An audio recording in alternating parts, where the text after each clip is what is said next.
Hello, brothers, sisters, boys, and girls, and my beloved Elena. Welcome back to 9 hours, 9 rooms, and 9 people. Or 9 hours, 9 people, 9 doors. I said it wrong.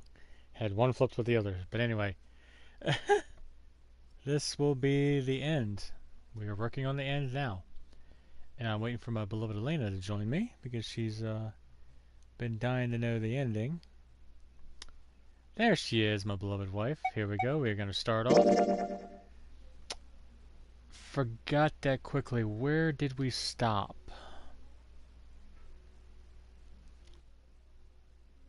I love you, beautiful. Okay. Oh, we're in the captain's quarters. Oh, okay.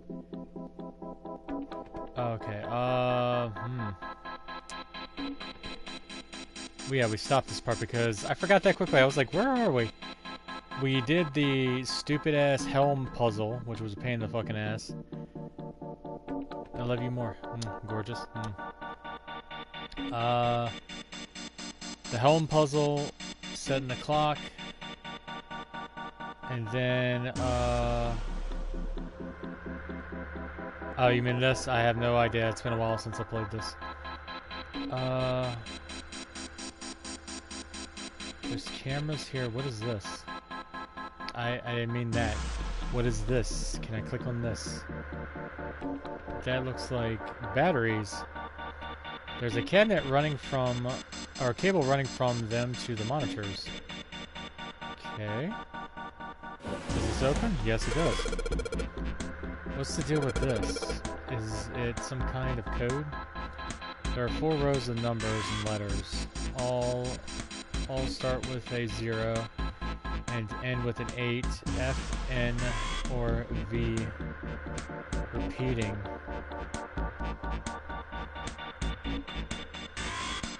I have no clue, sweetie. Maybe this has something to do with the number bases. New thing added to the console, but what is this? This one shows the central staircase on C deck.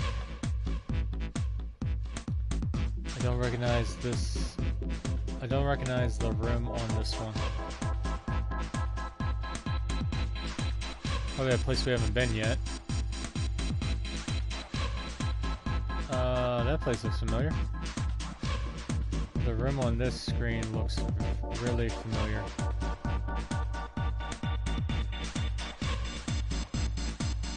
What is this? The screen shows what's going on in a small room somewhere that I don't recognize. Okay.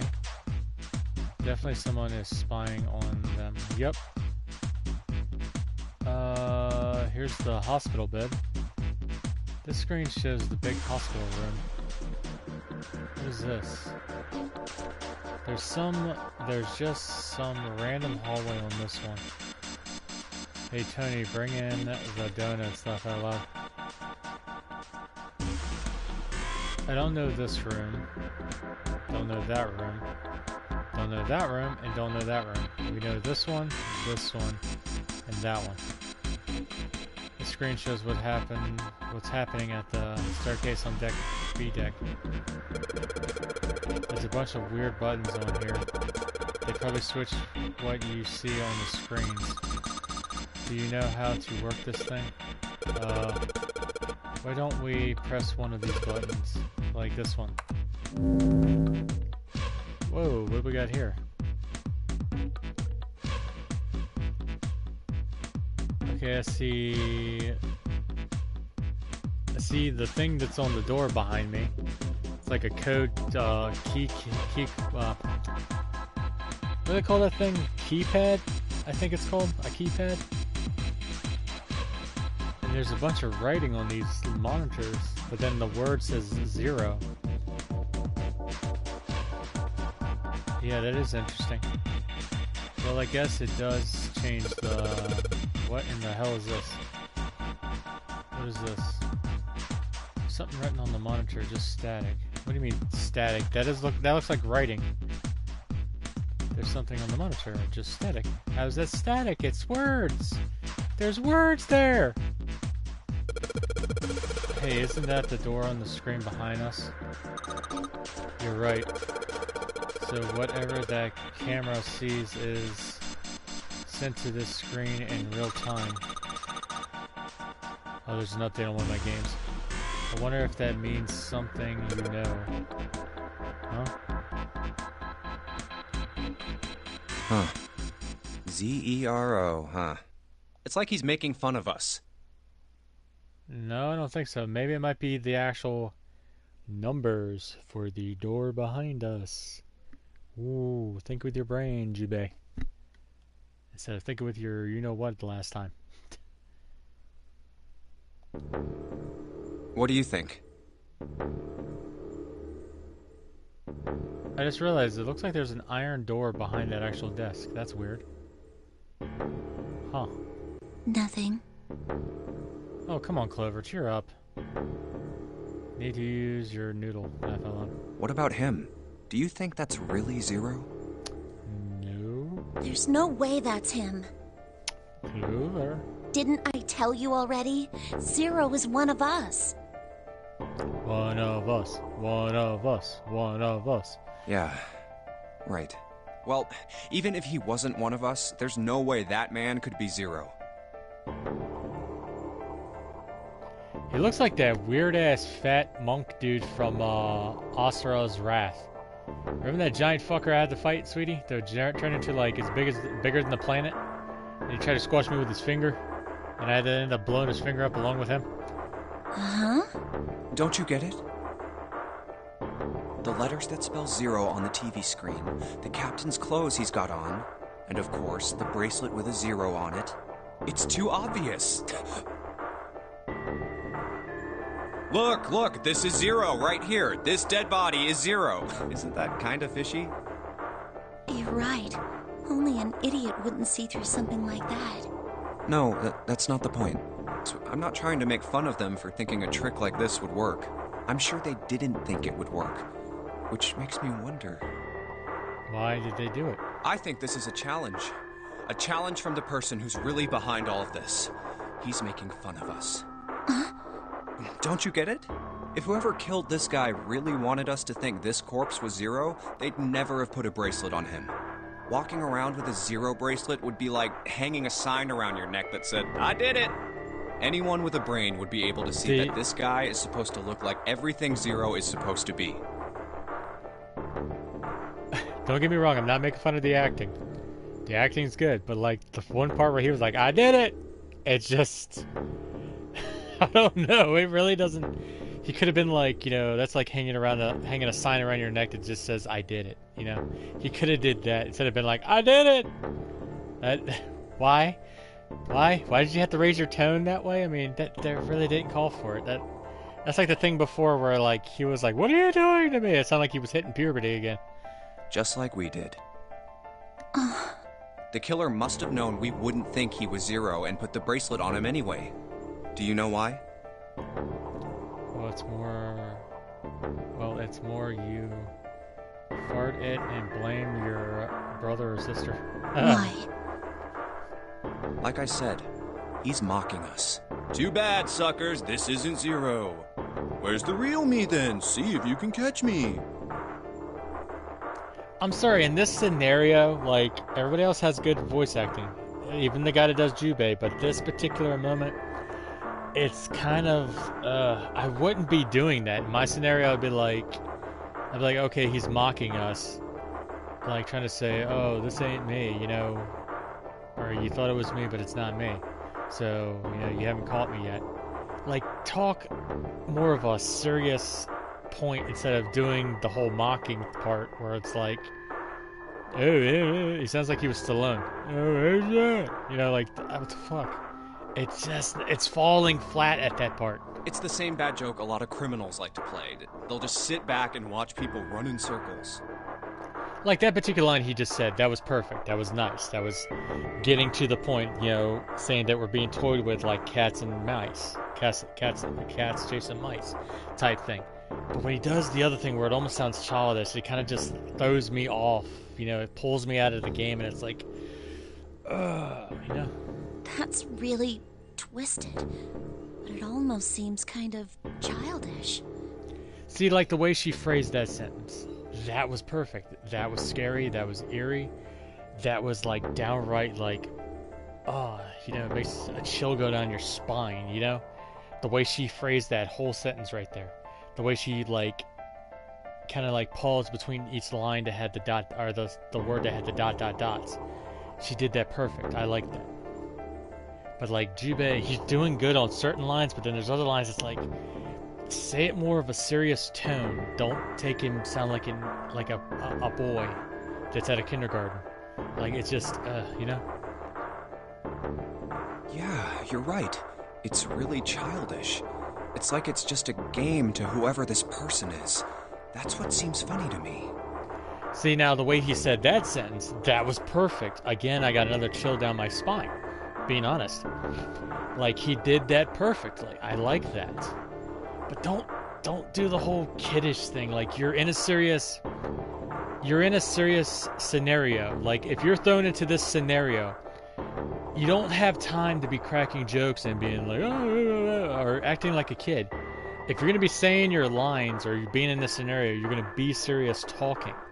You know, you're going to be frustrated. You're going to be freaking out a little bit. Which, when you freak out, it's a little bit of a different thing.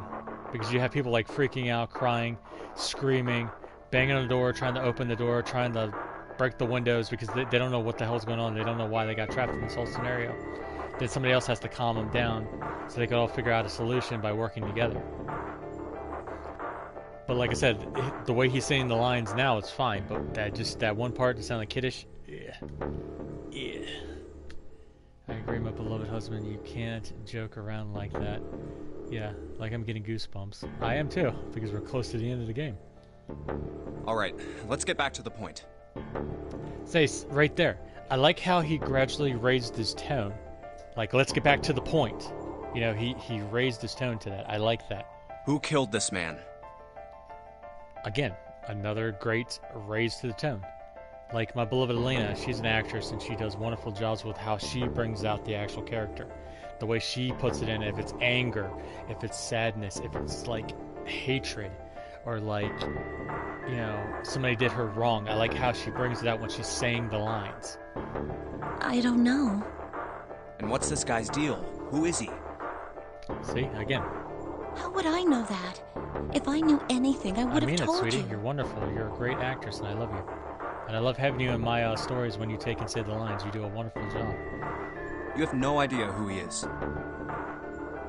Let me stop on the talking about their acting. It's really good, so let's continue with the storyline. Why would I? See, I hate to keep saying it. Like, Clover's, she's depressed. She lost her brother. She's like, she doesn't know what to do. She's like, kind of like caught, and she doesn't know what to do. And I like the way she's saying her lines, because she just seems like she's at a loss of hope. She doesn't have no hope, like everything has been taken away from her. I like the way the actress is doing it.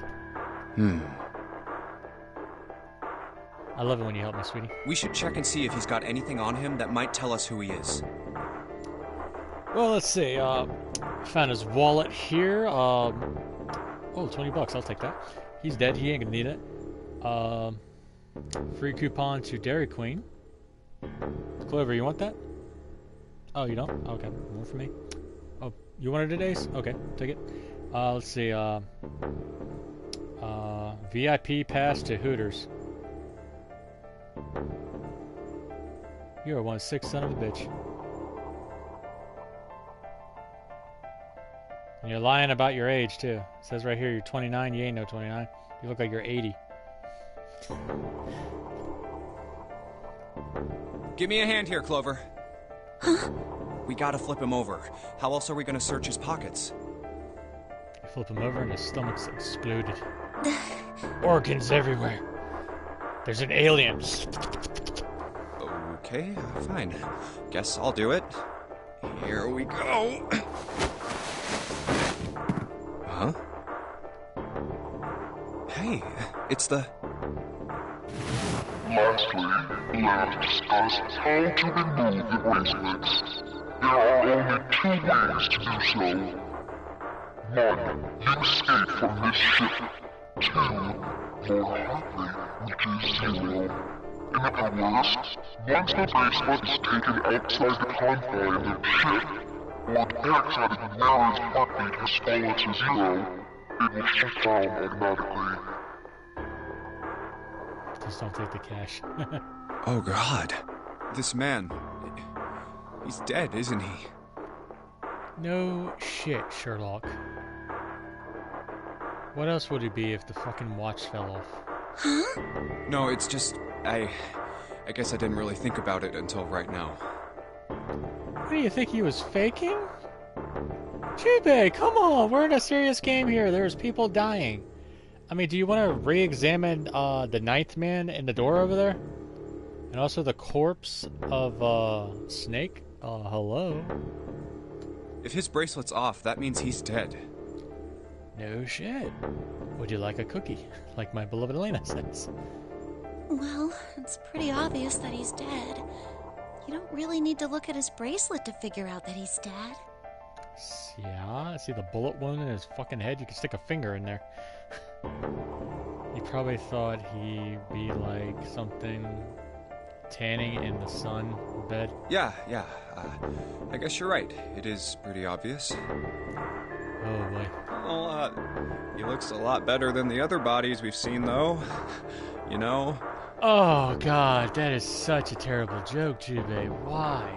Why on earth would you crack that? I mean, if there wasn't all this blood, he'd almost look like he was still alive.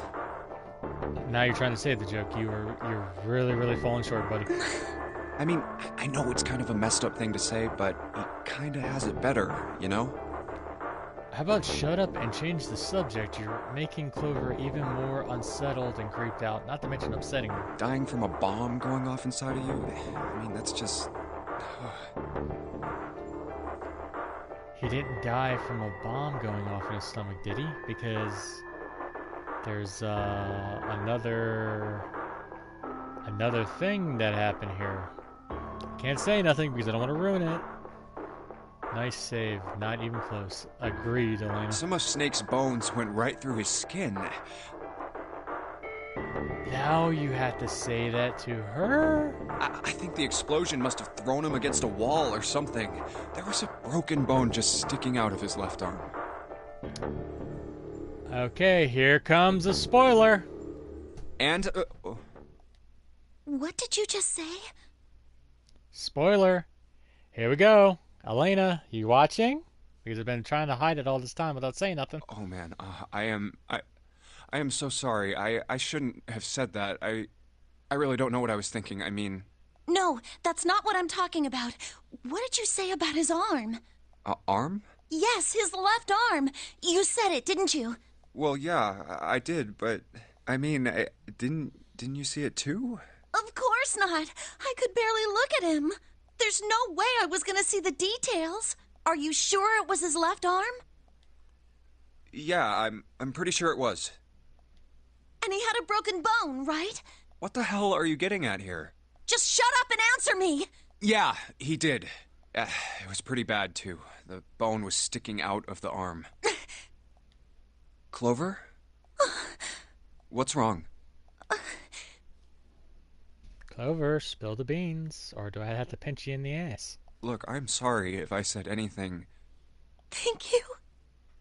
Huh? What are you... Thank you so much, Junpei. Aww. Hey, what's going on with you? Don't let June see. She's gonna be one pissed off girl. I'm sorry, it's just... I'm so happy. Yay, you're so happy that your brother's dead with his bone sticking out of his arm.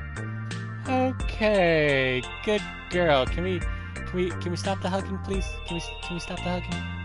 Please? This is awkward. Ace, get me out of here! This girl's going fucking crazy. Why? The body in the shower room, it isn't his. It isn't my brother. Big old bombshell. Oh, big old bombshell. It's not her brother. Dars, did you hear that? It ain't her brother. Junpei looking at her nose. Huh? It's not Snake! Why on earth would you think that? Because his left arm is... I'm sorry. His left arm is... Drum roll, please. Prosthetic. I really shouldn't be talking about this. But he's still alive. I'm so happy. I'm so glad. Huh? Junpei, you were right. Huh? No matter what happens, you can never lose hope.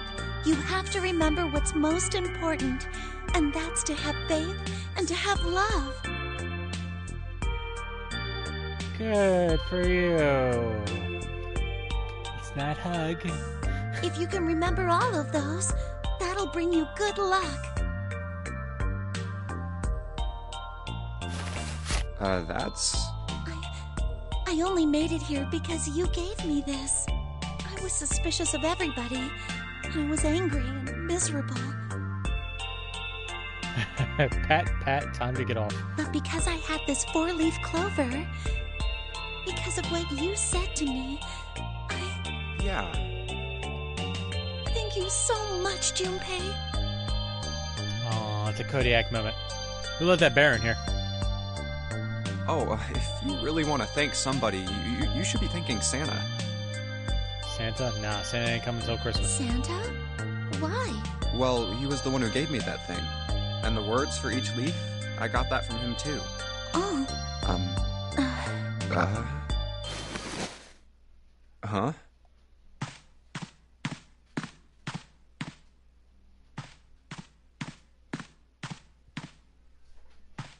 Okay, this is weird. I'm literally hearing her go from each fucking ear. Did Santa really tell you those things? Can we not tell June you hugged me and left alone? Yeah, he did. Did I, say something wrong? Oh, no. Not at all. In fact, this could be really good news. I think. You think? Santa knew about the words and the clover. The only people who should know about that are the other subjects. Oh. Wait, what? I remember the ending, but I don't remember this part. It's been so long since I played this fucking game. Like, I played it back in, I think it was 2017 or 2016. Subjects? The other people who were in the experiment 9 years ago, with my brother and me. Ooh, another bombshell. You hearing that, Elena? But he's blind. And I was part of the Nevada test group. Oh, I remember now. Basically... Oh, I remember now. When she says Nevada group, basically, the experiment she's going to be explaining was taking place 9 years ago, which she just said. Basically, they were taking, I think it was like siblings. Like, one sibling would be in another location while another sibling would be in another location. And they would try to see if they could communicate with each other. It didn't have to be twins. Or at least I didn't think it... I don't know if it had to be twins or not. Actually, yeah, it had to be twins. Because they said that her and Snake earlier were twins. So, basically, a twin type thing to see if they can do that, like, psychic shit, you know? Oh, wow. Almost like to be right, my beloved.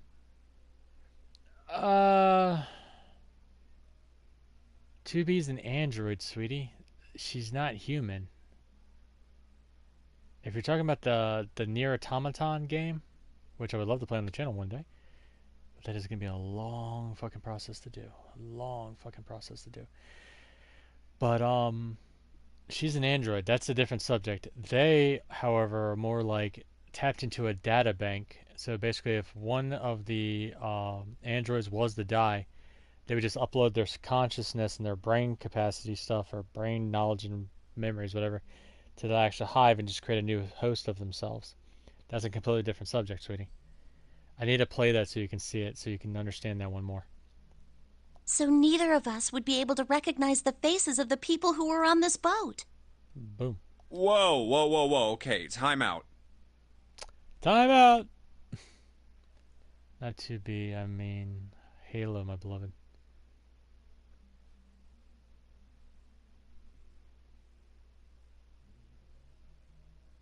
I'm not following you, sweetie. Let's just calm down for a second, okay? Start from the top. Don't start with the end and then jump to the middle. You gotta start with 1 and then move to 2 and 3 and 4 and so on. Jubei, I think she understands. Shut the fuck up. If you don't tell me stuff in the right order, I'm never gonna be able to figure it out. Even if she told you in the right order, I think you would still be confused. Like earlier, with June. You thought you were gonna get lucky, weren't you? Sorry to burst that bubble, buddy. Okay. Alright, let's start with this experiment. The experiments. 2. Remember? She was in the Nevada one. Her brother was in the other one. 2. What happened on this boat 9 years ago? Bum, bum, bum. Do you know about morphogenetic fields? Yeah, of course. Absolutely. Fucking Lotus described that shit to us earlier. Morphogenetic fields.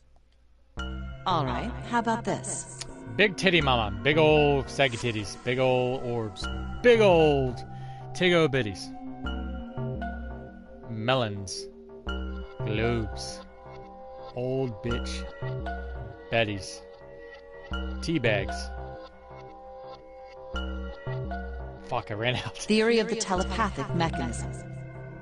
I think Lotus mentioned something like that. Fake implants, like Helena said. Telepathy, huh? But that's the thing, though. I don't know. Fuck. I want to say it, but I don't know.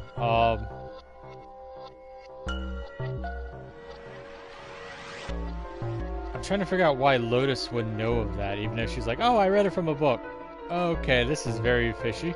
Well, that's not really it, but I suppose it's similar. Sorry, I keep talking. I'm sorry. So they were testing telepathy on this shit? Yeah, I guess so. So, what exactly did they have you guys do? The same thing that we're doing now. Exactly the same thing. Wait. So... solving puzzles and getting out. That's what they were doing to you, if I remember correctly? What? Well, Lotus isn't a Disney princess. The Nonary game. 9 people were put on this boat, and 9 others were put in the building in Nevada, and the... Look, I'm sorry, but I don't get it. What do the Nonary game and some telepathy experiment have to do with each other? Actually, speaking of what she just said, about 9 people in this building and 9 people in the other building. So does that mean that number 2, the second one of this one, maybe it could be going on at the exact same time as this one?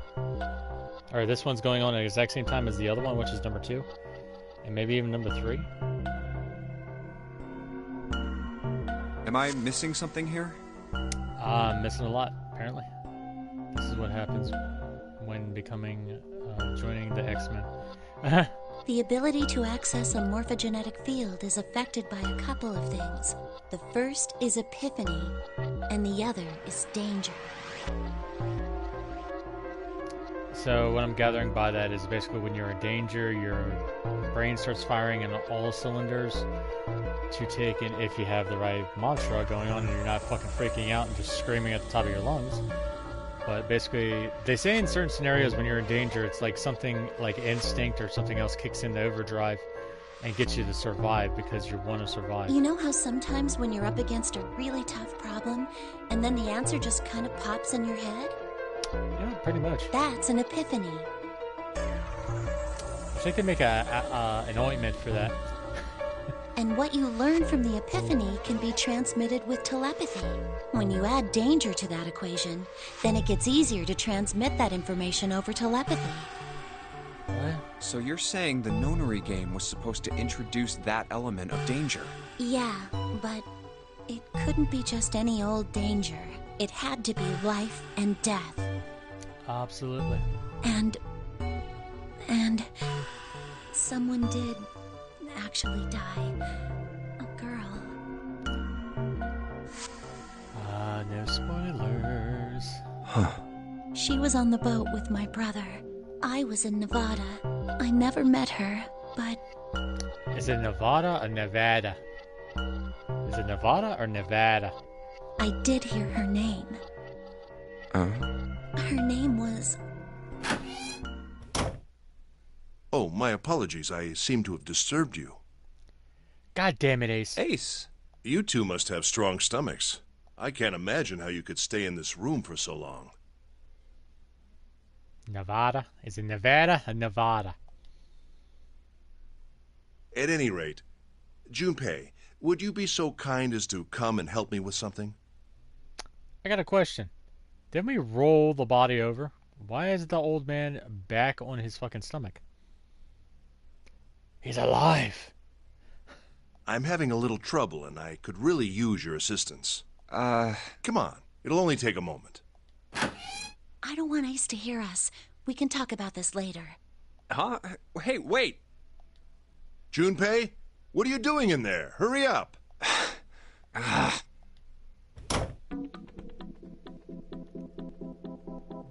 Okay, why am I in here? Huh?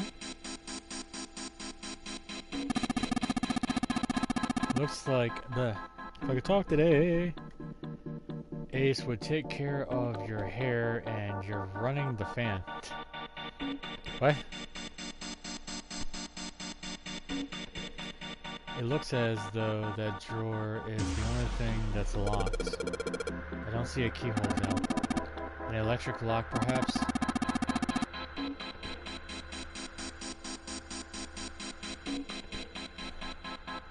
Take a look at the left side of the drawer. Yeah, there's some cables over there. That must mean... What is this? Hey, what is this? What is this? There's colors everywhere. What's this? There's one thing to me, yeah. What's this? So a grown man like you don't know how to open a drawer.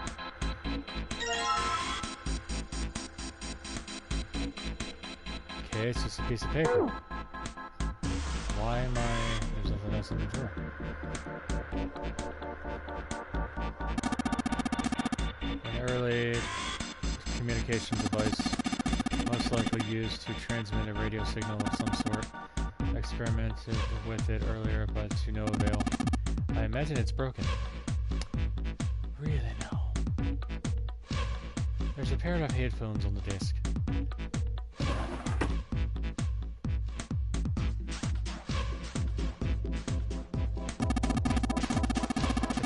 It's a telegraph key, a machine for transmitting Morse code.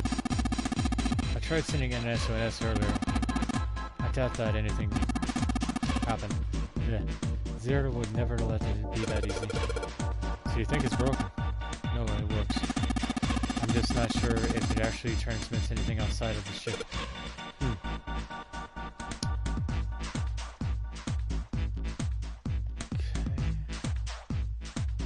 This. Screws. Small screwdrivers. The fuck is that? Okay. Woo! You spin me right round, baby, right round, baby, right round, right. I don't know the fucking lyrics. Woo! I'm going supernova! I'm gonna hurl! Sorry, couldn't help it. There's nothing else in the drawers, okay. There's an old telegraph machine. I'll be honest, I have no idea how it works. Again, suspicious.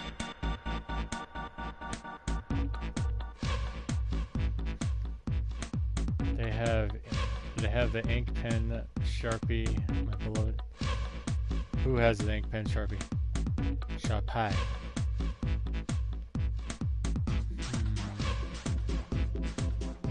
Wait, hold on, what's this? A clock mounted on the wall. The hands are not moving. A little suspicious, or a little surprised that the time is wrong then, I suppose. There's nothing more on the back.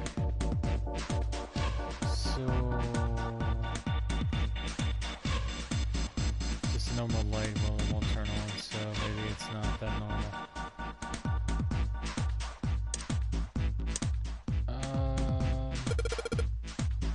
Hey Ace, look, there's a big ass rat tap. Oh, Jubei, it's the wrong time for jokes, man. Please. Why? Why are you gonna crack jokes? Hey Ace, look, there's a big ass rat trap over here. I told you that's a telegraph key. It is a device that transmits messages to Morse code. Jubei, why on earth would you fucking say that? I said to use Morse code.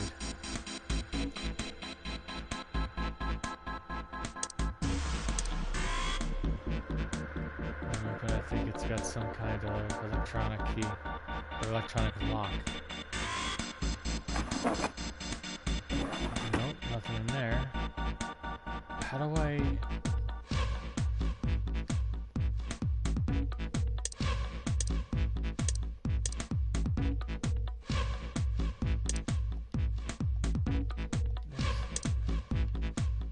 Why do you keep saying cheese, man? You said it uses some Morse code.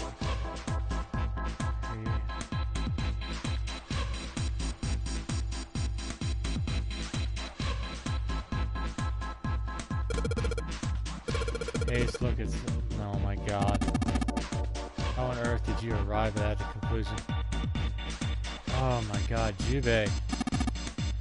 Look, a hook. That wasn't a joke. I mean, man. I know, man.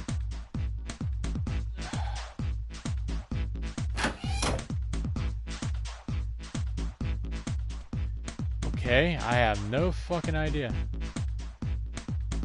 Was that it? Like a lot. It's like mom calls you and you say yes, and she said, "Get the remote for me," when it's right there. Oh goodness. Oh, here we go.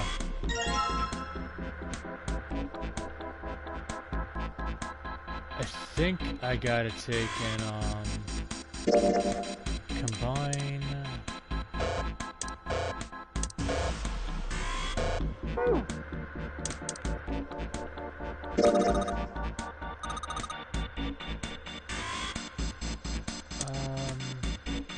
I think we could use them to take apart like something small. Okay, this and this. Alright, the screwdriver ought to make small work of this. Okay. Now I need to... Yes, I know. Oh my god. Anyway.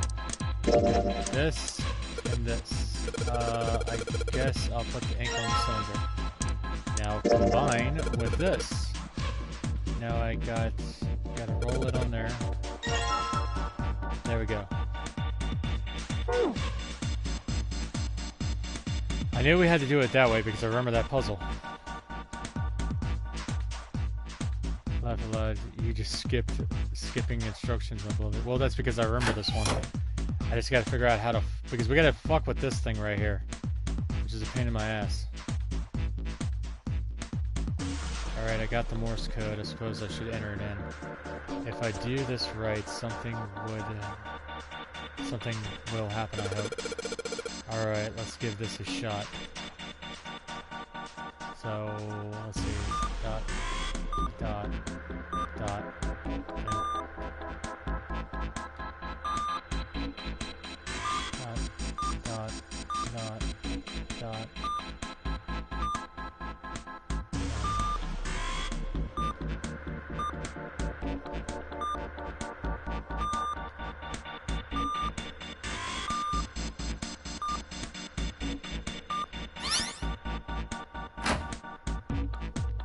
That's the last one, and yes!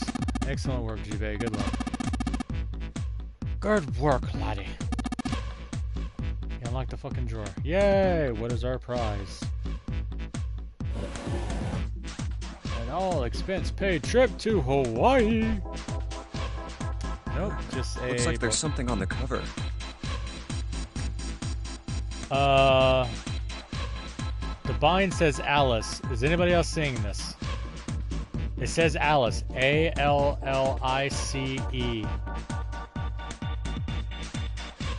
If I'm saying that correctly. Allice. Alice. You brought us the wrong Alice. All ice. Okay, all ice. Alice.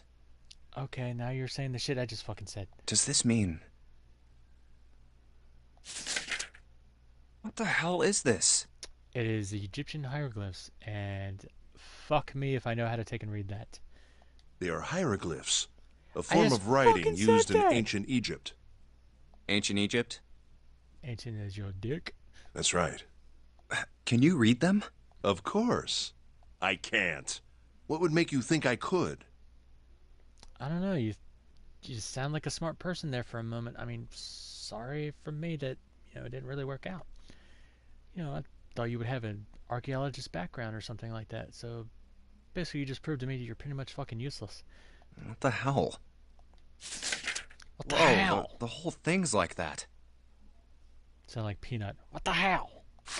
Huh? What's this? Time to wake up the Egyptian princess. Laugh out loud. Oh, a key card. Hello. Uranus. That's the Uranus symbol. Shh. We got people watching. If you gotta go take a leak, go take a leak. You ain't gotta say it. Something's written on the bottom. Bottom deck library. This must be the key to the library, then. I forgot there was a library in this game. Wow. So it would seem. Bottom deck library. Oh. 7 said something like... Sweetie, you made the joke. Your anus. Alice sleeps in a small chamber past the forest of knowledge beneath the navel of the gigantic. Okay. Could beneath the navel mean the bottom deck? And the forest of knowledge is the library? The only bottom deck I'm looking for is, can't say that. Can you let me sleep, jeez? Then, could Alice be in a room somewhere beyond the library? You brought us the wrong Alice. What's wrong? Something on your mind? Yeah. I just remembered something. Is that so? What about? Well, don't laugh, okay? The Egyptian priestess, an Ice 9. Interesting. And the woman who wouldn't melt, who was recovered from the Titanic disaster? They called her All Ice, which eventually turned into Alice. Alice, you brought us the wrong Alice.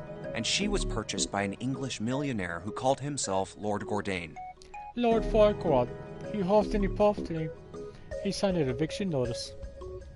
According to 7, this ship is where he hid Alice. Hey. 7. Why does she look... Why does she look at me, my beloved? Why does she look at me? You mean, why does she look like you, you mean? I mean, she's pretty much similar to you.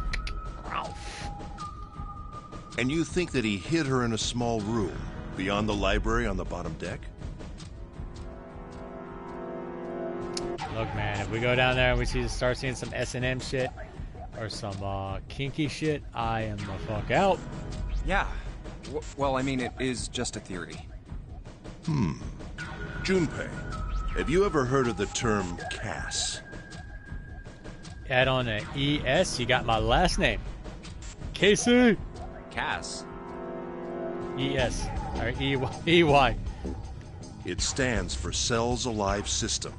It is an advanced technology for freezing and preserving organic matter. Put simply, it is a technique that allows one to freeze things without the formation of ice crystals. Ice this. Normally, if you freeze something fresh, water within its cells expands as it crystallizes, damaging the cell membrane. Cass, however, works differently. The object to be frozen is super cool using magnetic fields, and then frozen instantly and uniformly, giving ice crystals no time to form. Unless you're going to say YMC. Funny.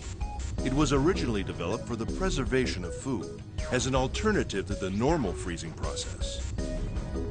Oh, fuck me. Now, however, there are rumors that it can be used for other things. Whoa, whoa, whoa, whoa, whoa. Ace, whatever you do in your spare time, leave me the fuck out of it. What do you mean, other things? Jubei, no! I don't want to step in that hornet's nest. Well, there are obvious medical uses, but perhaps also space travel. Oh, thank God. I thought you were talking about something different. It was really making me worry. Space travel? Are you serious? Surely you've heard of suspended animation. Cryogenic freezing? Absolutely. It's a fairly common idea in science fiction books and films. People are sometimes frozen for especially lengthy journeys through space. Ace is gonna say karaoke songs. Karaoke song, poker face. Oh God, no! Whoa, whoa, whoa! Wait a minute there. Are you saying that Alice was frozen using that cast thing? Well, I'm sure the possibility is quite low, but it is a possibility. If this special ice you call Ice 9 does indeed exist, and casts were used to freeze her into that sort of ice instantaneously. But how? I mean, I'm really throwing out some loops here. She's an Egyptian priestess. Back in the Egyptian times, they did not have technology like they have nowadays. That'd be weird if they found out some way to liquefy ice to keep it at a below temperature and then inject it into a woman's body, causing her to freeze to death, or maybe die, or maybe she was already dead. But then again, to stay like ice for all these centuries, something is not right. Unless we're talking about the time travel or space travel thing you're talking about, where supposedly they went back in time and she was sent from whatever time period it was back in Egyptian times to now, but she hasn't woken up yet. Just throwing out some theories there. I'd like to see the game theory dude do this. You think she could be alive? She is. She's in number 2. Well, I can't say for sure, of course. I'm only talking about possibilities. I'm telling you the possibility. She is really alive. I saw her in number 2. I played a little bit of number 2 of this game, and she's in it. She's alive. The melting point for Ice 9 is 96 degrees, right? If she were put somewhere where she could reach that temperature... That's nuts. Are you really saying she could have defrosted and started walking about? She did, and she's in number 2. You're quite right. It does sound unbelievable. She's in number 2. But if she had, then we would have an explanation for the man we found dead on the floor. She's not doing number 2. She's in number 2. You mean the guy dressed like a captain? Yeah, like a Doctor Who type scenario. Yes, I agree with you, sweetheart. Yes. He was dead when we found him. Clearly, he was murdered. Murdered. But if he was murdered, then by whom? I really have nothing to say on that. It couldn't have been one of us. That would be impossible. Oh, wait, he didn't die by a bullet wound. I forgot. He died by the fucking axe. In order to enter the captain's quarters, one must first open door 1. Actually, I just realized. Where is the axe now? Because it wasn't on the floor when we were turning his body over. That door that requires the Earth key prevented us from accessing door 1. Who was it that opened that door? Santa and Lotus. Right. Clearly, the two of them could not have opened door 1, or any other door for that matter. Who else then could have done so? 0? Nobody. After Santa and Lotus used the Earth key, they turned back and met up with me and June. Then we returned to the large hospital room and found Ace, 7, and Clover. While we'd gone into the shower room, Ace, 7, and Clover had stayed behind. But it's impossible for those 3 to open door 1. But what about when June and I took the elevator to door 2? No, still won't work. We were only gone 5 minutes. No human being could have run to the captain's quarters, killed that guy in there, and run back that fast. It would be impossible for any of us to be the murderer. That being the case, who could have killed him? Wouldn't it make sense if his killer was someone who had been in the ship for some time? Maybe. Just make sure you don't see the priest of the mummy take June away. A person like that would know the ship well. They would know the locations of all the hidden passages and secret doors. The numbered door would mean nothing to someone like that. It would be a simple thing for them to enter the captain's quarters. Then you're saying the killer was Alice? I mean, that could be a scenario, but then how does she end up in number 2 then? Well, this is all only one possible theory. All ice. Alice. Is she really somewhere on the ship? Sounds like a killer's name, All Ice Alice. It actually does sound like a title for a murderer.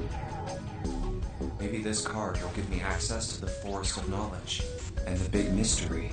What could be there beyond the Forest of Knowledge? Anyway, whatever. It's gonna have to wait. I can't do anything right now. Kind of glad the music died down so I can actually think. I'll come back to this later. Later. Kill me. Later. The fuck is that? There's a key in the drawer, I guess it was hidden under the red file.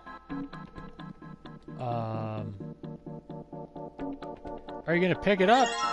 I'm about to say, you're gonna fucking pick it up or just look at it. Unique key.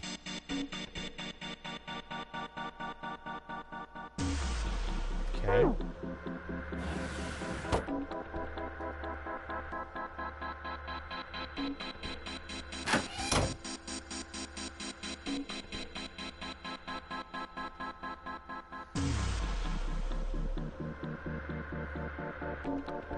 Looks like whatever the camera sees shows up on the screen behind us. Yeah, so if I put my hands here in front of it, it shows on the middle screen back there. You got a short lifeline. What? Hey, mind your own business. Oh, she was looking at his, she was doing palm reading.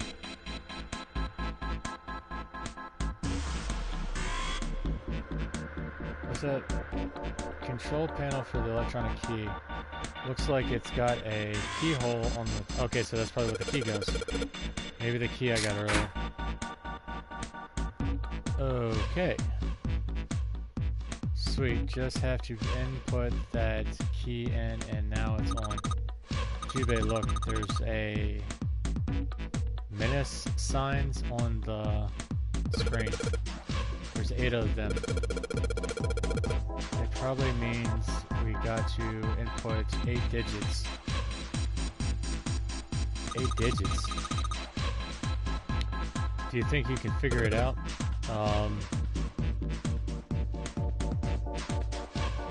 So we need 8 digits.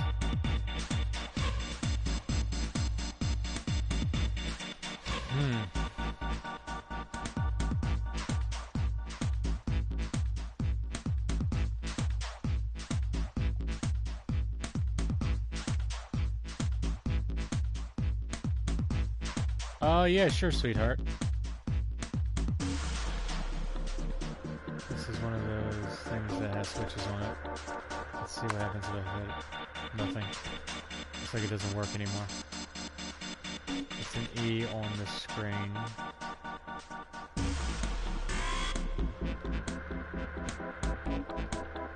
Oh. Static.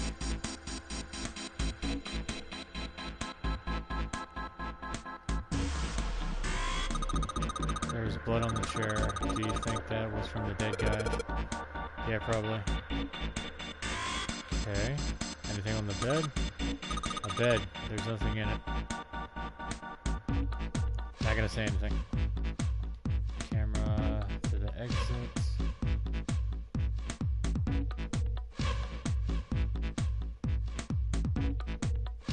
Yeah, I'm ready, sweetheart.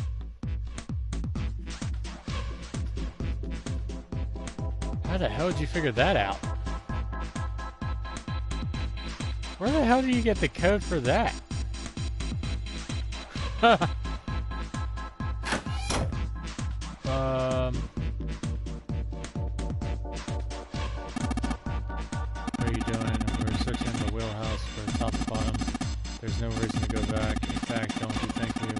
quarters to investigate the captain's quarters. I guess we ought to. Yeah.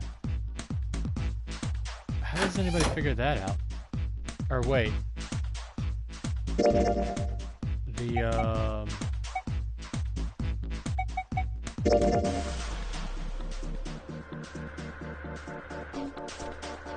A file found in the it says Alice on the spine. All the pages are filled with hieroglyphs from Egypt. How does somebody figure that out? Oh wait, I forgot. What the fuck was that thing? I remember we got a number pad earlier. Where the hell was it?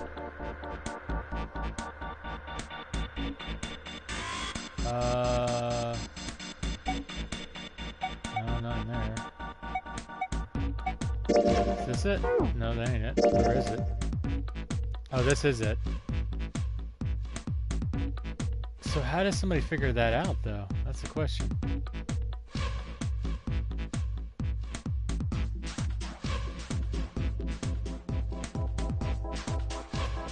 That's gonna baffle me. Says 10 is 10 and base is therefore 11 is B, 12 is C, D is 13, E is E, and so on. This chart shows the numbers for each numeric system. You got the number. Yeah, I got it, sweetie, but I'm trying to figure out how you got that. That really baffles me. I'll have to look that up later. Okay, so we got, yeah, I know, enter and end, yada yada, press C, got it. Let's give it a shot. We got 3, 5, 14, 27, 69, no, I'm joking.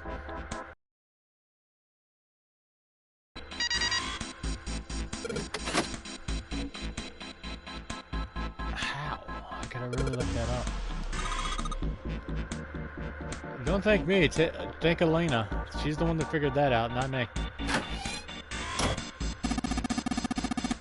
Exactly, you seem to have unlocked it. Again, thank Elena, not me. Alright, let's go.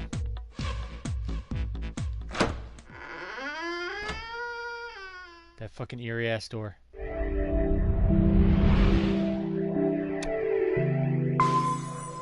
Okay. All right, that's cool. Let's go. Take a bow, my beloved. Take a bow. You're awesome. That's the next door. Wait, a piece of paper. This is... map of the ship's interior for ADEC. What's wrong? I found a map for this floor. I see. Well, that was very enthused. anticlimactic. I should keep this, though. He said it sounded anticlimactic, and I was like, oh, he doesn't sound very enthused. Hey, where's Clover? Damn it, what the hell is she up to? Clover! Huh? Oh, thank God. What the hell are you doing? Nothing.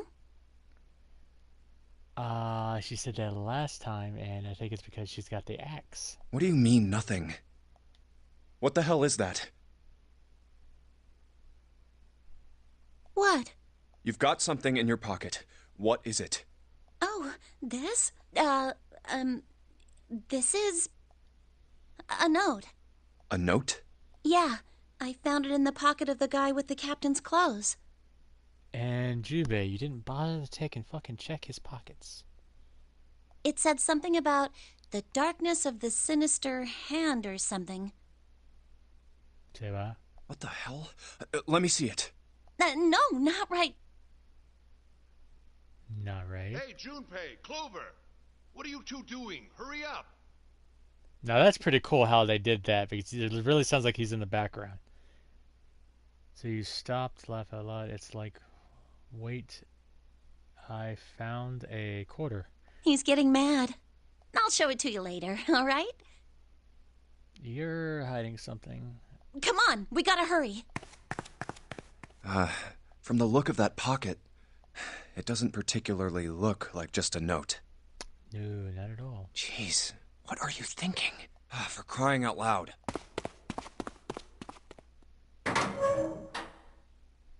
Sneaky little sister, yep. The big stairs. So this is where it ends up. The big stairs, the big apple, that big dick. Me. Just like it says on the map. Ace, did he head down? Oh, going there he is. down, down, and Louis around. Sugar was going down swinging. I'd be a number one with a bullet. Loaded gun complex, cock it and pull it. Look, the 4 others are there too. I love doing references to like certain like songs when they say a particular word or phrase. That shit's just funny. It's fun too. Really? Let's join them. No. Jumpy, Clover. There you are, beautiful. What's up? We found it. Found what? We found it. The 9th door. Time to walk the stairs gracefully and wear a tiara and wave. What did you find? The last door. The last door on the right. We found door 9. Bum bum bum. What? Say bye. It was your cousin's idea. What? Come on! Just follow us. We'll explain on the way. Okay. Well, if that's the case... Hey. I'm watching you. See? I'm watching you. Wait for me. Saggy britches. Big old flappies. Pancakes. Fakey drippies. We should get going as well. Jumpy. We finally made it. Yeah, it's finally time. We've reached the end. Something's bothering me. Only 3 to 5 people can go through the numbered door. 7 of us are on our way to door 9. That means that, best case scenario, there will be 2 of us who have to stay behind. 2 people. Is there a way? 4:30. We've only got 90 minutes left. I've got no time to wonder about it now. Hey, Junpei! June! What the hell are you two doing? Hurry it up! Hey. Keep your britches on. Let's go, Jumpy. Yeah.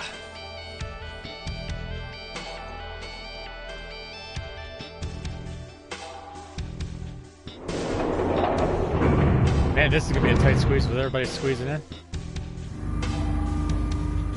June, are you grabbing my ass? I know I told you I'd explain it earlier, but honestly, there ain't much to explain. After we split off from you guys, the 4 of us got into the elevator on the left, and that took us to the other side of the grate. After that, we headed down another hallway. It took us toward the bow, and eventually to the number 6 that you two found earlier. We opened it and kept going. There was another locked door behind it, like usual, but this time we had to complete 2 different areas before we could unlock it. Once we were through that door, there was another hallway that went the other direction, toward the stern. So, on your way, you found the elevator. That's right. So, in other words, you kinda did a lap, huh? It'd be a pack of people in the mall during the Black Friday sale. Oof. You came from that side to this side. Yeah, So, where's the number 9 door? over here. Follow me. By the way, you know, it's because of Santa that we're all here right now. Gee, thank you, you prick. Huh? That all 7 of us are going to door 9. What? You don't get it? Santa, 7, and Lotus, what's their digital route? 9. It's 9. That's right. They could have just left me behind and kept going if they'd wanted to. But they didn't. Yes, because Santa wouldn't let them. Really? And what's the reason behind that? Being honest. What is the reason? He said we can't leave June and the others behind. Why? That's why we went looking for you guys. Does it have something to do with the true ending? And then you got on the elevator and went back to the central staircase. That's right. Well, I wouldn't have called that one. That Santa would be the one to stick up for you. Oh, don't get me wrong. I don't mean that Seven and Lotus said they wanted to leave me behind. We were just talking about it, and Santa objected to it first. Love to be her hair. Love to do her hair, my beloved. Is that so? We're here. So, is this... Yeah. There's no other place for us to go. Nope. Just look around. There's a big old iron wall at the end of the hallway. That way he's talking about? The other hallways on the left and right are blocked by metal grates. This way and that way? I see. All right, let's get moving. Alright, passengers, keep your hands and feet inside the vehicle at all times as you move through the door to 9. Thank you for your patronage. Or participation. No way. The 9 door. We're finally here. No doubt about it. This is door 9. Oh, finally! This is the last... Junpei, look behind you. Behind? What? Why? A door and a 9. There's another one? Hey, what the hell? What the hell is going on here? There's a red there too. That means... And of course it won't open. Thank you for using Gigantic Cruises line. Now use the exit by. Why? Why the hell are there 2 doors? Do you think perhaps one is the right door and the other is the wrong one? I don't know about that. It seems unlikely. What makes you say so? Well, think about all the rooms we've been through so far. They're full of puzzles, but there are always hints about how to solve them. I'm pretty sure there aren't any rooms where we just had to go with our best guess and leave it to instinct to solve the puzzle. Fake knockers. Do you really think that at the very end of the game, Zero's going to suddenly throw in something that depends entirely on luck? Door handles. Then you're saying there's some sort of hint in this room. Turn dials. No, I don't think there's a hint anywhere in here. Big ol' fun bags. Oh, sorry, she's not on screen. I searched it very well when I was in here before. I didn't find anything that might have been a hint, though. Well... Yeah, both of these are the right door. I mean, if you think about it, Zero never actually said there was only one door with a 9 on it.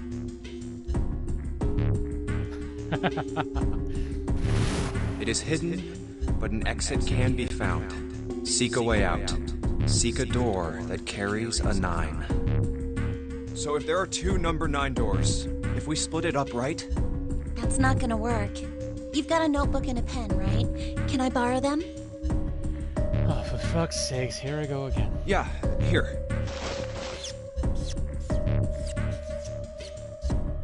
Look at this. You get it? One is 7 and one is 9.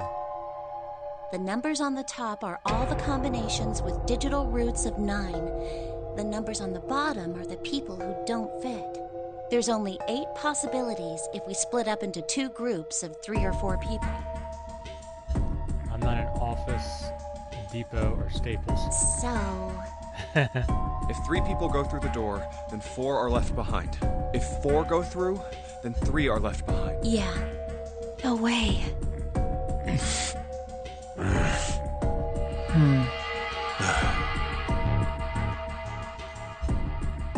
Come to think of it, what is this room? It looks like it's set up for some kind of ceremony, but what kind? For your big old graduation. Is that an altar? With a fucking coffin. A coffin? No, it couldn't possibly be. Okay, I give up. I give up. I figured if we sat around here long enough, someone would volunteer.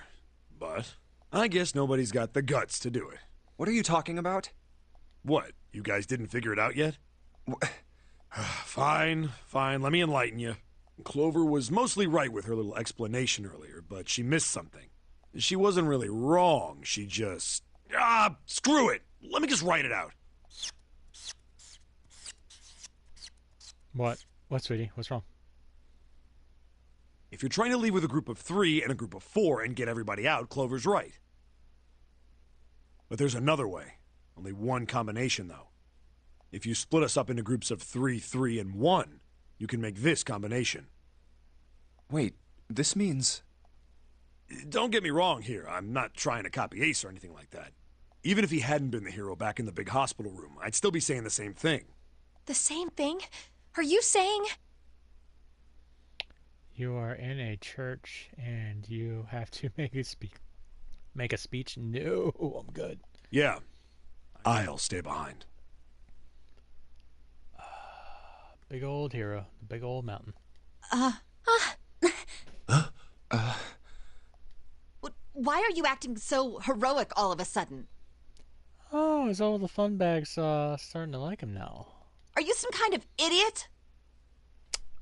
Oh, didn't know you cared. No, I am completely against this. I'll be goddamned if I'm gonna have to owe you for getting out of here.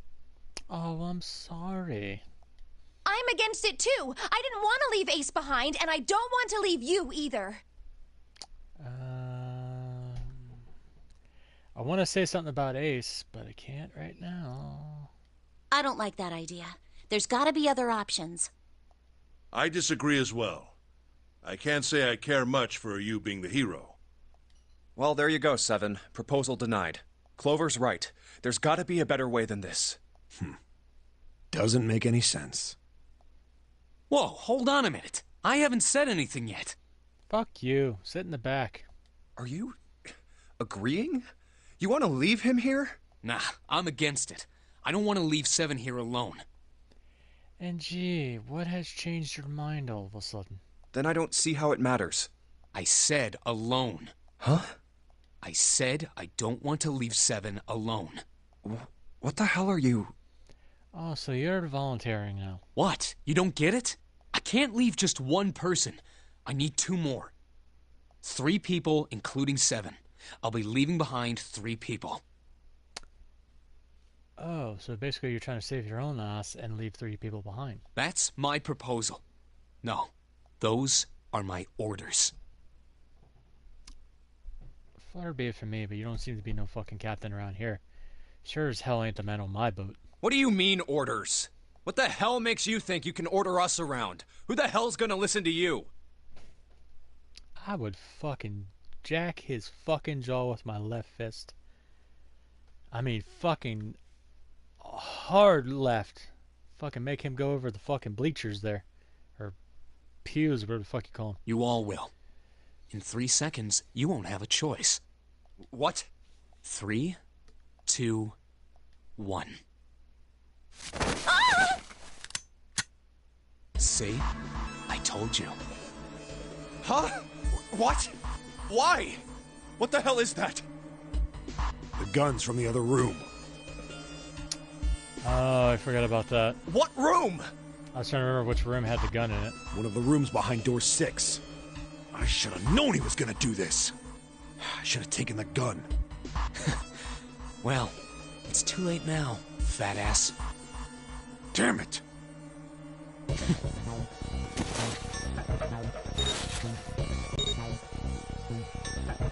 Now, time for you to start following my orders. Ace, Lotus, congratulations! I've chosen you to come with me. Put your hands in the red. Hey, you deaf? I gave you an order. Sweetie, there's a... I don't want to say nothing. Just keep watching. Right, fine. I didn't want to waste any bullets, but you guys just don't get it. He really shot it? But why? Santa, why are you... Santa, I thought you were one of us. I thought we were friends. What? You knew about the leaf words and the four-leaf clover. What the hell is that shit? I've got no idea. You're lying. Shut up. Just shut up, you stupid bitch!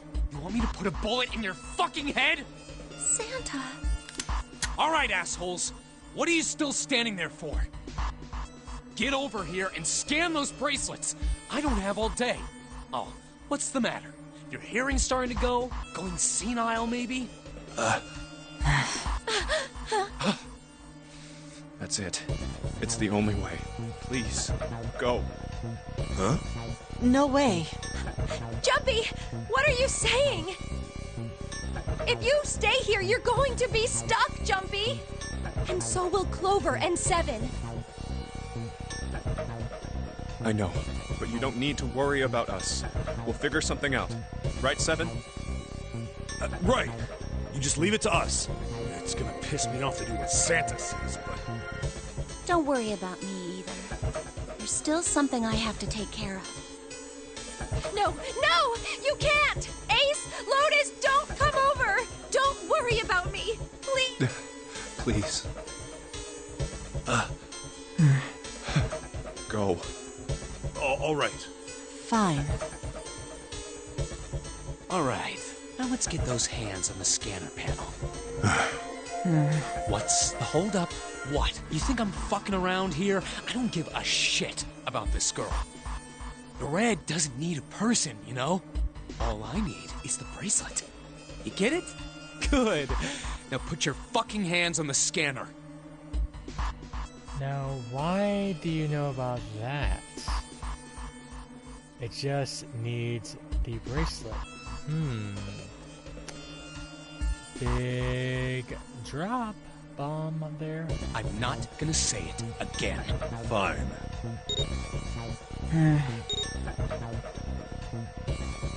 Good job. Now, Lotus, pull that lever. As soon as the door opens, you get your ass in Someone there. needs milk and a blanket. Try anything stupid, and you know what happens. Damn it.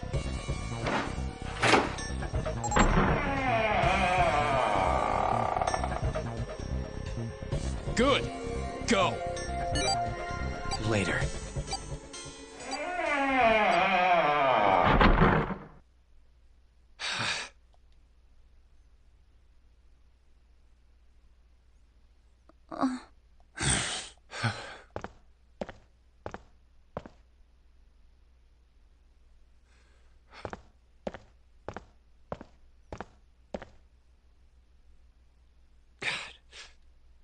June. So, what do you want to do, Junpei? What do you mean, what do I want to do? What can we do?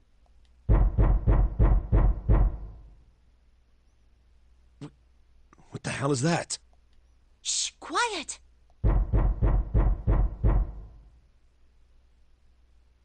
Where is it coming from? It's coming from the coffin. Could it be? Hey, I think it's coming from this coffin. You're right. Let's open it. But how? What are those muscles for? For show? You're telling me to force it open? Just shut up and try! That's creeping you out. Oh.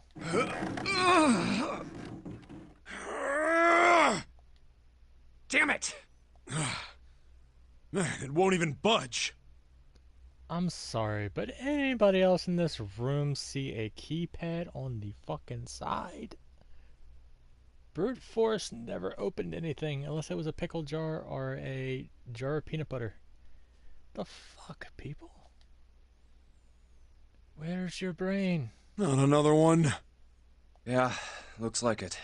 Do you think we have to put in the right password or it won't open? I think so. Whoever or whatever's inside this thing wants out. And now. I know that. But how? Without a passcode, I don't think there's much we can do. Isn't there a hint somewhere? Well, let's look for one. There's nothing here. Not making this easy, are they?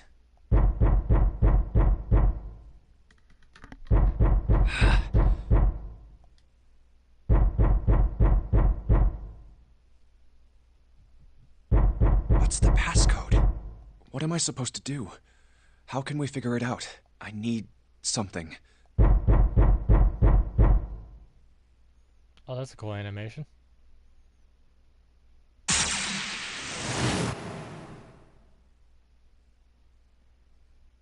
Truth has gone, and truth has gone. Ah, now truth is asleep in the darkness of the sinister hand. Wait, what? What the hell was that? That voice? Huh? What? What's up? Huh? Oh, nothing. He pressed the buttons. It's this one.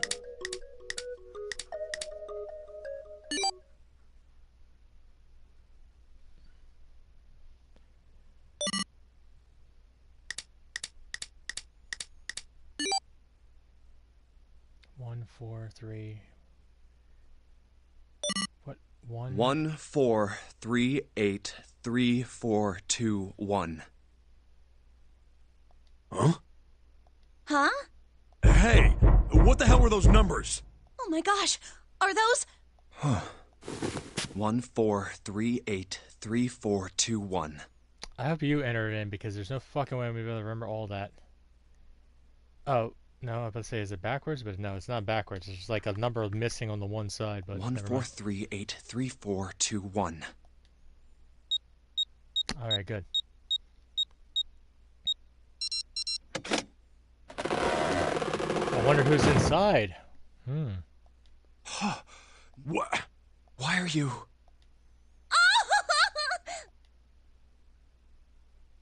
Oh? Is that you, Clover? I apologize for worrying you. It is Snake! Snake! You? Why? He didn't die. Junpei? Why? And Seven? Is that you? Is everyone else there as well? Oh. Jeez. You're back! Aww. Gently now. Yep. My body's still a little weak. Oh, you're back! You're back! You're really here! You're back! Come now, what's gotten into you?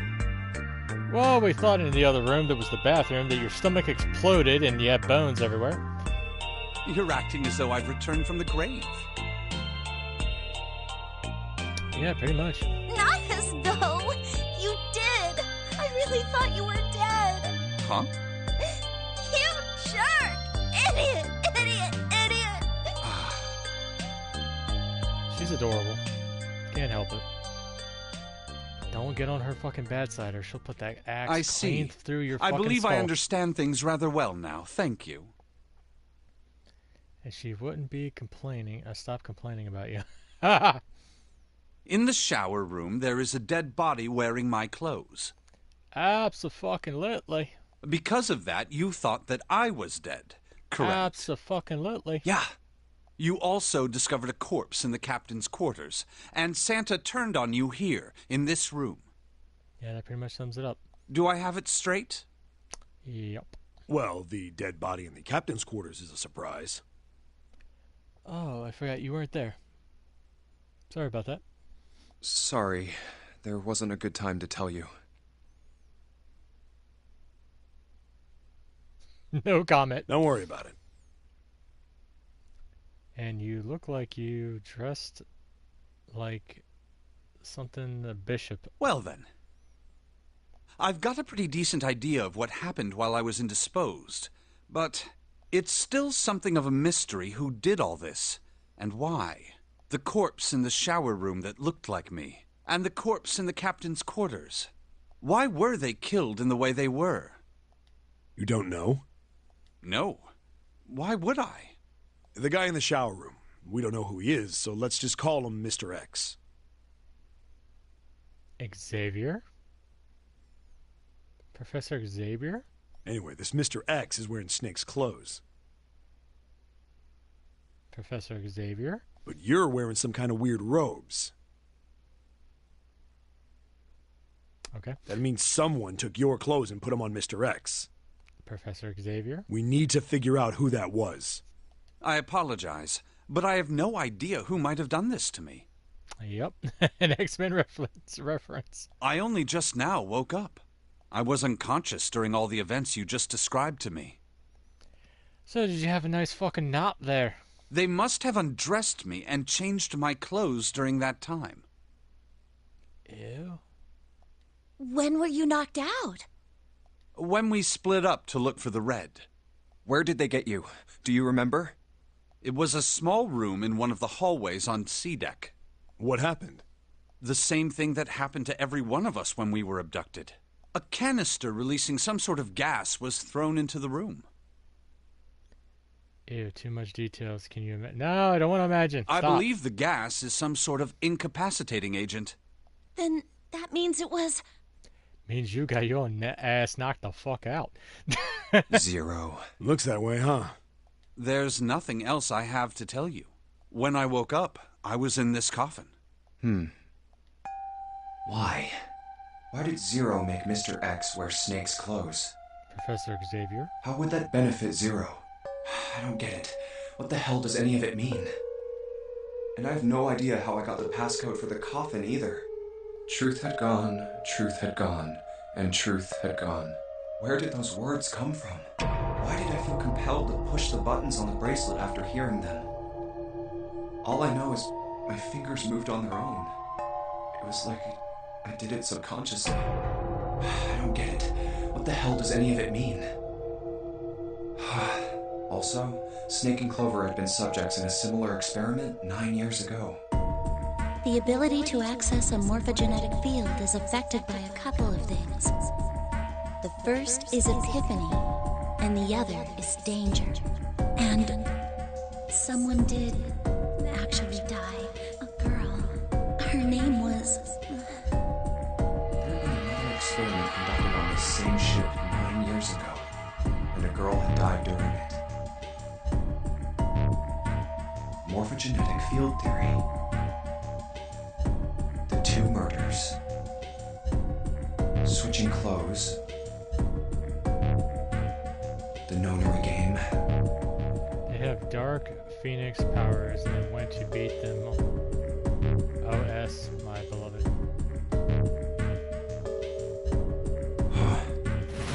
Zero. He's the ringleader.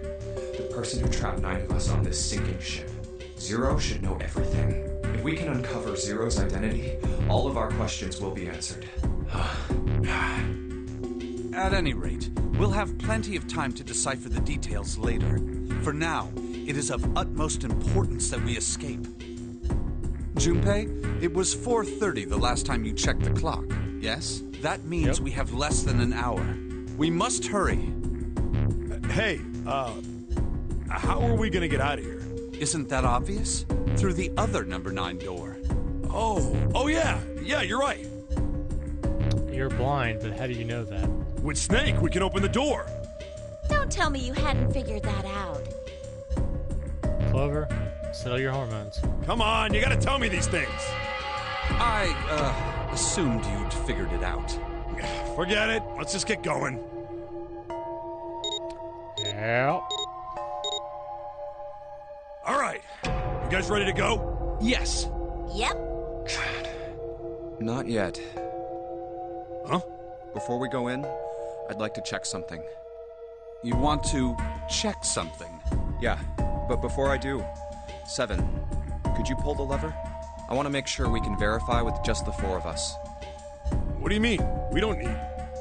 Just do it, alright? But if the door opens, don't go in yet, okay? Please, this is really important. I really need to check this, okay? Work with me here. Fine.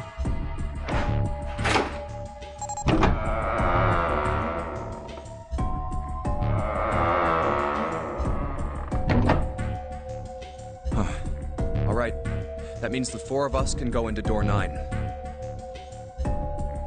At least he doesn't dance Thriller. So, we knew that already. It's obvious. Obvious. Yeah, you're right. It is. Now, what happens if we add Zero's bracelet? What? Zero's bracelet? Why don't you take it out, Clover? So you did know I had it. Of course, you sneaky little bastard. I picked it up because I thought it might be useful sometime.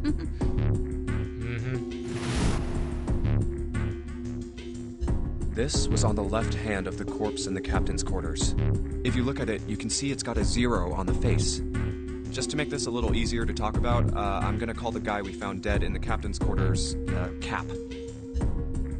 Just don't worry about titling him. Just go on. Then I should be able to open door 9 with just me, Clover, and his bracelet. Though the big question is, if Cap is the mastermind of this game, would he really put one of these bracelets on? Anyway, let's just give it a shot. Clover, give me your hand. Okay. Now the captain's bracelet. And pull the lever. I knew it. Now, what does this tell us? You can't go through with that bracelet? Doesn't it look... Does not it, the watch, look like... for Power Rangers, my beloved? It's been a while since I watched that show, sweetie. Depends on which one you're talking about. The bracelet has to be on your wrist in order for it to work? No, that's impossible. Did you see how the panel showed a 3rd asterisk when I scanned Cap's bracelet? Whether or not it's on your wrist doesn't matter. All you have to do is put the bracelet near the panel for it to register. Huh. Looks like you're right. See? So what does that mean? There's only one possibility. That bracelet isn't the number 0. Is that what you're saying? That's right. Then what number is it? 0 basically stands for infinity, right? Let's find out. Scanning the bracelet with the combinations. I guess anybody would work. Let's try Snake, me, Clover, and Cap. If this combination opens the door, then Cap's bracelet is number 4.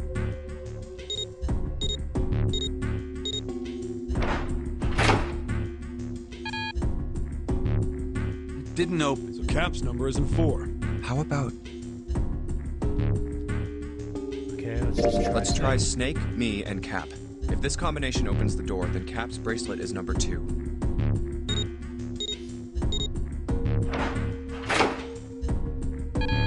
I forget which one it is. It's like I selected multiple. Cap's number must not be 2. Then... Let's see...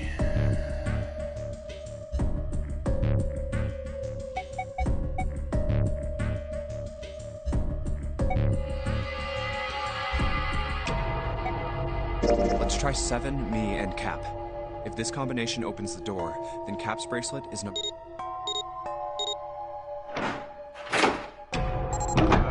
Okay, so I guess that when I was doing it, I was going down the line. Hey, it opened! So I needed to go to the door next opened. one. Like I said, I've been through this game multiple times. What? Just forgot. Why? What does that mean? It's very, very vital. Very vital. It's going to come into effect later on.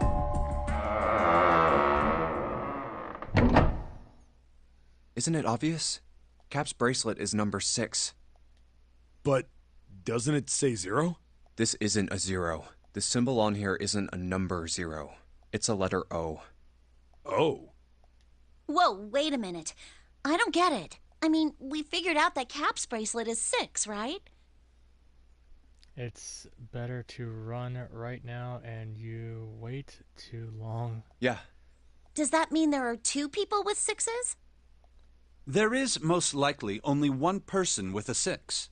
But I don't get it. What about June? Here we go. Well, this is only an educated guess, but I think June's number was never 6 to begin with. Her bracelet was flipped. Bum, bum, bum. Get it? She has the number 9. In other words, June's real number is... 9. 9. So basically, with just that, she could literally leave this whole complex just with the number 9 on her wrist. That seems the most likely. Then all this numbered door stuff was just a load of crap? Why would you say that? Because If June is 9, then the numbers wouldn't match up. Here, look. List of all the numbered doors June's gone through. I'll let you know what I'm writing, okay, Snake? And that's everything. I wrote down which door she went into and with whom. And I wrote what all the numbers were. So if you switch 9 in wherever there's a 6, the numbers don't work. If the digital root is 7, then you can't open door 4. If the digital root is 2, then you can't open door 8. Clover, do you notice anything interesting on that list? What do you mean? You're talking about 3, right? 3? Santa's always in the room with her. That's what you're saying, isn't it? Yes, that's right. What about it? That's quite simple, really. You told me that the first time you came to this room, Santa was the first to refuse to leave June behind. Here we go. More mind-blowing coming, Elena. Now, doesn't that beg the question why? Why would Santa do such a thing? I hate mathematicals, my beloved husband. I do too. The answer is easy. Because Santa can't open door 9 with only 7 in Lotus. Of course, there's only one reason for that. His number isn't actually 3. Santa's real number, 7? Would you be so kind as to modify my sister's equations? Yeah, sure. This is what you were getting at, right, Snake? Thank you. That is exactly right, 7. Santa's true number wasn't 3. It was 0. No way. Santa is 0? And June was 9, not 6. Conversely, Santa was 0, not 3. Plus 3 and minus 3, they cancel one another out. Nothing appears out of order. Santa was still playing by the rules of the Nonary game this whole time. Precisely. So you're saying Santa planned this whole thing? I'm not sure if he acted alone or not. There's more to it. But I think it is safe to conclude that he is 0, if my hypothesis is correct. Snake's hypothesis? Something doesn't seem right. June's bracelet being flipped. Even if that were possible, that would mean there are 2 number 9 bracelets. Actually, no. The guy that we thought was the 9th man, the one that died in the room by himself, his number was actually 6. And if that's the case? All right, that's enough talking. You getting goosebumps, my beloved? Let's go. It's high time we went through that door. Yes, please, let's get the out of here. I'm trying to end this in the last episode. Make this the last episode. We just want to move on. I want to beat the other one. Oh, it's right there.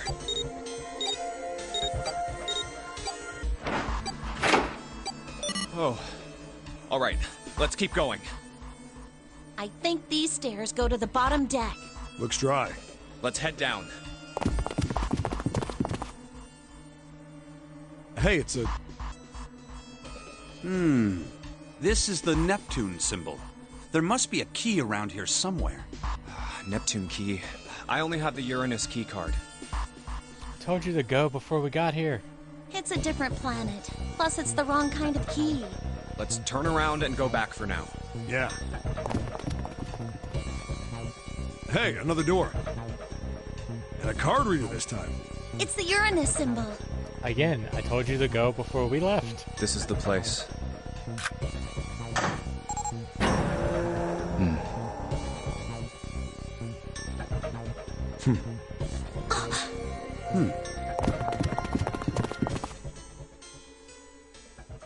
Wow! Here is the library. It's totally full of books! There's so many. I don't know where to look. All right, if we want to get through that door out there, we need the Neptune key. I say we split up and look for it. Okay. Very well. Sure thing. Good. Let's get started then. We don't have a lot of time. Hurry. What are you, Bill?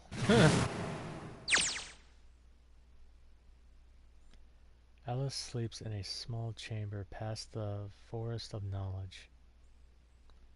As he began his search for reasons he didn't fully understand, Junbei felt these particular words float through his mind.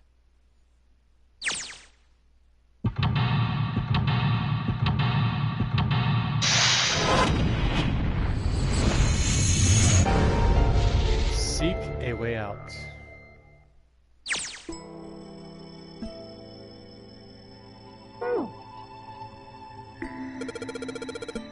There's a note on the table. Lights to the books. Huh? What does that mean? Interesting. Well, intelligence often hides itself in darkness. Have you ever thought about the pages of a book? Each page only sees what, maybe 2 or 3 minutes of light before the reader is on to the next the next. Cool. They are excited to see a bunch of books, and it's like the beast shows Belle his library. Oh, he was showing her more than the library. He was showing her something else. They spend the rest of their lives locked in darkness. Rather like myself. That's horrible. Oh, don't get me wrong. I'm not complaining. Not at all. I live in the darkness, yes. But that has gifted me with the ability to catch the truth. Others might miss. I can hear the voices hidden in the darkness, you may say. That sounds fucking weird, dude.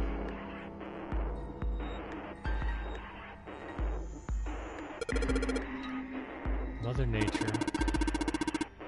Is that some sort of book about hippopotamus chicks? What?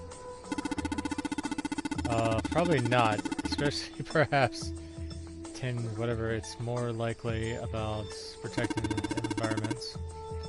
I was trying to make a joke. Dude, hippo chicks, really? This one's about fossils, right? They're pretty nasty looking. Theory of evolution, heck, even I know this one. Next thing to you, we have Fort in the background saying I'm bolted to the wall. Who? What? Are you talking about the dog from Oliver and Company? That's the Delvin guy, right? Well, yes and no. Charles Darwin wrote a book called On the Origin of Species. In it, he put forth his theory of evolution. Yeah, I remember that part. He called it natural selection. Yeah, natural selection. Look at him now. He's fucking buried 6 feet under. Fucking prick. Charles Darwin can suck a fucking fat one. Inducing you know. Thinking about the Earth, even when you're on the ocean. Kind of romantic. In a way, I guess. Okay. The fuck? What's the deal with these titles? They're all gibberish. Hey, what if we, like, switch them around? Switch them around, yeah. If we move them around, maybe they'll spell something. Oh, I get it. Yeah, heck, it's worth a shot.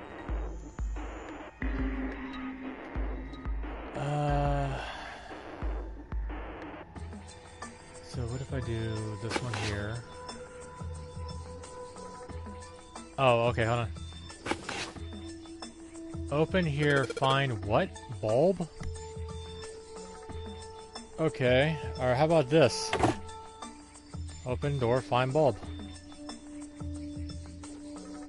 Charles Darwin is like looking at the trees and bugs and go gaga about my beloved. What? That was a piece of cake. Hooray! You did it, Jubei. I guess that turned out well enough. So the letters from the titles open out. Open here, find bulb. What's the bulb for, though? Okay. Okay. What the oh, okay. Oh, the table's over here. I was like, where am I? The light bulb is my hat, my beloved. What? Is my hat yay? What?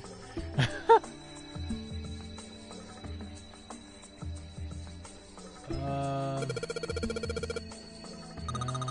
I think whoever set this up wanted us to see the cover, not the spine. Let's look at it. Oh. I didn't really click there. I clicked the book below, but okay.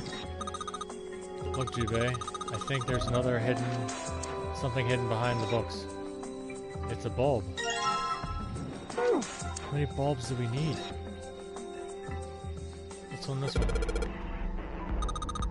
What's that? Some sort of comic book? Jeez, I guess boys really like that stuff, huh?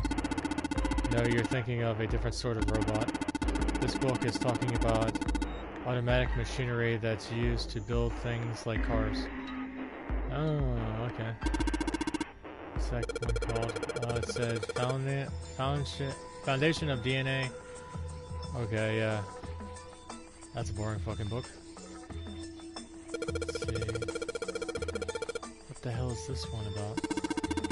Well, I know what telekinesis is, or telepathic is, but I've never heard of that. It refers to having the ability to travel through time. Oh god, here we go with that. Mind swap. You mean you could, like, change bodies with someone? Well, I guess I wouldn't mind switching bodies with my brother or Jubei too much. But I'd rather die than let Seven switch with me. Okay, that's very awkward. Next to be a bad magazine and Seven. Oh, that's mine. And hides it. What the hell? Yeah, like I ever want to swap bodies with a little brat like you. Hey, were you just imagining it? You were. Shut up. Yeah, like... Yeah, well, he wasn't the only one. I was not imagining it. I was not thinking even about that. Man, there's some weird stuff here. I can't even pronounce this one. Who's that? Some sort of famous person? It's not a person's name. It's the name of a fictional book created by... Okay, that's a word. It's said to be the one of the sources used in the creation of the legendary Book of the Dead of the Necronomicon. Now we got an Evil Dead reference going on here. Oh, so these are all occultist books and stuff. Okay. That'd be awkward seeing them switch bodies.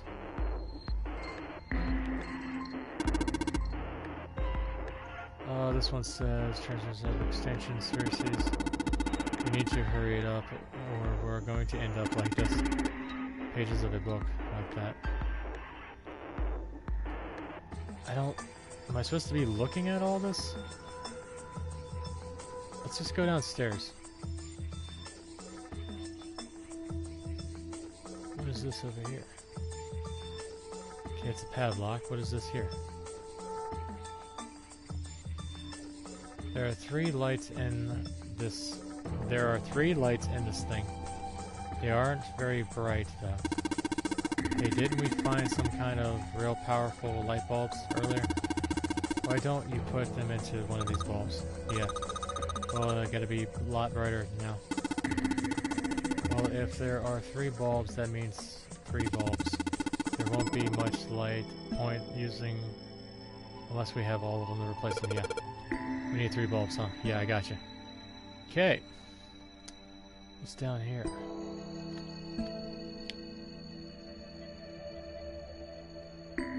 The fuck are these? Dead kind? What the hell is this? Wasn't that a German mathematician? Maybe it's of his work. Don't know how to pronounce that one. This book is in German. It looks like it's the complete works of something. I've never heard of it. Well, if Snake doesn't know what it is, I don't think we'll ever know. Maybe once the lights are powerful, it'll be like a light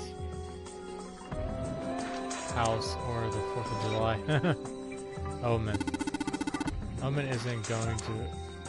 Omen isn't enough to go on. Is it Omen or something else? Perhaps about the English Revolution.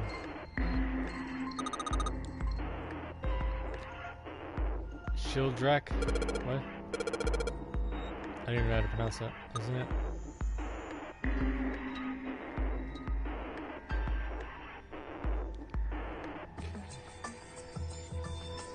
There's a couple of books on the glass shelf. From here to left to right, it says Volume 6, 3, 2, 4, 1, and 5.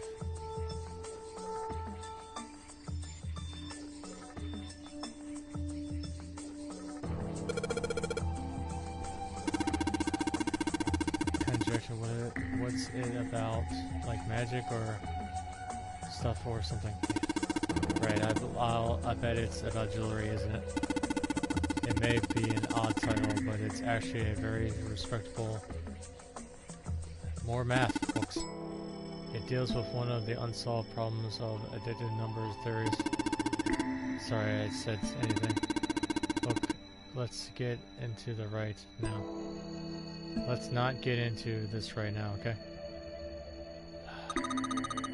It's a weird book, Jubei. What is with all this math? That's funny.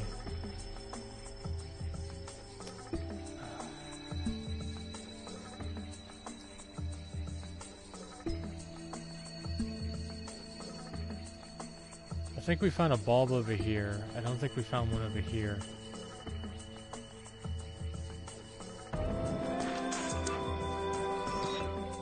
Yeah, we already looked at that one. What is this one? This one says the golden rabbit and the moon on it. Does that mean anything? It's about a rabbit that lives on the moon? Rabbits are pretty cute, but what's the moon stuff about?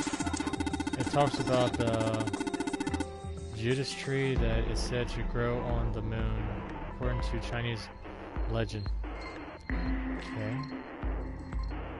Shelf. Okay, I guess... Alright, let's look over here. What's a picture book like this doing here? It looks like it's about a Little League. It does see a little weird that it's so different from the others. Maybe you ought to take it with... Okay. Why?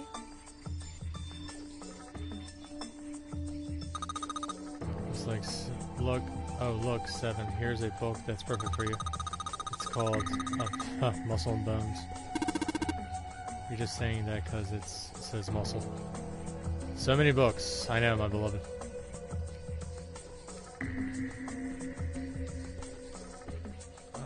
Okay, what is this? Hey, it's another one of these kids' books. It looks a lot like the other one we found.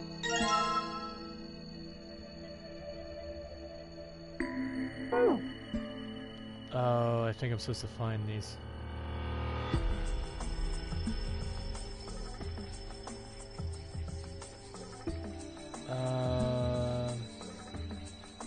Nothing there. Nothing there.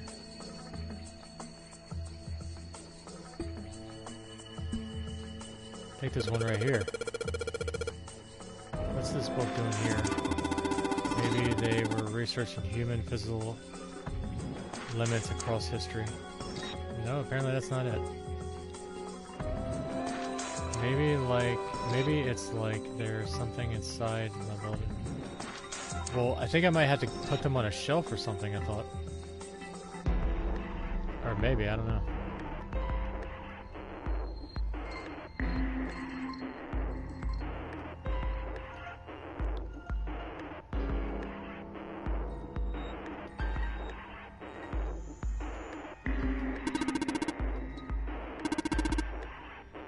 Don't even understand that damn title. Looks like this shelf, all about science.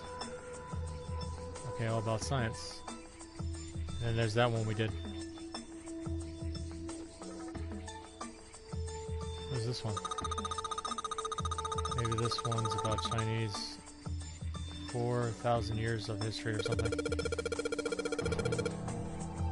Hey, Chinese history and whatever history are not the same thing. Okay. Yes, we know. What else we got? Just listen to you read these titles is giving me a headache. Looking at all this shit's giving me a headache. Can't say fancy technology stuff. Keep on talking about that stuff and you're gonna put me to sleep. I'm already going to sleep. The black hole, what? I guess this bookshelf has in whatever theme. I'm trying my best to find. I think I'm supposed to have 4, ain't I?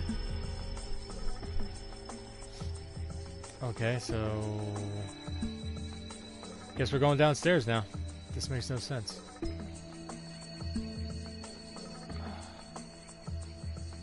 Books of different languages, but there's something suspicious about the shelf on the left. Is that right here? Let's see what we got here.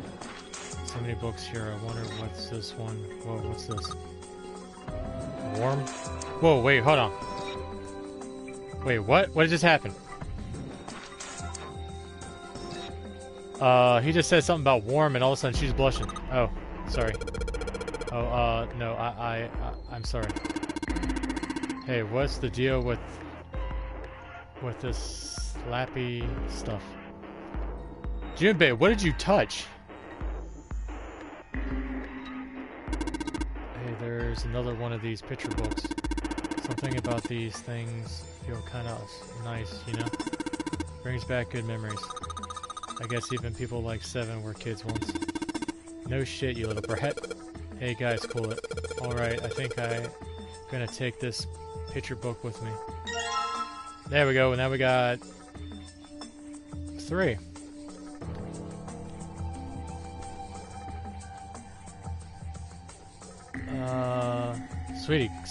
Sweetie, slow down. I can't read all that. I can't even scroll back up to see what you said. And sweetie, let me try to solve something, okay? I like your help, but just slow down. Slow down. I know you're eager to see the ending of what's going on. Slow down. Go upstairs to where there is a keyboard, a screen, and the Roman numerals are like the 0 code from the captain's quarters. The numerals. Where are you talking about, sweetie?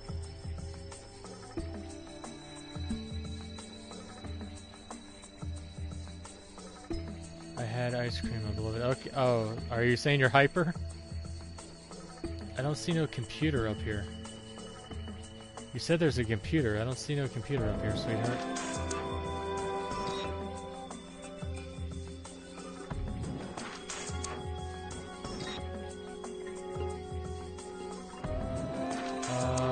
Let's see.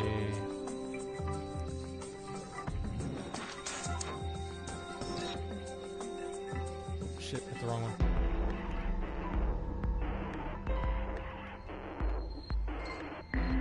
Keeps taking me down here. No, I don't want to do that. I want to take a look at the items I got. It's got a magic wand on it, okay. So what's inside? Well, are not you going to open it? Pretty sure it's not just has pages inside. Smart.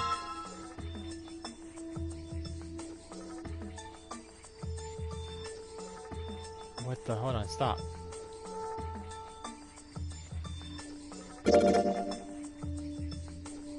SE-5.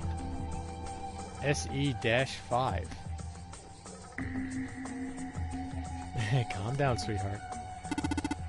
What is that? Well, when I opened it, there's 4 letters. 4 letters popped up, out. So I guess it's a pop book. I wonder what that means. Well, how about this one? This one has some Native Americans on the cover. Hey, Jubei, take a look at this one. Maybe it's got something. Guess it's one. Guess it's one of them? Is that what you're trying to say? One of them pop-up books. That sentence is not written correctly. I'm stuttering over here because I'm trying to read something that doesn't really sound like it's actually right. Guess it's one them pop-up books, right? That's not a sentence. Get the letter L, R, and K popped up. Can't make any sense of them. Large, round, kinky? Really? Nah, probably not. Oh shit, I didn't want to do that. Go ahead and open it up. Head.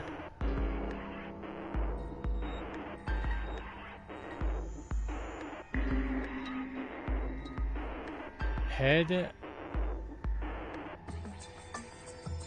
That's strange. Not gonna lie. Who said that? It was 7 that said that. Head. This pop-up book, it's got the letters H-E-A-D popping up out of it.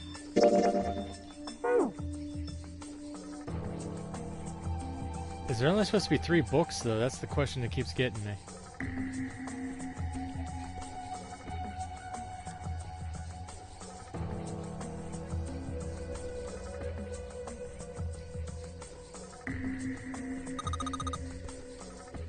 What the hell? What is this? What is there to hypothesize about what a... Okay. Heavens no, there are many factors, length. Guys, you are saying shit that I don't really think pertains to what we're trying to fucking do. Yes, I know, it's another thing about numbers. What is with all the fucking numbers? Oh god, I'm getting lost in a sea of shit that makes no fucking sense. Sounds like a number of maths. Yeah, whatever. Nothing there. Nothing there. Nothing there. Nothing there.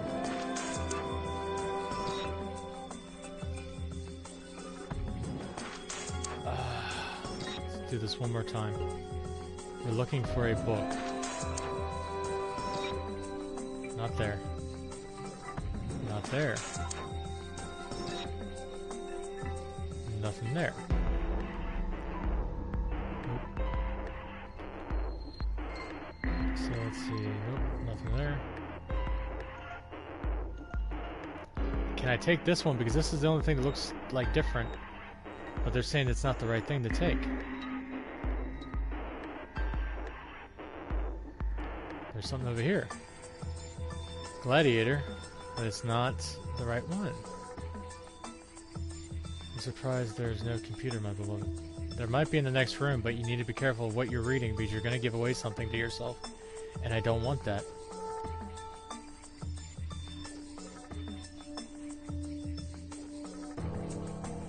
Gladiator.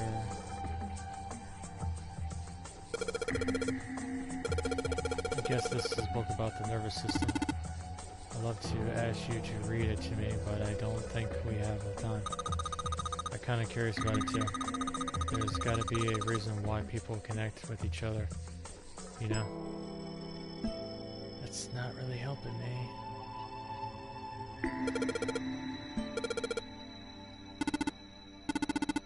Yes, we know.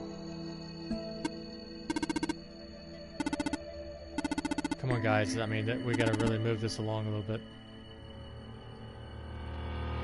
No worries, my beloved. I'm thinking about the library I go to, and they have a computer upstairs.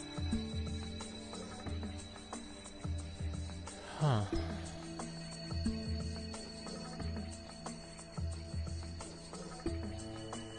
Do we only need 3 books, or is there supposed to be more than that?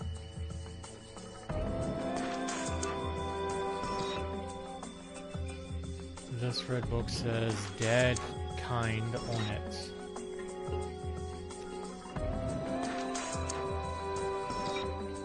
Sitting on the shelf. It's got the volume number written on the lower part of the spine. This one says Omen on it.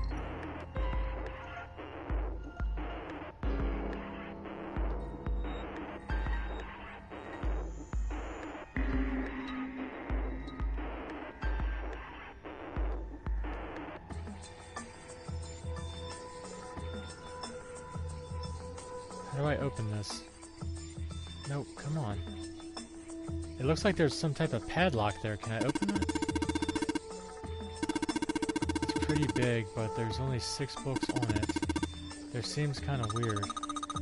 Hey, it looks like there's something on the bottom. I can't really see it though. The glass is all fogged. How about you just shatter the fucker? There we go. About fucking time.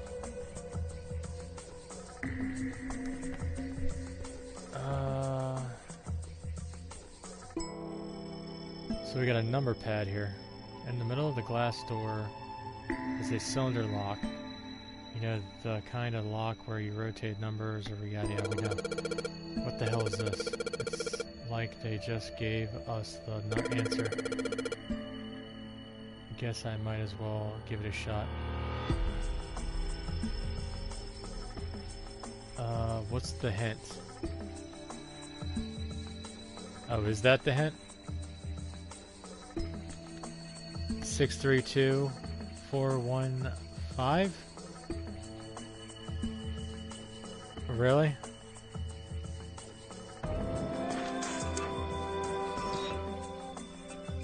Six, one, or is it? No, it's 3. 2, 4, 1, 5. Okay, they gave the answer. But why? You did it, Jinbei. Yay! I don't know why, but I don't really feel particularly happy about being praised for that. Whatever. At least the lock's open now. Let's see if we can get it open, right?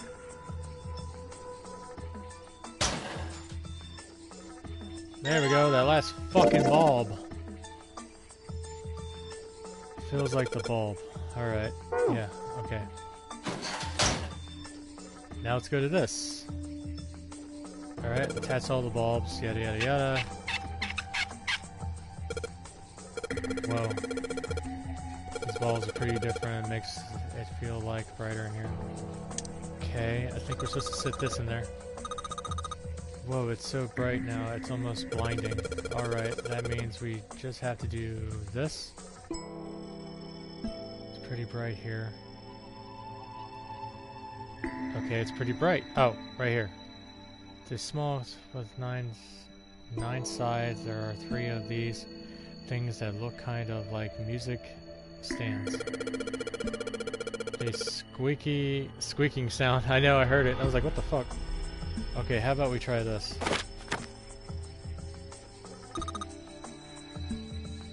Okay, you really didn't need me to do that, but you did it yourself. Awesome. It looks like it works.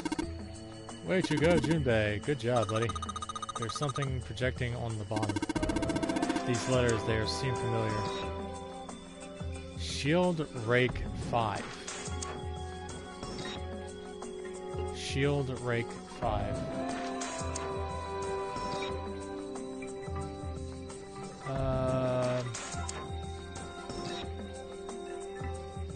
That one.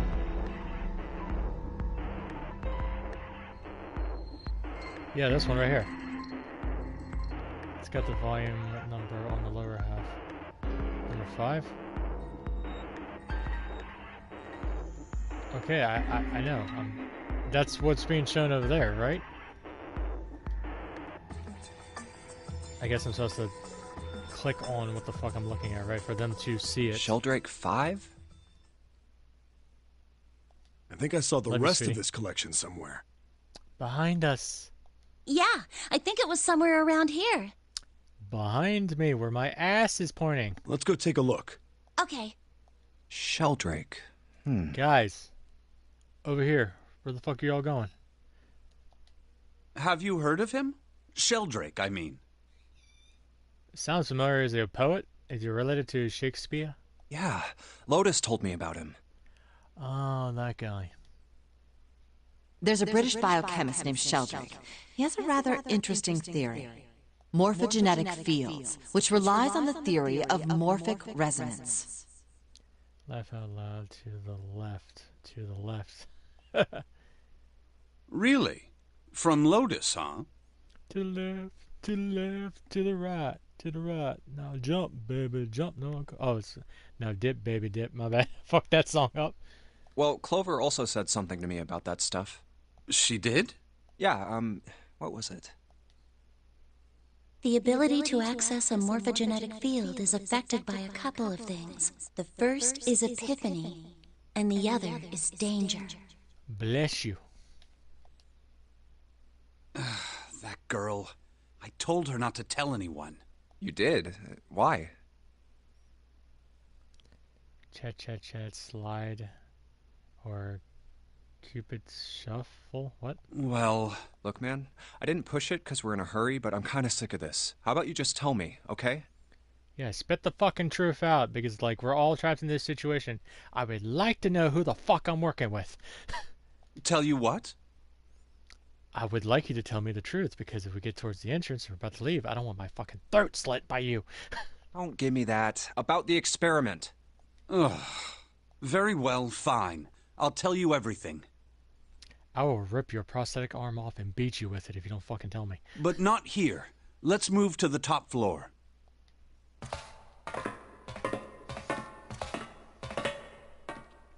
I suppose I might as well start by telling you why I kept quiet, and why I made sure Clover did as well. To be honest, the explanation is quite simple. Zero told me not to.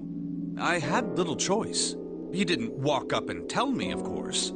He gave me a message engraved on a card. That's the Braille one, yes. a Braille card. It looks just like the one you showed us earlier. So you had 2 cards. No, only one. Huh? What do you mean? I thought that card just had some rules for the Nonary game on it. Yes, it did. And those were the rules I read you. However, they were not the only thing on the card. There was something I didn't read. Well, perhaps I should say there was something I couldn't read. Just fucking say it. You stuck up prick. And that was? Tell no one of the events that took place 9 years ago. Tell, and I activate your sister's detonator. It's a threat on our lives. Oh. Well, what about Clover? Did she get a message from Zero too? I don't believe she did. But doesn't it strike you as strange that Zero would shut my mouth, but not hers? Yeah. To be on the safe side, however, I told her it was best not to tell anyone. It's like you read the contact and never read the small print. Oh, contract, not contact. Still, apparently she told you. That girl. Yeah, but we don't know the girl's name. Well, I know the girl's name, but nobody else knows the girl's name. What's wrong with her telling me? I figured some stuff out with the things she told me. I mean, it looks like the whole activate her detonator thing was just a bluff. She's prancing around downstairs happy as a clam now that you're back. That's very true. I've decided I can trust you. And you couldn't trust me before. I've been saving your ass. I got you out of the coffin. I mean, it wasn't Seven that took and got you out. It wasn't your sister that got you out. It was me. I've decided to tell you the truth. Well, spit it the fuck out. The chance that Santa is Zero is very high. Gee. I feel I can assume Santa doesn't have the time to observe us at the moment. And at any rate, even if he were, I very much doubt he would kill us. Why? Clover told me about the 4-leaf clover, about the words. If he knew about that, then he was in my group during the first experiment. I'm sure of it. He wouldn't kill us, no matter what the situation was. Hey, Snake? Just say it already. No more hints. Yes, I know. You want to know what happened during the experiment? Yeah. How much do you know? Very fucking little. Clover told me about... I see. the morphogenetic field in the experiments 9 years prior, how the experiments had taken place simultaneously at 2 locations, one being the ship and the other being a building in Nevada. And the girl that died during the experiment. Nevada. She told you all that, did she? Yeah, but we don't know the girl's name. At any rate, I now know how much you've learned. All that remains for us to determine is who did this and why, right? Yes. Can you tell me what happened? Yes. The people who organized the initial experiment were from a company called Cradle Pharmaceuticals. There were 4 of them running the show. Gentaro Hongo, Nagisa Nijisaki, Teruaki Kubota, Kagechika Musashido. Bless you. Hongo was the CEO of Cradle Pharmaceuticals. Nijisaki was his right-hand man and did the lion's share of the planning. Kubota led the company's research and development division. Musashido was their majority stockholder. It was these 4 people who planned the initial experiment. Let me simplify it for you. Hongo designed it, and Nijisaki put it all together. It's a Jackson 5. Well, it's not. No, so you got 5 people.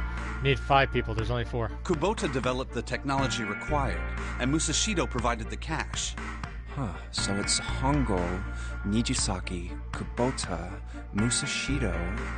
Of course, more than 4 people were required to conduct an experiment of this scale. To that end, they organized a top-secret team to assist them with their research. All in all, they gathered 10 people or so. Those 10 completed their team, and they were able to begin the project. They named it the Nonary Project.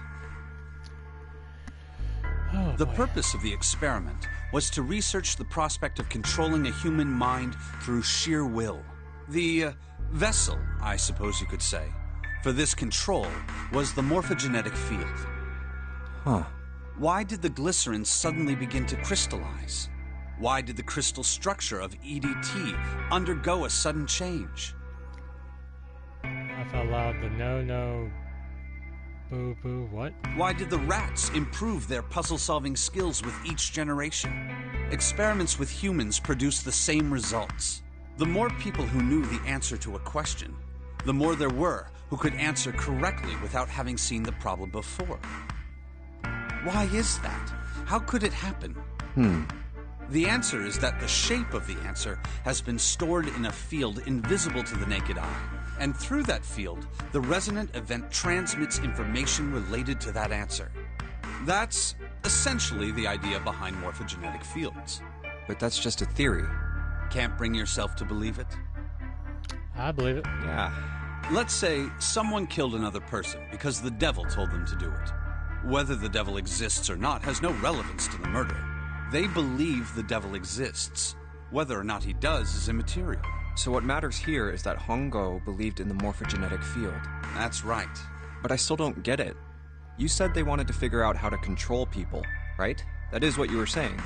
Yes. So how are they going to do that with a morphogenetic field? I'll keep it simple.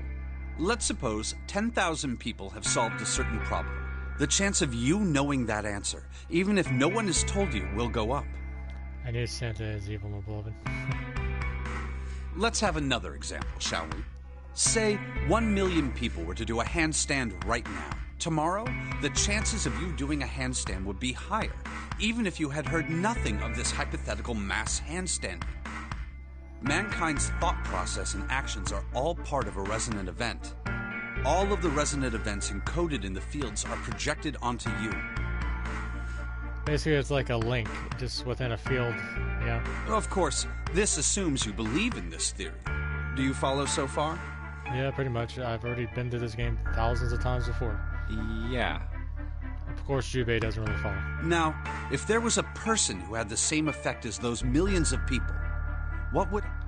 If that happened? one person were to do a handstand, other people would find themselves wanting to do handstands as well.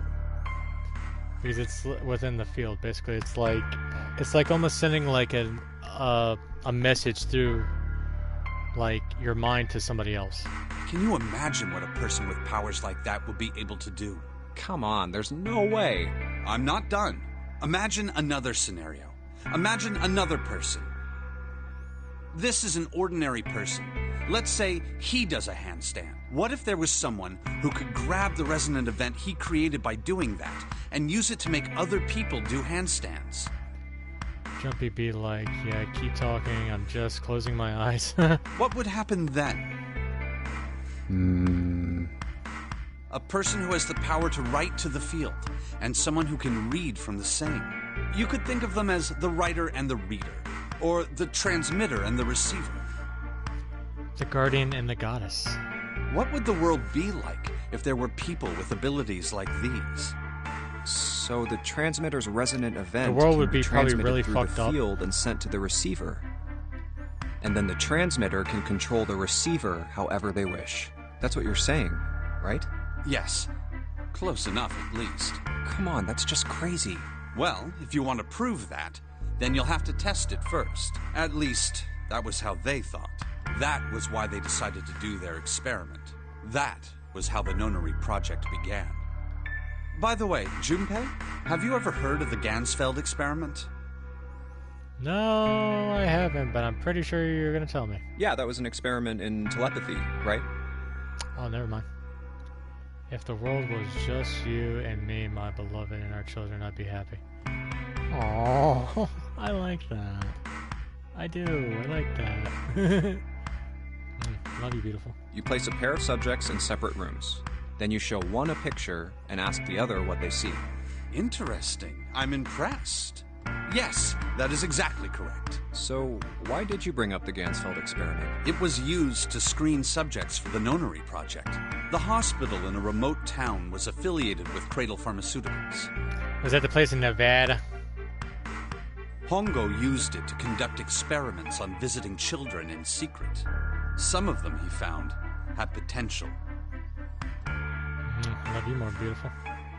He began to gather children that showed promise. Children that seemed as though they might be able to access the field. I love your beautiful words. Of course, none Not of them his words, but I volunteered. meant yours. They were kidnapped. Kidnapped. There were 9 pairs of siblings taken, for 18 children total. For reasons that were not fully understood at the time, each pair had 1 transmitter and 1 receiver. They were split perfectly. As such, the 18 children were split into 2 groups of 9. So basically, they must have been looking for twins because you got Snake here with his twin sister. Or maybe it could be just siblings. Maybe it doesn't have to do nothing with being twins. It could be just brother and sister and they never really came out at the same time, you know? The children who were put into Group Q were the ones who excelled at transmitting. They were transferred to the mock experiment building known as Building Q in the Nevada desert. Nevada. The children who excelled at receiving were put in Group A. It'd be like Oliver Twist in a horror vision. Group A was version. then placed on the former hospital ship Gigantic. From the experiments he had conducted so far, Hongo had learned the following. Hongo sounds like a dinner you eat. You want some hongo? There are 2 things that can increase one's resonance with the fields. The first is epiphany. Bless The you. other is danger. Have you ever been faced with an especially difficult problem and thought about it very long and very hard until finally an answer suddenly appeared in your mind? It may seem obvious to say so, but that is what is meant by epiphany. Bless you. The information obtained through that epiphany can Bless be you. easily transmitted through the fields, where it can be easily interpreted. Adding danger to that equation allows for even easier field access. That's where Hongo came in. They set up a number of puzzles across the Gigantic. The participants had to solve each one before they could move to the next room. Of course, he hadn't forgotten to include danger. He had detonated a bomb on the hull of the Gigantic. The children in Group A were forced to play the Nonary game as the ship sunk. Damn. By forcing the children into a life-or-death situation, Hongo hoped to increase the likelihood of their tapping into the fields. The children from Group Q, on the other hand, were confined to the mock experiment building, Building Q. Building Q duplicated the interior and puzzles of the Gigantic exactly. Every detail was exactly the same. Hongo explained the situation to the children in Group Q. Solve the puzzles you find throughout the rooms. When you have the answers, transmit that information to the children in Group A. If you succeed, they will be able to solve the puzzles and escape. But if you fail, then the Gigantic will sink, and your brothers and sisters will drown. Those were his orders. Do you know why the astronauts of Apollo 13 were able to return to Earth safely? Why do I give a fuck about that? It was because NASA had access to a replica of the Apollo 13 capsule. Yeah, in case something went wrong, they had an ability to try to fix it. Hey, Honey Wolf, how would you react if I smell like banana, like perfume and lotion? Make a coconut. You make a coconut, I'll be all over you.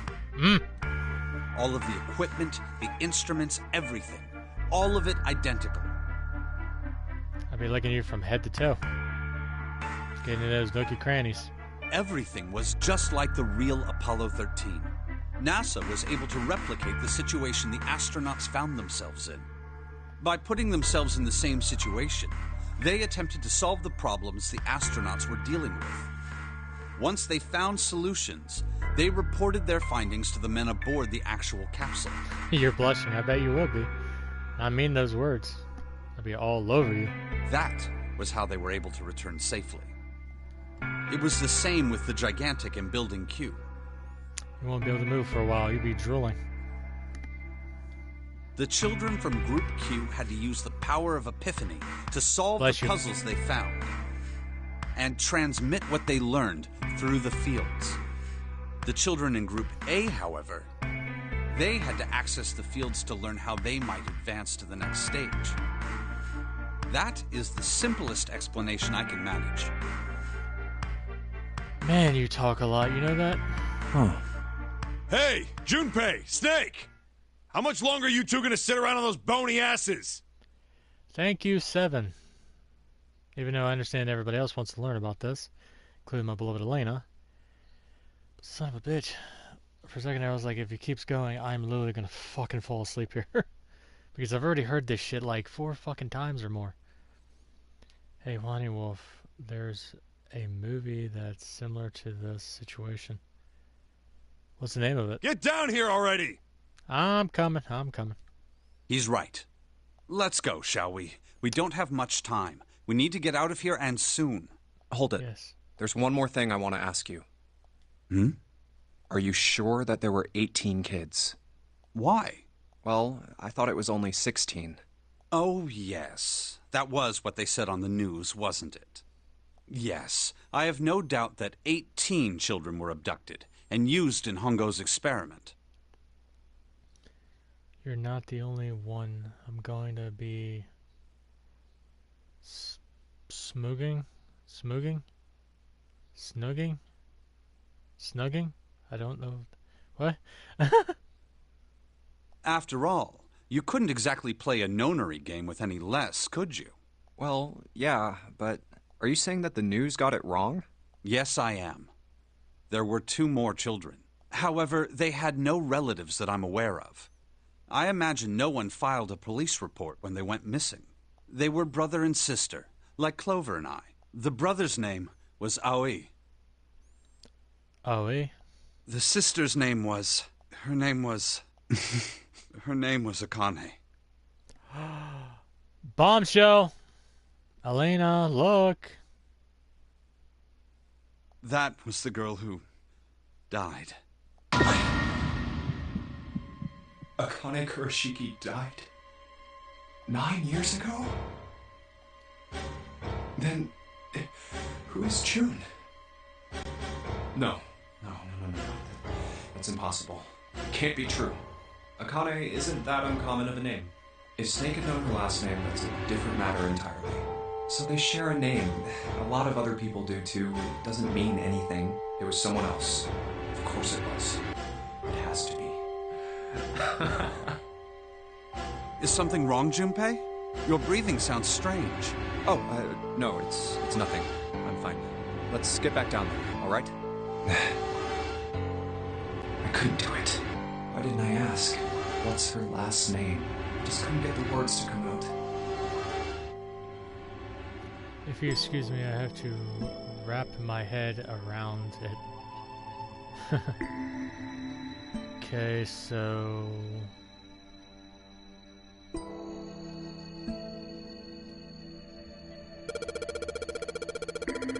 This is it. This is what the shadow picture was pointing to.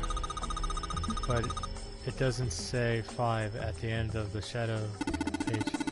Yes, I think we need to find the 5th volume. And there's a button. Well, would you look at that? There's a big red button behind this one. Press it. You press it and Nevada goes up in smoke. I guess we should press this button.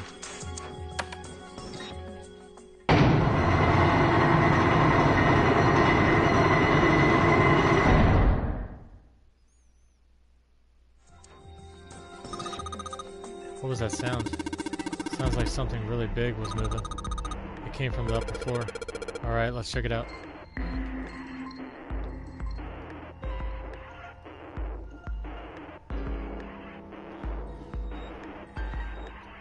Okay, here's the computer. There's a keyboard in front of the numbers, and there are 4 Roman numerals on the wall. It's gonna be a hint of something sort. It was the green giant with his wife. It's a red dot. So we got, what would that be, 12? Or no, 13? X times 3 would be 13. X times, that would be 14, 10, and then 13? These are all Roman numerals. Do you think we need to put in the numbers from the wall on the keyboard? No, you can't. The keyboard doesn't have any numbers. You can't just type in 3 or 4. That must mean... Oh, okay. I bet you gotta type something in on the keyboard. Yeah, but you can only put in letters. It looks like you only can enter 4. Let's see how this works. I guess if you hit enter, yada, control, yada, take and delete. Let's give it a shot. I remember Elena gave me the answer.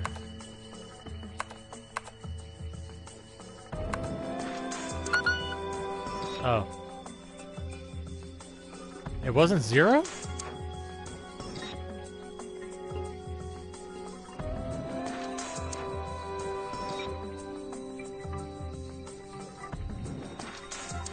Huh.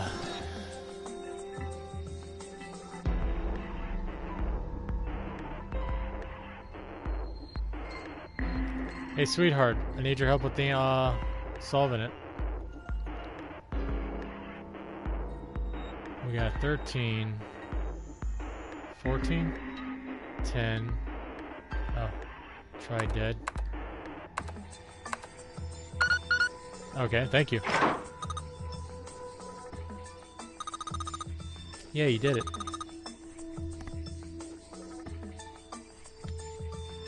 Man, I'm trying to figure that out. I am not good with numbers at all. Good judge, you paid. Again, Elena. Give Elena the credit because it is not me. And bow, my beloved. You're the one that did it. You're the one that gave me the answer. You take the bow. The dead was, the password was dead, remember? Just makes me think whatever is waiting for us isn't good. So what? Geez, you're such a old lady.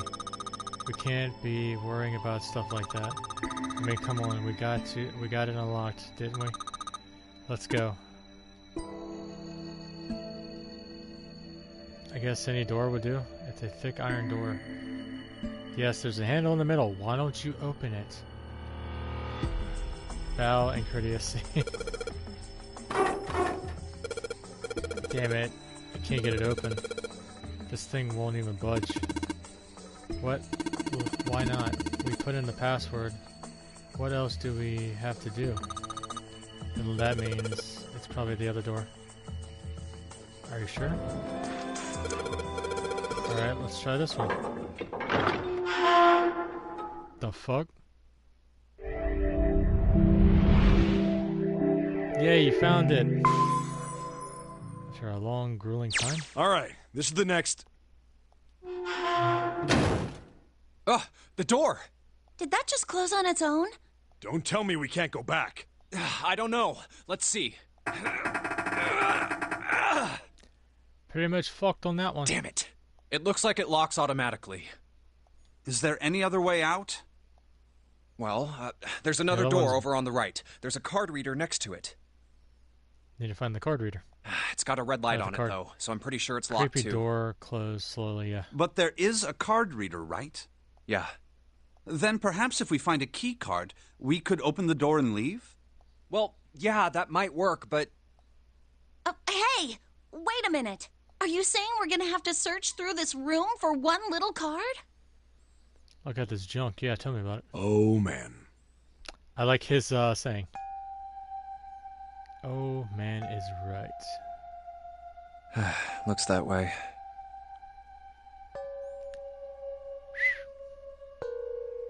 No way! For real? Well, we can sit down and wait to die, if that's what you prefer. I rather doubt that, however. So it would be wise to start looking. We haven't much time. Let's find that key card. Oh, and the Neptune key as well. Oh yeah, I forgot about all that. It'd be like something we have the meat. We won't be able to Arby's. get through the hallway without it. All right then, let's begin. Ooh, Nelly. Secret way out.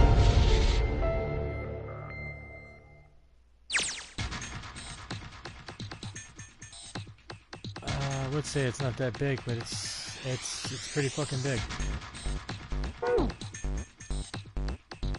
Speed up what?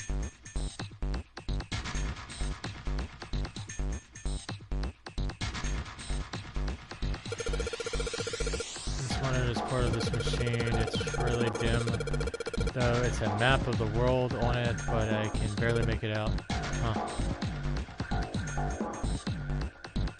There's a panel on the side of the monitor that looks like it's covering something. Junpei, it looks like there's a compass on there. Oh, now I get it. What do you mean? I guess you weren't there, Clover, but I solved a puzzle like this in one of the wheel rooms. I think I need to do the same thing here. Same thing here? I need to match the directions of the compass with the routes on the map. I need the steering wheel and the... I use the steering wheel and the wheelhouse, but this time I think I am going to use the wheel attached to the side here. What are the routes? I don't know. What the hell? Well, I'll just have to give it a shot. If it doesn't work, then I'll look for another clue. Okay, let's give it a shot. Maybe I want to read the instructions. This looks like it.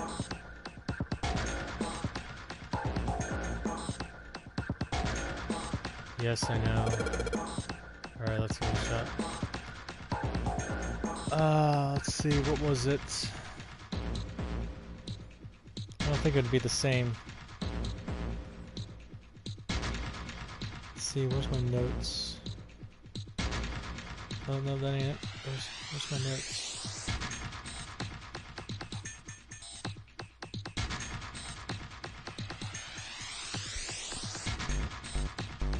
It's going to be...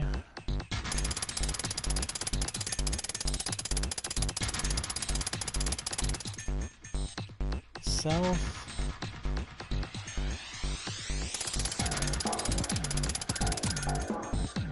West...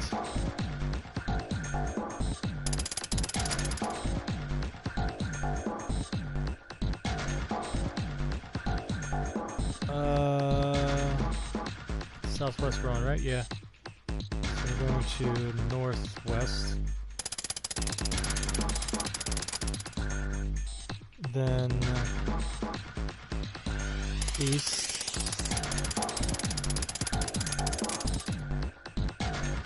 Then north.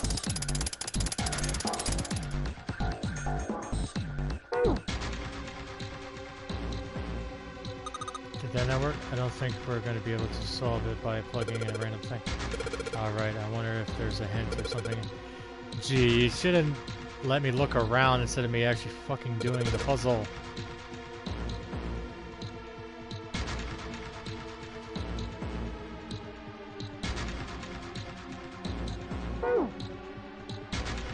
Okay.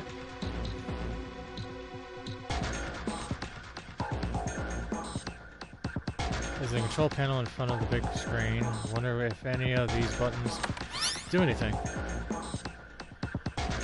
Oh, what the fuck? What's this? There are 15 cells here with numbers and letters in them. Let me see them. Oh, I see. So whatever you touch a cell, the ones next to it turn on or off. What's it? Someone is spending time with Pinocchio. Pocahontas and Love Compass, laugh out loud. Make sure you guys don't be like Star Wars trapped in the... Oh, the trash compactor. Hey Jube, I found this piece of paper under that thing. You wanna take a look at it? Do you think this might have something to do with this puzzle? It's a piece of paper Clover gave you. There are a bunch of numbers and letters connected by equal signs on it. Just like she said, this is probably related to the puzzle on the screen below. Thanks, Clover. This really helps. Now she's blushing. Alright, let's go back and try this again. Anyway, it looks like I just need to make all the cells all green. What the fuck?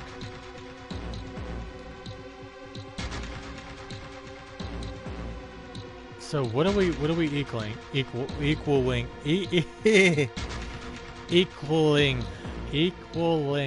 Good lord, that's a word. Equaling. So let's see.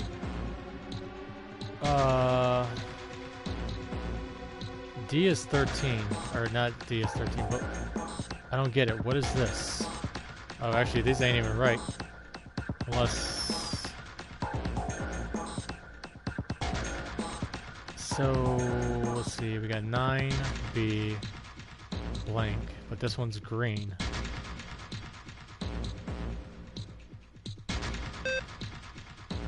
Oh. What the fuck?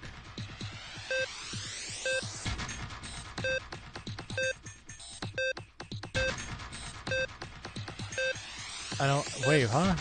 So the letter's already there.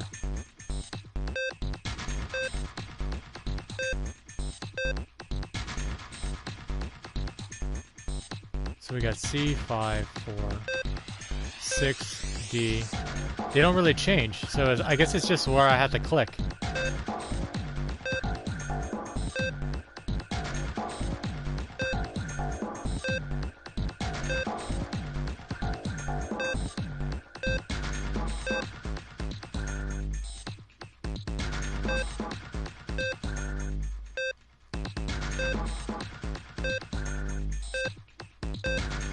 I don't get it, so am I supposed to press somewhere, like, to make them all glow?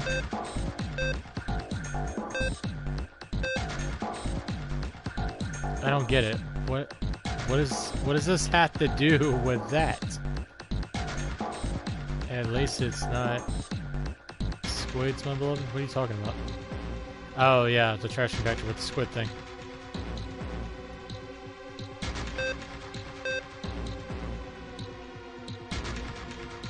So how does that equal that?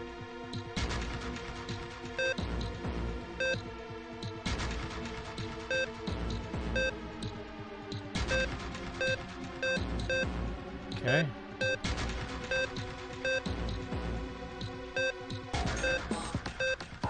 I don't get it.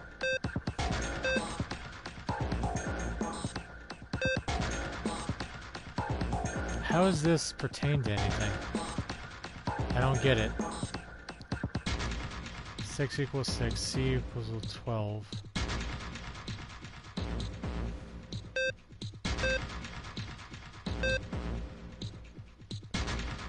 Got them all except fucking one. If I press that, shit takes and just disappears.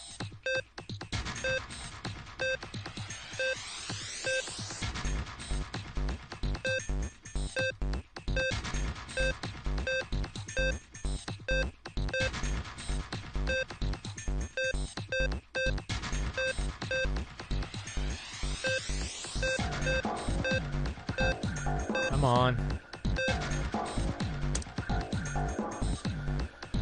Alright, I'm really baffled.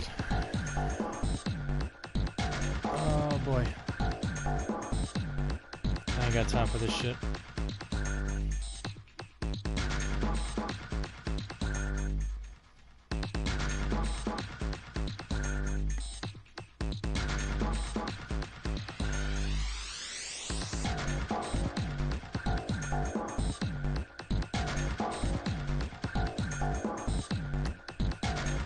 Excuse me.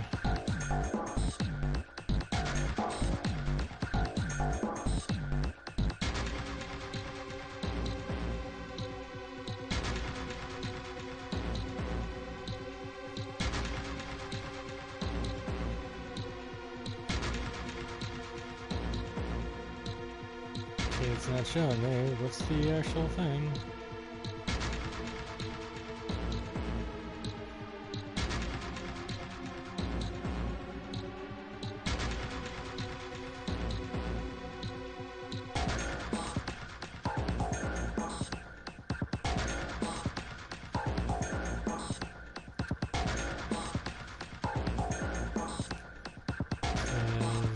What's the most difficult puzzle on the entire game to...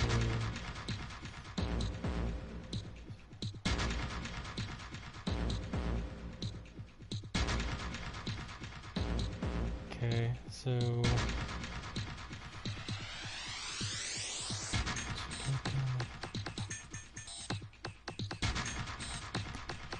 Okay, so let's see, I already reset it.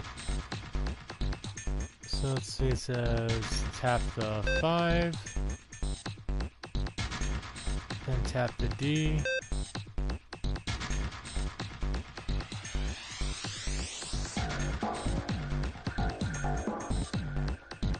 To get them that way, tap the 5 in the center.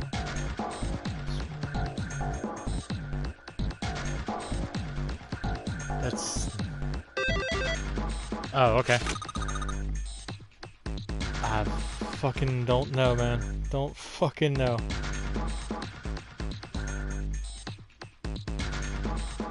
I don't fucking know. That what I just looked up didn't make no fucking sense. And that's wrong apparently because it told me to tap the 5 first. It said to get them that way, tap the 5. Tap the center square, then tap D. I tapped 5, then D, then I hit the center square. So it was like it reversed 2 fucking steps. So I don't fucking know. But it said in the whole entire game, this is the most difficult one that there was, they said. Don't fucking thank me. I have no fucking idea. You seem to have done it.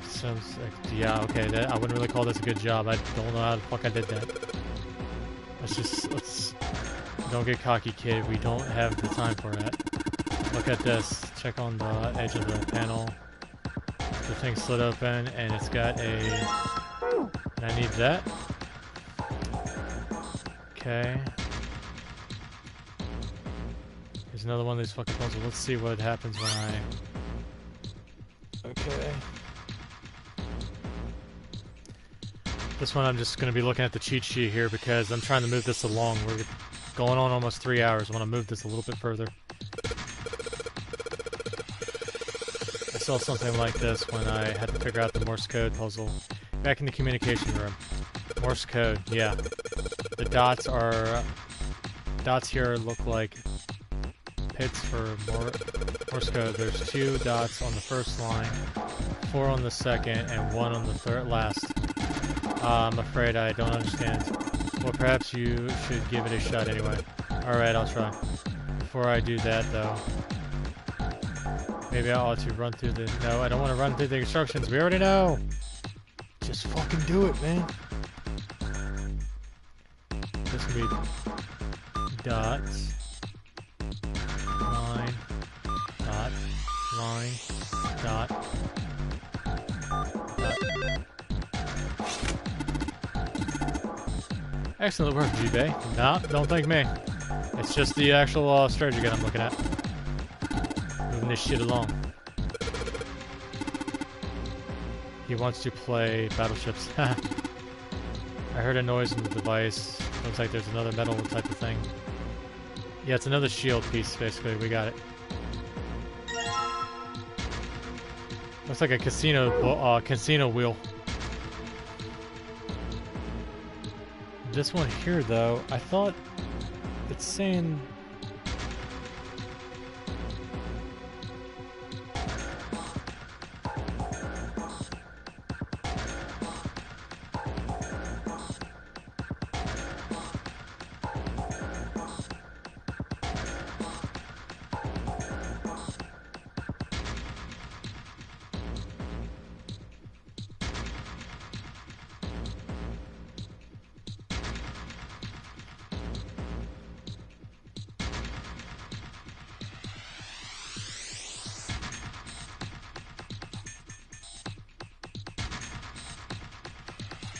Okay, let's see.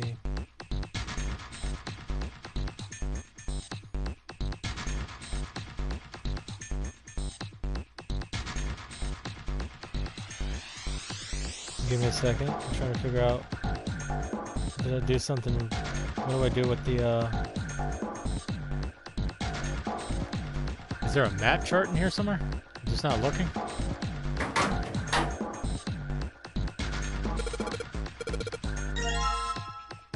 That basically went for that puzzle back there we just solved.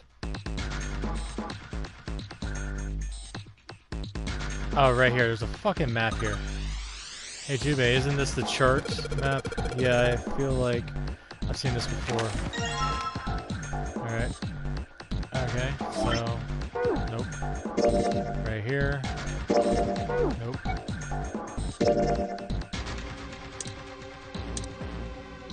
Nope.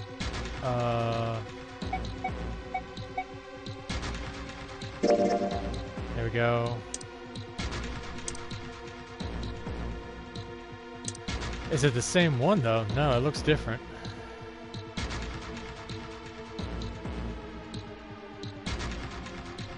So this one right here, I'm gonna map out myself. Oh, let's see. Where is my notebooks? I mean, not notebook.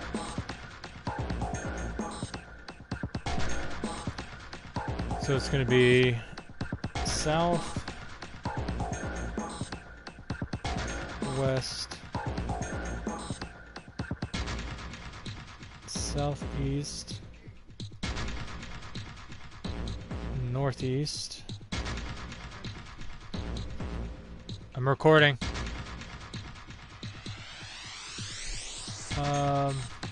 East. Then north, and then east again. So that's our heading.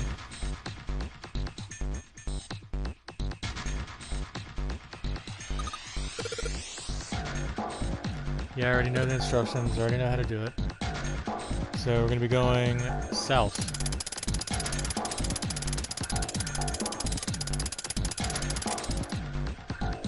South, west,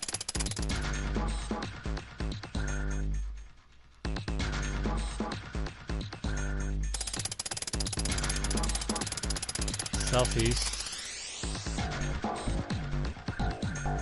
southeast, southeast, northeast, East. East. North. Then east. Bingo! Got it! Thank you, thank you. I will take a bow on that one. We ain't got time to be screwing around. Let's get this shit going. Yeah, I understand. I heard a noise too. You think it's that big box over in the hall by the exit? I think it's made a noise. Like something unlocked, you know? Oh, I thought you were talking about 7. Okay, now we got 3. So, we solved that puzzle.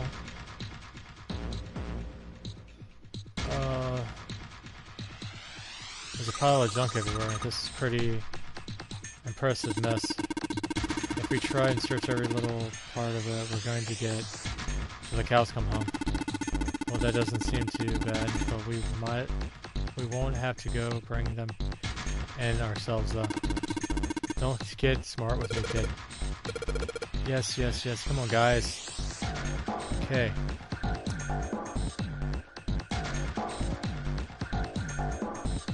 Okay, so I need one more. Drawer stuck. Okay, so we did that puzzle there. We did this puzzle here. Did that puzzle, did that puzzle. Did this puzzle. Where is there another puzzle? Pile of crap everywhere. Man, this place is a mess. It's so messy, I don't know where to start. Some of this crap looks familiar. I think a lot of these parts are the puzzles we've solved in the other rooms. If that's true, then this room might be Zero's lab. Perhaps Zero would have shut himself in this room to devise a machine and puzzles he needed to see his plan come to fruit.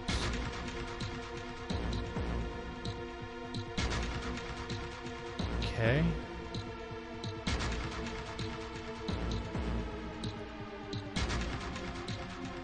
What the hell is this? Metal shutters, sturdy, its frame with black and yellow warning stripes. Alright, let's open it. Oh, shit. That's pretty damn creepy.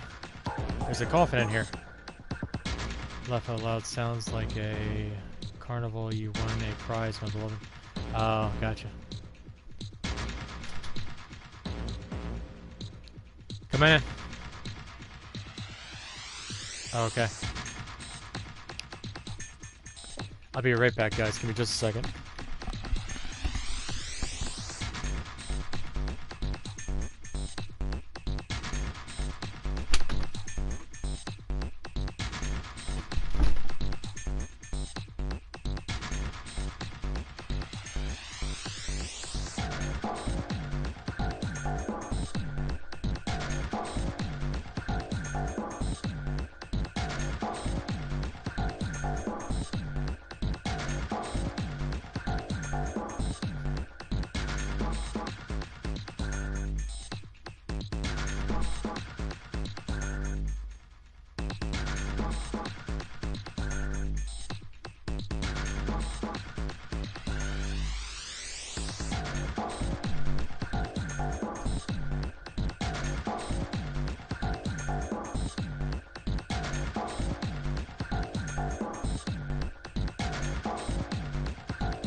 Sorry about that, guys. I'm back.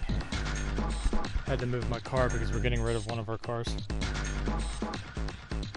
Excuse me. Okay, it's a coffin. A coffin? Oh man, does Seven think? Yeah, he looks all pale. He's thinking the same thing I am. No way. Could this be? Alice! Got the wrong Alice. I'm sorry, but what's going on? Yeah, we forgot we got a blind person here. Not a good thing. It's a coffin. I wonder if there's a vampire. Really? You gotta go the vampire route?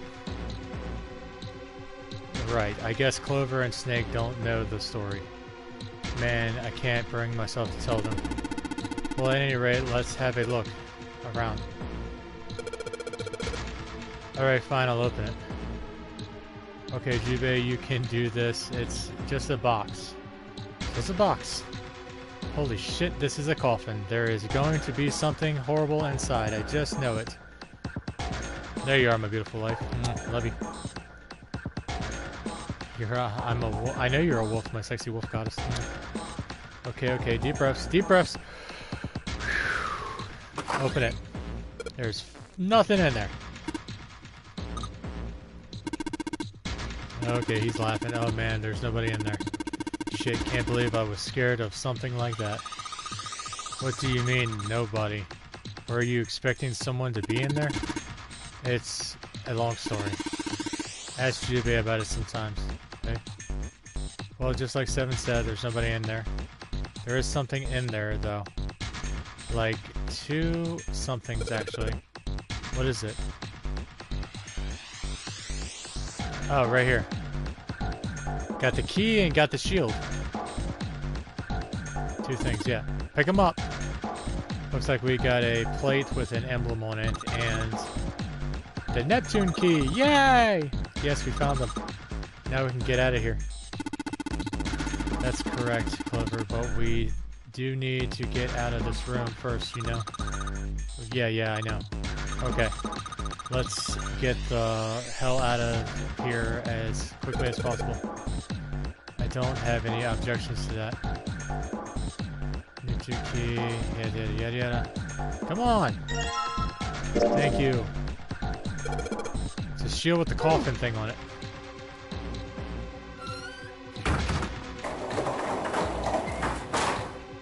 Really? And it had all ice on it, too.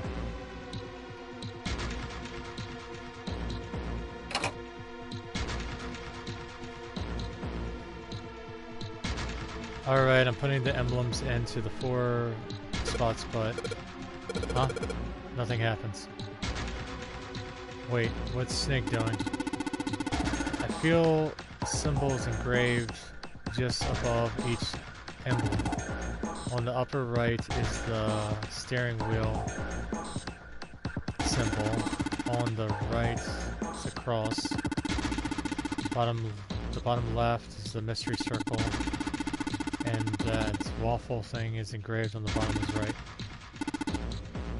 Okay, so one is steering wheel, cross, circle, and waffle pattern. That's the order, huh?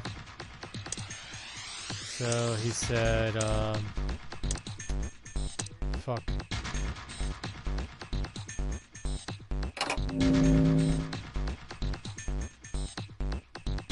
Fuck. Okay, so let's see.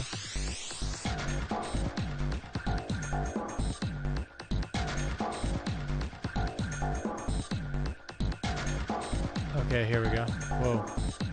What? Now we got something on the monitors at last. What's that? Looks like some kind of puzzle. I wonder if these are the rules. Here, I'll read them to you. When you touch a number area, that area will be selected and it will turn blue to indicate this.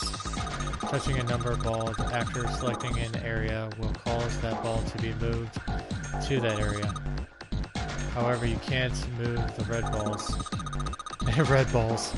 You can only move 3 to 5 balls into a single area. Press the check button once you have moved all the balls except for the red ones, which you can't move. The digital root of the balls in the area, yada yada yada. God damn.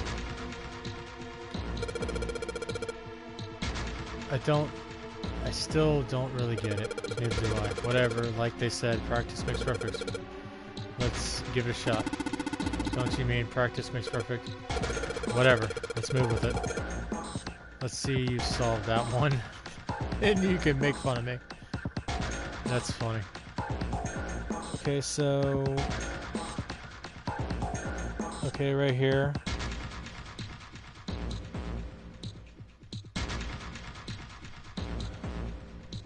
Okay, here we go. So we got 4, 5, and 3. And then this one right here can be 1, 2, 3.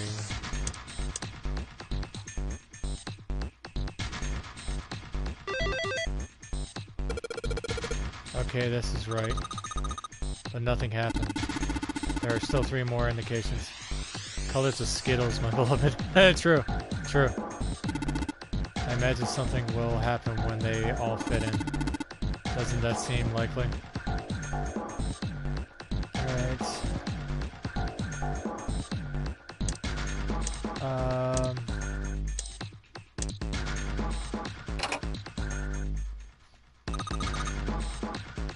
Junbei, don't think maybe you can put the wrong one in there.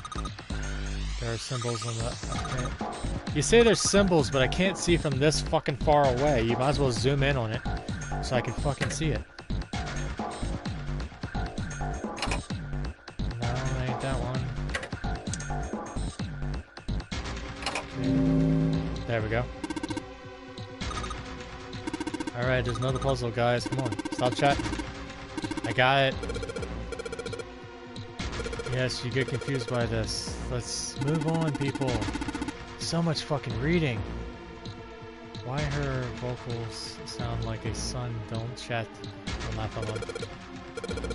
Hey, should it? At least I'm trying, alright? Okay, this one is the cross, so we got...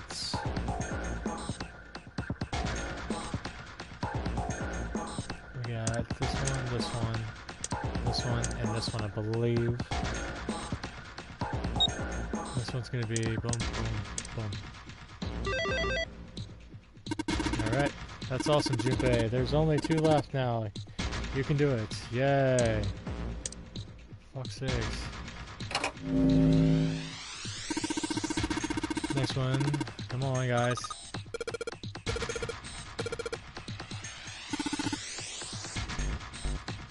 If you can't think of anything clever, please don't strain yourself. You might hurt or something.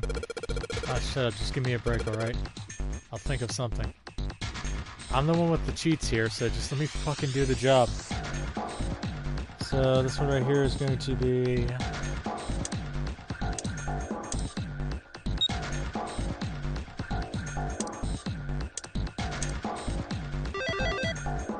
There we go. That one's kind of simple once you get the first ones in.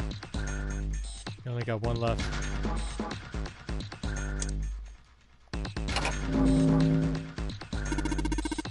Alright. The fuck? Once we solve this puzzle, I'm sure something will happen. Alright, let's solve it.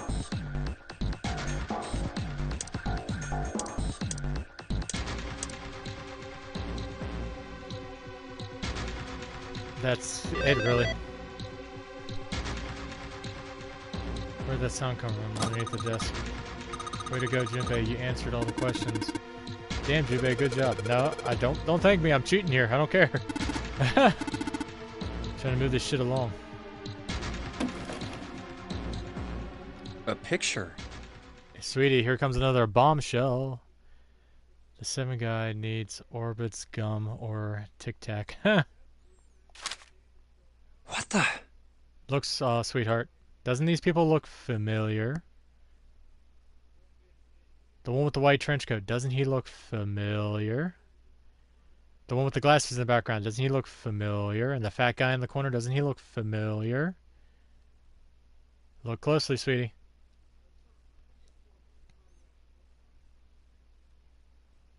What the hell is this? This man with a mustache on the right. He's the same guy we found murdered in the captain's quarters. He had the zero bracelet on his left arm. And this second man, with the glasses and a doctor's coat. He's the 9th man, the one with bracelet number 9. He died after he went into door 5. But this guy, the one in the striped suit... Oh man, that's Ace. Yeah, I guess it is. No doubt about it. But what does it mean? What is Ace doing in this picture? Not only Ace, the 9th man and Cap too. And they look happy, like they knew each other well. Why? How? How in the world are these 4 men connected? You say Ace is in that picture? Yeah, it doesn't look like it was taken recently though. Yep, holy, holy, holy. Ace, the 9th man, and Cap all look about 10 years younger. Ah, so the 9th man and the man you found murdered in the captain's quarters are also in the picture? Yeah. Is there anyone else? Or are there only 3 people in the picture? I'm afraid I can't see it. No, there's one more guy. He's got kinda long hair, he looks smart, but a little cold. He's the only one I don't recognize. That's because, here's the spoiler alert. Well, actually, no, I don't want to say that. I'll let that be interpreted by the story. What's the date of the photograph? It doesn't have one. Did you look on the back? Back? Yes, the reverse. The Huh. Praying for the success of the Nonary project. With Nijisaki, Kubota, and Musashido. Huh. Then the 4 men in this picture were the organizers of the Nonary game 9 years ago. That means Ace, the 9th man, and Cap were all responsible for making it happen. But I feel like I should be more shocked about this. It's almost as if that's just how things were always supposed to be. Why? Why am I not surprised? Ace was the one in charge of the Nonary project. But then why? Why am I so calm? It's like I already knew. Ah, of course. I understand now. Ace was the CEO of Cradle Pharmaceuticals. But why Ace want to cause this trouble? Well, sweetie, it's like the government. If they can find a way to control something that is far beyond their expectations or their understanding, they're going to try to use it and weaponize it. And that's what they were trying to do, is weaponize this shit. He was the one who invented the game 9 years ago. He was Gentaro Hongo. Ace is Hongo? Yep, he's Hongo, alright. Anybody else in this room want to say Hongo? Hongo! I had my suspicions from the beginning. Their voices were similar. Too similar to be a coincidence. I could never forget his voice. It was the voice of the devil. I couldn't be sure, though. After all, I had no way to check. I certainly couldn't ask him. Even if I had known, however, I would never have told you. Zero made it quite clear what would have happened if I did. Oh my gosh, I had no idea. Huh? I didn't know that Ace was Hongo. Oh, yes. I suppose you wouldn't have. 9 years ago, you were in Building Q in Nevada. Nevada. Or is it Nevada or Nevada? But Hongo was in the Gigantic with us. This is not the Hunchback of Notre Dame. I know. That's why I didn't know what Hongo looked like. But why? Why didn't you tell me? I mean, I'm your sister, right? You could have told me. Sweetheart, he's blind. How the fuck was he supposed to know? I'm sorry. I apologize for keeping this from you. But if I'd told you, Clover, you would have told everyone else. And if you did, then I would have been forced to tell them about what happened 9 years ago. I had to prevent that. Hey, Junpei. You think I could borrow that picture for a sec? Sure. Hongo Kubota. Nijisaki Musashiro. Hongo Kubota. Nijisaki Musashiro. Hongo Kubota. Nijisaki Musashiro. Hey, Seven, do you... Shut it! Just be quiet. I'm this close to remembering. This close. Hongo Kubota Nijisaki Musashiro. Cradle Pharmaceuticals. Nonary Project. Shit. What? What's wrong? Holy shit, this is nuts. What's nuts? I remember... Remember what? everything. Everything? Yeah, I remember all of it. Sweetie, watch this. This is important information. My memory's back. I remember what happened before I got snatched. What? Let me tell you what happened. Like Snake said, Ace is Hongo from the right. The other three are Musashiro, Nijisaki, and Kubota. Musashiro was the man with the cash. Nijisaki was Hongo's right-hand man. And Kubota developed the actual technical details of the experiments. How do you know all this? Come on, man, I told you, I finally got my memory back. No, that's not what I mean. I'm trying to ask you why you knew all this stuff in the first place, before you forgot it. You really want to know? Of course. Me too. This is gonna take a while. Hell, it'll probably take me a good 3 days to tell you everything. Well, we don't have 3 days. Just give us the short version, alright? Short version, huh? Alright, fine. I'll give it a shot. No promises, though. I'm a detective. It's a little awkward to say this about myself, but you could probably consider me a lone wolf type. I hold to my own code, because I think doing what's right is more important than doing what you're told. That's why I followed my gut that night. The slim lead brought me to the wharf. It was 9 years ago. The wharf had been cold as fuck, and I could barely see squat. I was investigating a mess of kidnappings, all of them children. It all had one thing in common. A history of visits to one particular hospital. A hospital under the management of Cradle Pharmaceuticals. And my investigation had turned up evidence that Cradle had been involved in the kidnappings. After a little sweet talking, I managed to finally get a real lead from someone inside Cradle. My source told me this. Tonight, a ship is set to take the children to a large passenger liner docked offshore. So I headed to the wharf. In the shadows, I searched the harbor until I found the ship he was talking about. There was a bunch of movement near it. Men in black suits, many of them were carrying large bags. The bags. There was something about the way they moved as they were carried. No doubt about it. There were human beings in those bags. He'd be like the Sherlock Holmes. I moved before I realized it. I came out of hiding with my gun already in my hand. Don't move. I felt metal touch the back of my head. Drop the gun. I could kill you right now. It'd be easy to get away with it, too. Just tie an anchor to your feet, and no one will find you for a week. That what you want? The fish here would love a meal. I kept digging the cold metal thing into my skull. There was nothing I could do. I did what he said and laid my gun on the ground. Then suddenly, there was a sharp pain in my neck. A needle. A drug. That was my last thought. My face hit cold concrete. I was out like a light. I woke up on a hard floor. Damn it. Shit, my head hurts. I did a quick once-over of the room. Where am I? A small, shabby bed, a dirty sink. A toilet with no privacy. I'd seen it countless times as a cop. I'm in a cell, huh? Facing the toilet was a door set into the wall. I was still pretty woozy, but I made my way over to it. I pushed and pulled on it, but... Yeah, he does look like Bato. It won't open. Not like I expected much else. Would be dumb enough to put me in a cell and leave it unlocked. Threw myself against the door a few times, but it wouldn't budge. I knew it. I gave up and made my way back to the bed. Make sure to wash your hands. Huh. I sat there for a very, very long time. Who knows how long. Then, I heard a faint voice. The voice was far away. I couldn't understand what it was saying, but I could hear one. It was pretty high, probably a little kid. Huh?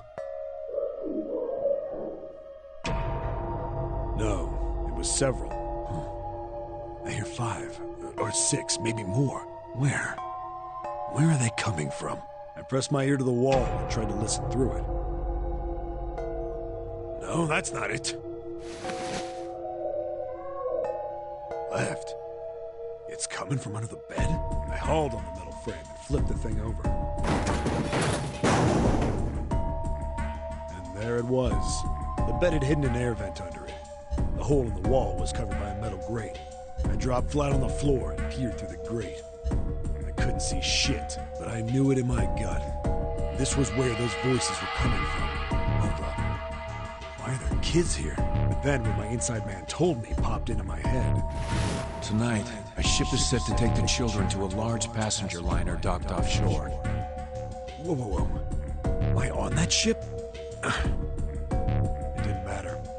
All I knew was I had to get to those kids. I checked out the metal grate.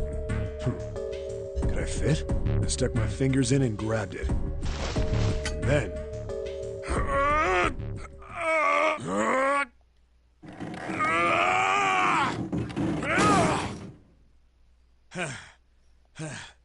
Yeah! How do you like that, you son of a bitch? I finally got the damn thing off. Sweat was dripping down my face, so I wiped it off and crawled inside. The first bit or so was tight. I had a wriggle on my belly.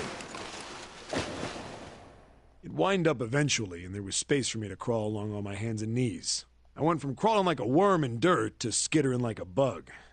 Couldn't say it was much better, but I'd take what I could get. I would be like, who you talking to, Hulk? And when I'd been in the thing long enough to start wondering where it'd take me, a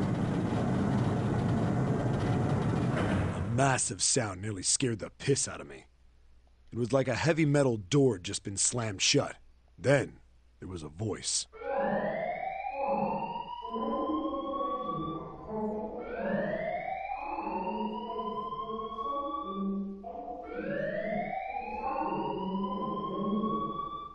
Incinerator.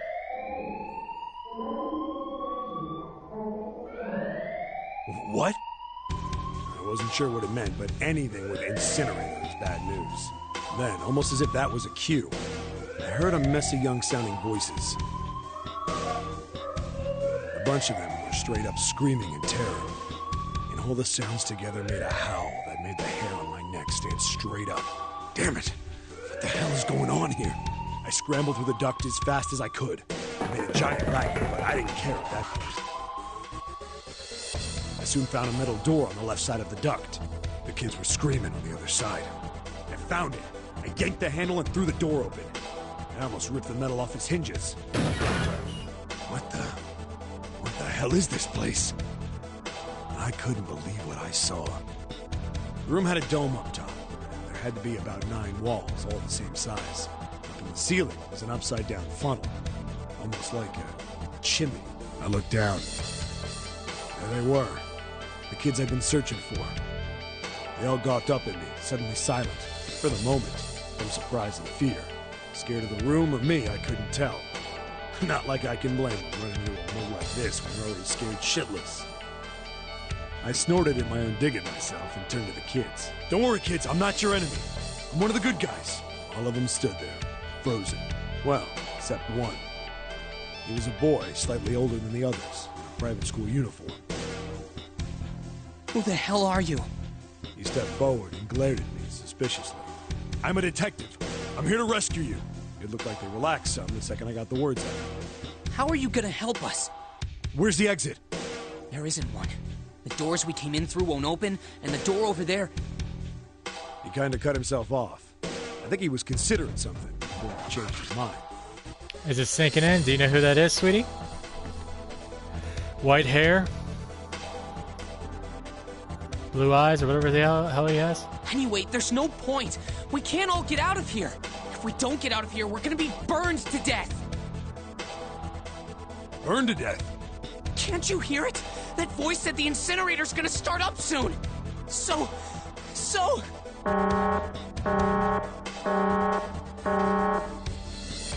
The voice spoke again. Incineration will begin in 15 minutes. They only had 15 minutes. I looked back down at the kids. Looks like a good 20 or 30 feet to the floor. This one right here in front, not the one with the white hair, but the one with the grayish hair, that's actually Snake.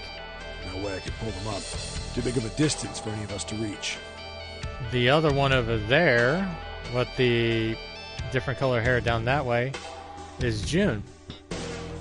The one over here, though, I don't know who she is. What the hell was I gonna do? But then I got an idea. Wait right there. I'm gonna be right back. What? Where is he going? Are you just gonna leave us here? They just got frightened again. I'm not the best at that kind of thing, but I tried to reassure them with a smile. Don't worry, all right? I'll be back, I promise. So just stay calm and wait right there. Got it? Keep watching, sweetie. Yeah, and that is Santa, yep. I didn't wait to hear them respond. There wasn't time.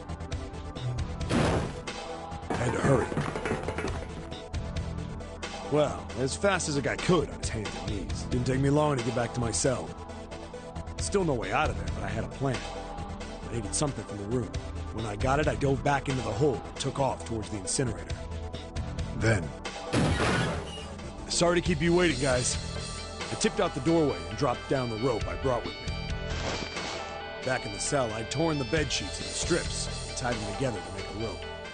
It was sloppy, but it got the job done. All right, just tie that around yourself, okay? I'll pull you up one at a time. Right. Huh. Something was off. There were more of you before. Where'd the rest of you go? The boy in the uniform answered. I let them go on ahead. We opened the number 9 door and they left. What? You're telling me you opened that door? That's what I said. Then what the hell are you doing here? We couldn't go with them. Why not? Look, the only people who can go through the numbered door... He was in the middle of explaining when...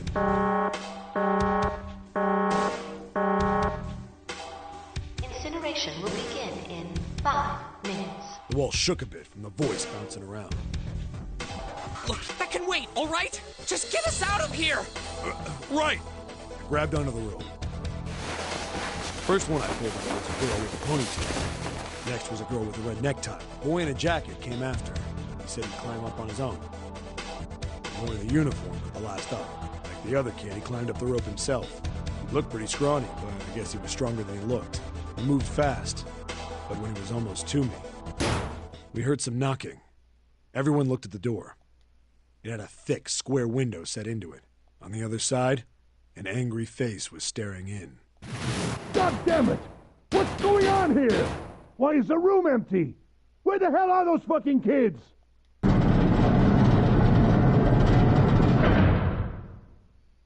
The door opened, and a man stepped in looking half mad with fury. I recognized his face. I saw him many times in photos during my investigation. The man's name was Gintaro Hongo, the CEO of Cradle Pharmaceuticals. Other known as Ace, the pickfucker. Hongo saw the boy hanging from the rope. Yeah! It was like he was an animal. He lunged for the rope. Hurry! I know! The boy in the uniform booked it up the rope. You son of a bitch! Get back here, you little shit! 15 feet. 10. The second I could reach the kid, I grabbed him. I hauled him up and tossed him into the duct behind me. No! No! Hongo had lost it. His face didn't even look human. It was like the bastard pulled off his fake face. He was really a terrifying devil or some kind of damn monster. I quickly reeled in the rope, leaving a furious Hongo yelling at me from the floor. You fucking bastard! You won't get away with this! How dare you compromise this experiment! Experiment? What experiment?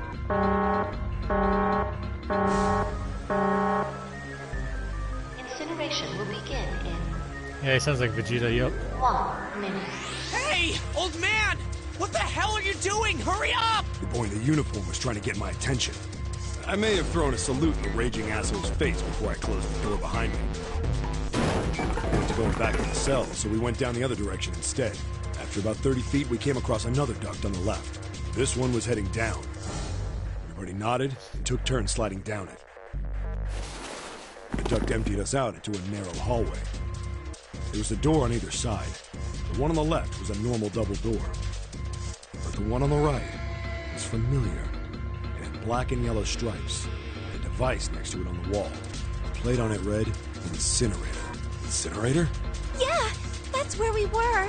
It was the girl with the red tie who answered me. We were inside an incinerator? Yeah, Hongo might still be there. It looks like it's been shut off, though. Wait, what? If he's still in there... Yeah, that's not good. That meant better. We gotta get out of here. Go to the other door. Hurry! The kids started running, and I was close on their heels.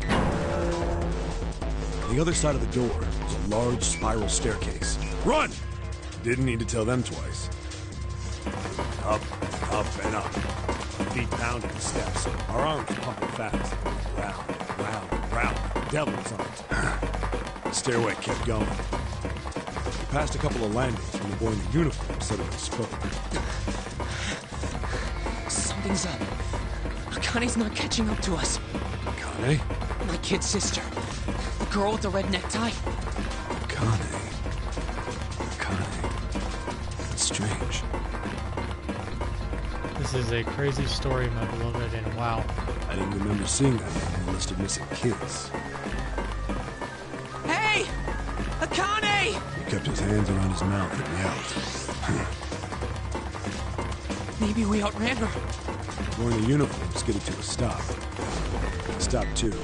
So did the other two kids. When did we do that? Well, we passed a couple big rooms on the way here. Maybe she took a rest in one of them? No, that's impossible. Sorry, Grandpa. You keep going.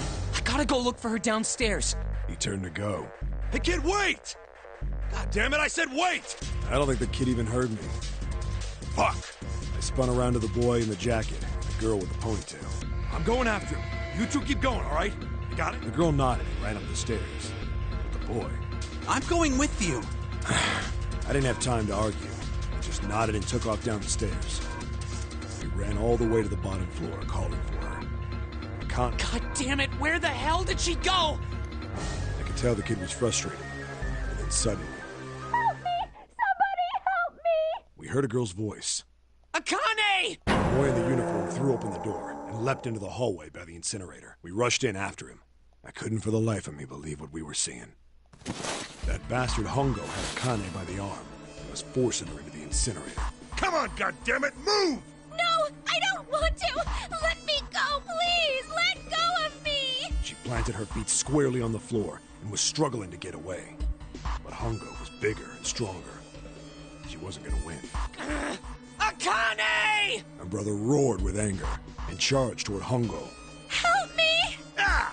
You're too late, idiot! Hongo lifted Akane bodily into the air and threw her, still fighting him, into the incinerator. Ah! Before we could even blink, Hongo had leapt through the door after her.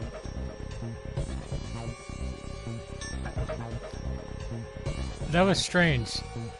When they made her scream, it's a K-A-N-N-Y. Akane. But that, I mean, it's not spelled Akane, it was K-A-N-N-Y. We saw him right inside.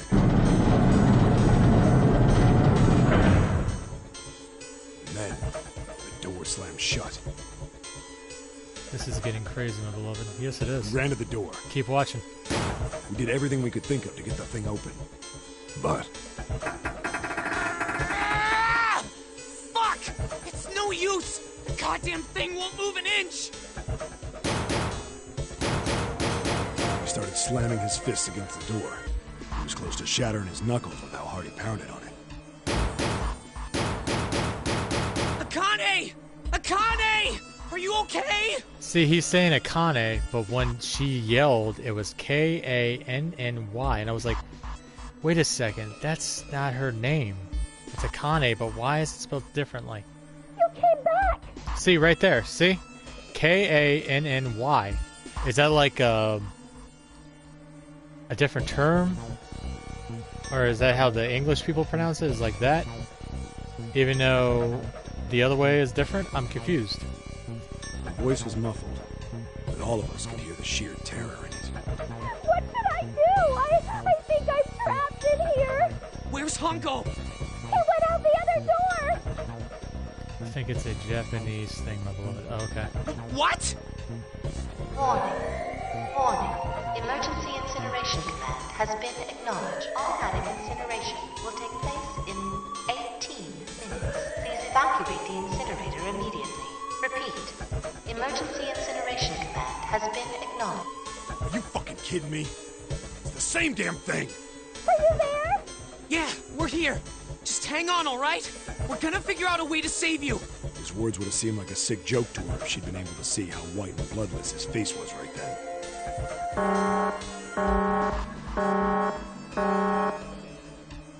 Incineration will begin 17 minutes. Please! Please help me! Mother Aliens was over. What? I'm really scared! I don't want to die, please! I don't want to die! I don't want to die! It's gonna be alright. I'll figure something out. I promise. I promise, okay? You hear me? I promise! It was torture listening to her sobbing on the other side of the door. Her brother was nearly crying himself. He could only stand there, fists clenched so tight his knuckles were white.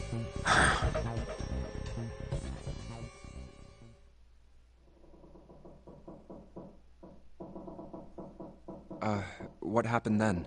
Come on, man. Put yourself in my shoes. It doesn't end good.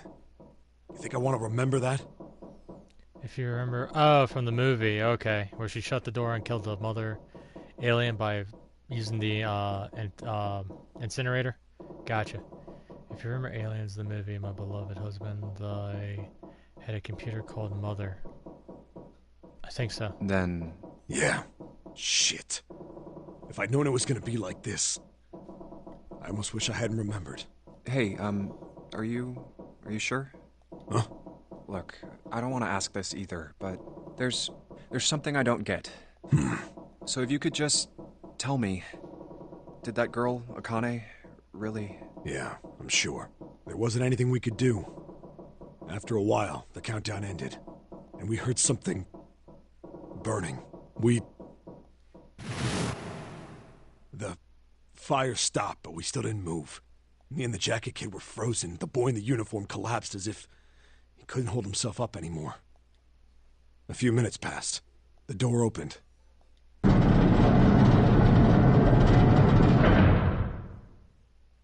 The boy in the uniform tripped over his own feet running in. We followed, too numb to speak. The air in the incinerator was hot. Every breath made my lungs feel like they were on fire. It was like standing on hot asphalt. The air was wavering, and in the middle of the room, there it lay. The kid's legs were shaking so bad, I don't know how he managed to walk.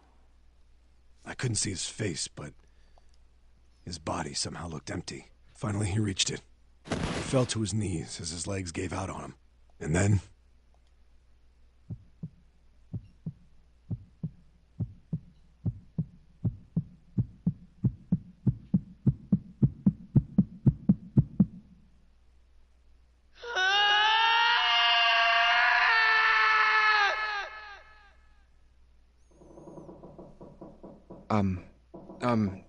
can I ask you one more thing? What's that? The girl, Akane. What was her last name? What does it matter to you?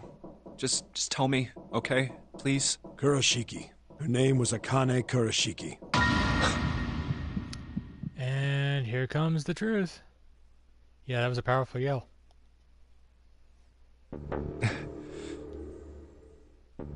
You were there that day, weren't you? The tall kid in the jacket. That was you, wasn't it? Yes, it was. You are correct, Detective. Don't misunderstand me. I told you before how Zero threatened me. There was nothing I could do.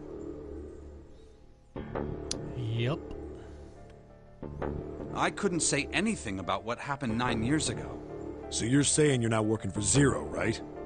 Of course not. Clover, what about you? Hey, come on! You really think I'm working with Zero? I told you before, you idiot! I was in Nevada, in Building Q. Nevada? Nevada. I did hear that a detective rescued the kids on the boat, but I didn't know it was you. Well, I guess I believe you. All right, let me ask you another question. Santa's real name is Aoi Kurashiki. See, sweetie? Santa is June's brother. He's Akane's brother. Boom. You know that? No, I didn't. Did you? Well, yes.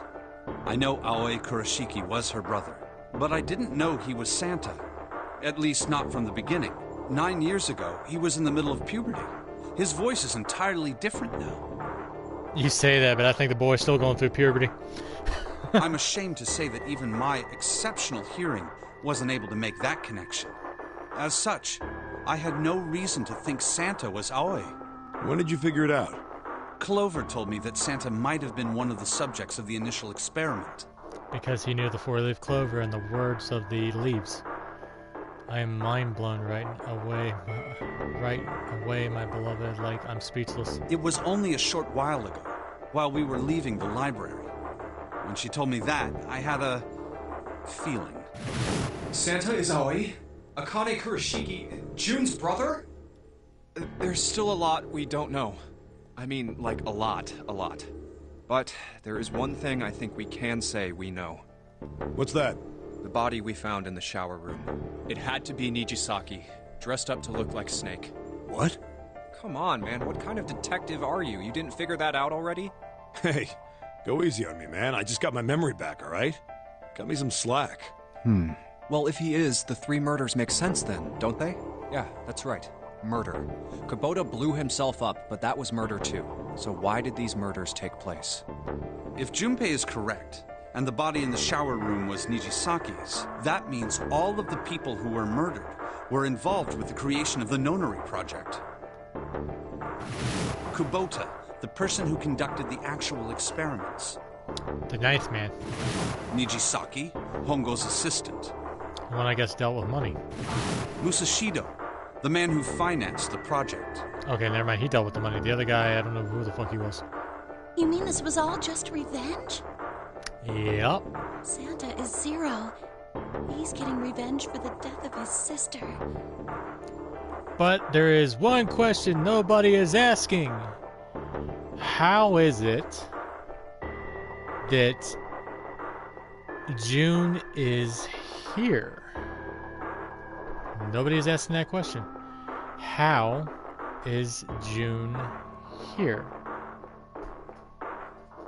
The girl that is his brother, or the girl that's his sister, how is she here? If she died in the incinerator, how is she here? Nobody is asking that question.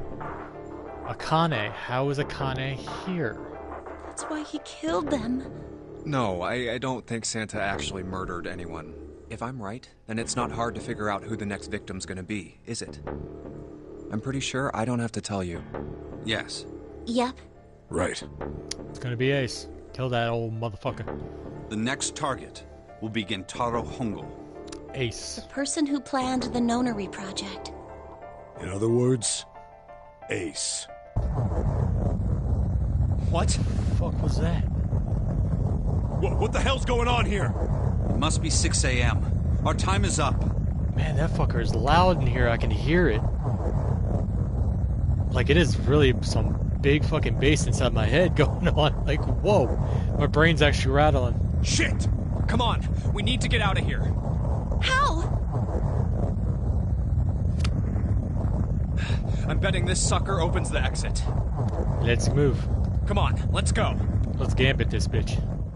Let's rush-a-da this bitch. Key card 0.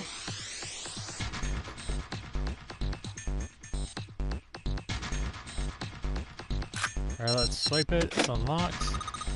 Yay, Junpei, it's unlocked. Yeah, let's hurry now. Let's get the fuck out of here. Yeah, hurry up, Junpei. We don't have all day.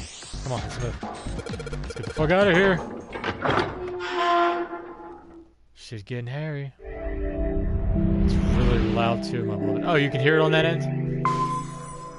Like inside my ears here, it is fucking like, whoa. I think the shaking stopped. It would seem so, but we are yet to be out of danger. You're right. Let's hurry. This exit needs the Uranus card too. Told you to go before we left. Hey, Junpei. Yeah, I know. All right, it's open. Let's go. Okay, Neptune Key, let's see if you work. Yes! Oh, I think it unlocked. It says incinerator. I had headsets, my beloved eardrums was shaking. Oh, I'm sorry, sweetheart. So this is the incinerator. This is the first time I've seen it from this side, but yeah, I think so.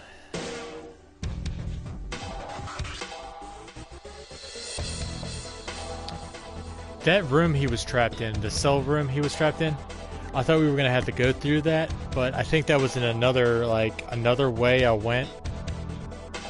So hopefully we don't have to deal with it. Oh no, you're good, my beloved. Then there ought to be a lever near the door. Yeah, right here. Pull that and the door should open. Got it.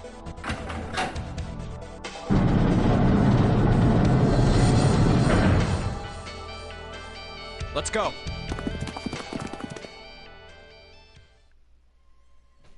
And there it is, the one from his story. What the hell is going on? This is the part that still gets me. I got the true ending. But how? How is it that she is still alive? Because the true ending, I want to say, doesn't really say. How is she still alive? What's wrong? Are you okay? Jumpy, you came to get me. Of course I did. I made a promise. I'd do anything to save you, my beloved. I'm so glad you're here. So glad. Hey, what happened to you? I'm fine. I just fainted. I wasn't feeling very good. I'm feeling a lot better now, though. Are you sure? Yes. I just need to rest a little longer. I'm sure I'll be fine. You shouldn't worry about me. I'll worry about you if I want. You're my damn wife. Santa. Hey, where is it? Where's the gun? You hide it somewhere? I don't have it. I got sucker punched and they took the gun. What? Who took it? What? Isn't that obvious? I took the gun. Ace. Big old titty lady. Big old floppy britches. Big old fun bags. Big old pillows. Big old sacks of potatoes.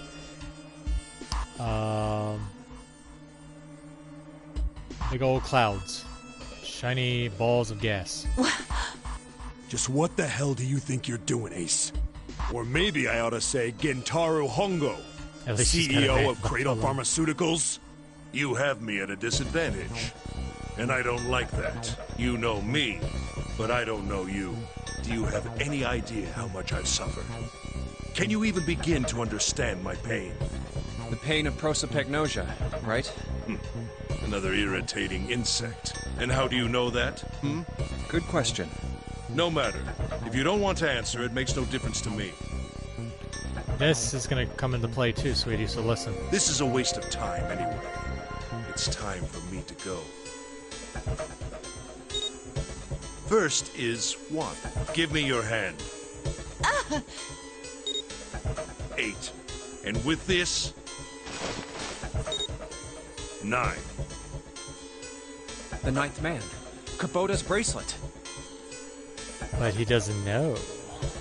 I believe I've won this game. I've had quite a time playing with you. I must thank Zero, I suppose. Wait, what? Ace doesn't know who Zero is.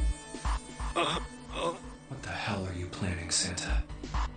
At any rate, this game ends now. I will escape, and the rest of you will have a slightly less pleasant ending. I suggest you enjoy your final moments. Goodbye. Wait! What? Why isn't it opening? One more time. Now open!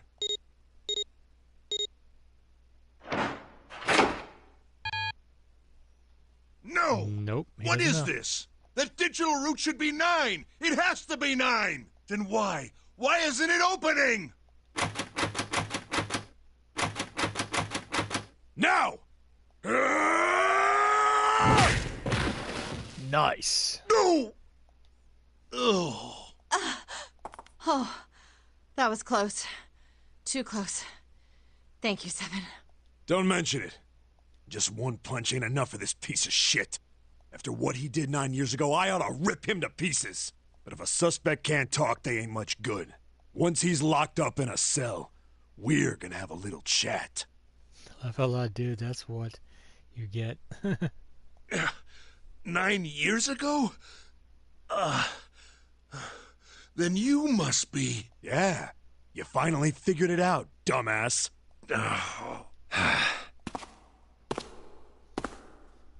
Ace, you killed Kubota, Nijisaki, and Musashido, didn't you?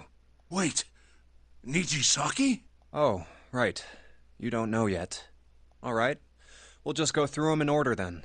Let's start off with Kubota. You talked to Kubota and managed to convince him to go into door 5 alone. You killed him without making it look like you killed him. The way I figure it, you had 4 motives. 1. In the Nonary game, the number 9 is dangerous. Whoever had the 9 bracelet could join whatever team they wanted. Adding 9 to any number doesn't change the digital route, which means that number 9 could do whatever they wanted. You wanted to remove that threat as soon as possible. 2. You wanted the number 9 bracelet for yourself, so that you could make use of its power. In fact, you did use it in the murder of Nijisaki. 3. Even if his number hadn't been 9, Kubota was a problem. He knew your past. He knew what had happened 9 years before. You needed to silence him before he told anyone. 4. But last, and perhaps the most disturbing, you used Kubota as a test. You wanted to know how serious this Nonary game was. Was it truly life or death, or simply a harmless prank? You convinced him to break the rules so you could see what would happen. That was why you killed Kubota. But he was only the first. Next was Nijisaki. While everyone was off looking for the missing parts for the Reds, you ran into Nijisaki near the big hospital room. However, because of your prosopagnosia, you didn't realize he was Nijisaki. So apparently that guy with the purple suit and the black hair thought that if he dressed like Snake, he would just blend in. Chiefly because, when you met him, he was dressed like Snake. That was why you thought Nijisaki was Snake. No, that's not... That was Nijisaki? Why? How did... I'll get to that. Anyway, you thought he was Snake. Snake was one of the kids in your experiment 9 years ago. You remembered him because he was the blind kid, but his presence made you think. Snake was one of my subjects 9 years ago. He probably hates me. But if that's true, why isn't he saying anything? Is he keeping quiet because he can't see? Laugh a lot, he playing dumb. Or perhaps he's working with Zero to get revenge on me. Whatever the reason, anyone who knows my past is a threat. Before he tries anything, I need to get rid of him. That was when you decided you had to kill him. The murder weapon was Kubota's bracelet. You just waved it over the red. Verified your own number and then grabbed Nijisaki's arm and forced it over the scanner panel. Then, When the door opened, you kicked him in. 9 seconds later, the door closed. And then 81 seconds passed. And poor Nijisaki was dead. And you mean to say Snake is still alive? Yep. Sorry to disappoint you, but I'm as good as new. Thank you for killing the wrong man. But I can't say I like knowing that you wanted me dead.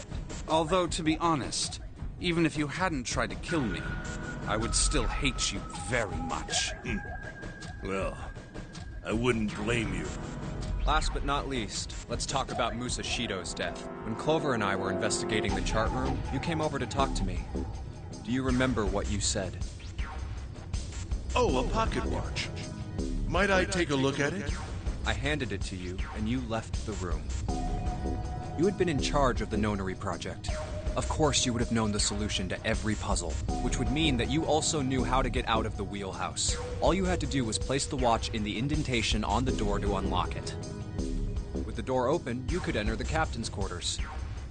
Musashido was there. Conveniently placed next to him was an axe that practically begged you to kill him. You picked up that axe and buried the blade deep in the other man's chest. One blow was all it took, and then you returned to the chart room as if nothing had happened. There was something I wanted to speak with you about, Junpei. Could you come with me for a moment? I had no reason to say no, so I followed you to the wheelhouse. When we stepped inside, remember how you slipped your hand into my vest? You pulled out a piece of paper, the one I used to cheat during the vote. But that wasn't really what you were after. Your true purpose had been to slip the watch into my pocket. It wasn't a very good plan. Had way too many holes, and someone saying the wrong thing could have brought it all down around you. So that's what happened. He wasn't looking just to see if I cheated with the one thing. He was slipping the pocket watch back in. You must have been desperate. But what made you willing to risk it all to do it? Ace, Musashido's murder is the only one I don't understand. You obviously did it. But why? Because of this. What's with the paper? Just read it. He thinks he's very clever, my beloved. No, not really. Let's see. Number 1. There are 2 ways you might survive this ordeal. The first is to win the Nonary game. The second is for you to confess your sins of 9 years past. I have prepared a camera in the captain's quarters. The images captured by that camera will be streamed through a satellite and distributed across the world. Simply look into the camera and repent. Once you have confessed everything, I will release you from this ship. To make your confession more credible, I have left you a witness in the captain's quarters. Perhaps he will confess with you. The decision is yours. Do as you please, Zero. When I awoke in that room on D-Deck, I found that in my pocket. That was why I chose door 1 when we voted. If I went through that door, I knew I could get to the captain's quarters. As you said, I knew how to enter the wheelhouse. My plan was to find the pocket watch before anyone else. If I could, then my alibi would be set. At least, that was the plan. Unfortunately for me, you got to it first. That sleight of hand was the best I could manage on short notice. You meant to kill him from the beginning, then? Musashido, I mean. I only knew Musashido was the witness after I reached the captain's quarters. I asked him, and he answered. He seemed groggy. Perhaps he had only just awoken from sedation. I suppose Nijisaki was in much the same state. He seemed confused and disoriented when I encountered him. But yes, you are correct.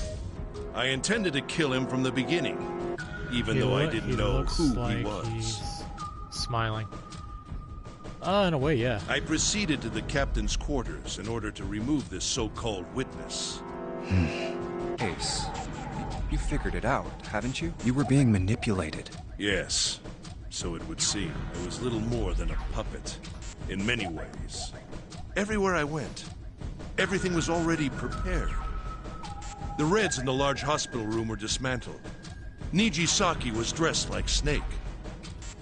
There was an axe in the captain's quarters. Musashido was delirious from the anesthetic, so he couldn't fight back. Nijisaki as well. In retrospect, I can't understand how I could have fallen into such a simple trap. But yes, This was a trap. It was Zero's trap. And I fell for it, hook, line, and sinker. I did everything he wanted me to do. Yeah. By manipulating you, Zero was able to kill 3 people and keep the blood off his own hands. All of this was revenge for what happened 9 years ago. That's why this Nonary game happened. Am I right, Santa? Huh? What the hell are you talking about? I don't know any... Ain't no point trying to play dumb anymore, Santa.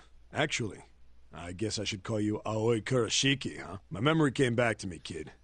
You're Aoi Kurashiki, no doubt about it. Never thought I'd be back in this room talking to you. But hey, I guess this was all part of your plan, right? After all, the person who planned the Nonary game this time around was Zero. Is the Nonary game real? No, sweetie, it's not real. It's just a game. I mean, I do have escape rooms, but I don't know if I would ever play any of that type of stuff. And Zero's you. Looks like you really do have your memories back, huh? Well, I guess there's no point in hiding it then, huh? Yeah, you got me. I'm Aoi Kurashiki. I was one of the kids in the Nonary game 9 years ago. I made it out.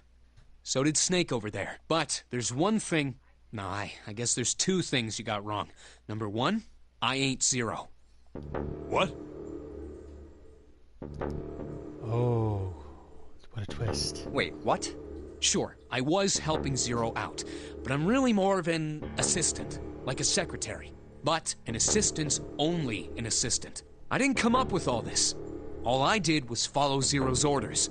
Then, if you're not Zero, who is? Calm down there, Junpei. Didn't I say 2 things? You made one more mistake. Sweetie, listen. Junpei, you just said all of this was revenge for what happened 9 years ago.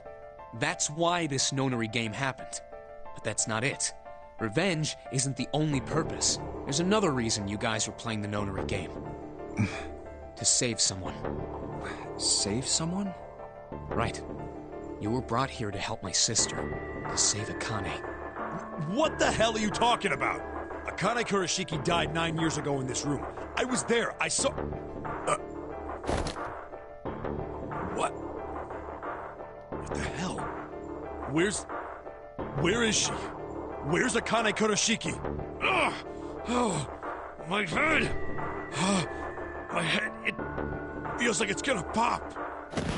7! What the hell is going on? I don't know, I just... Oh! I swear to God, my head feels like it's about to explode! What was the Nonary Project? I'm sure you know already, but I'll tell you one more time. It was a project designed to test a particular phenomenon. And what was that phenomenon? For 2 organisms to communicate with one another in the absence of physical contact.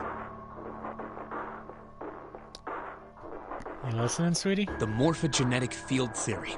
Could human beings use these invisible fields to exchange information? That was what this experiment was conducted to determine. There were 2 separate locations. One was the Gigantic, and the other was a building in Nevada called Building Q.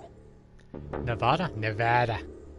The 9 children trapped in Building Q were faced with numerous puzzles, copies of identical ones on the Gigantic. They were told to send their answers into the morphic field set and transmit them to their brothers and sisters on the Gigantic. The transmitters were put in Building Q, and the receivers were put on the Gigantic. Each sibling pair was supposed to be split up, but there was a mistake. Akane was a transmitter. She should have been in Building Q. However, she was there with you on the Gigantus. For some reason, she was placed on the Gigantic with the receivers, like me. Perhaps she was mistaken for someone who was supposed to be in Group A. Whatever the case, Akane ended up on the Gigantic. I think I've told you enough. You get it, don't you? I'm pretty sure you know where this is going, Junpei. Where what is going? Don't play dumb. You know things you shouldn't. Things you couldn't. How did you know Ace had prosopagnosia? See? How did you know why Ace wanted to kill Kubota and how Nijisaki was killed? Were you surprised when you found out Ace was Hongo? Nope, he wasn't surprised. And what about the coffin Snake was trapped in? Yeah, getting to the actual answer. How the hell did you open it? See? Well, that's...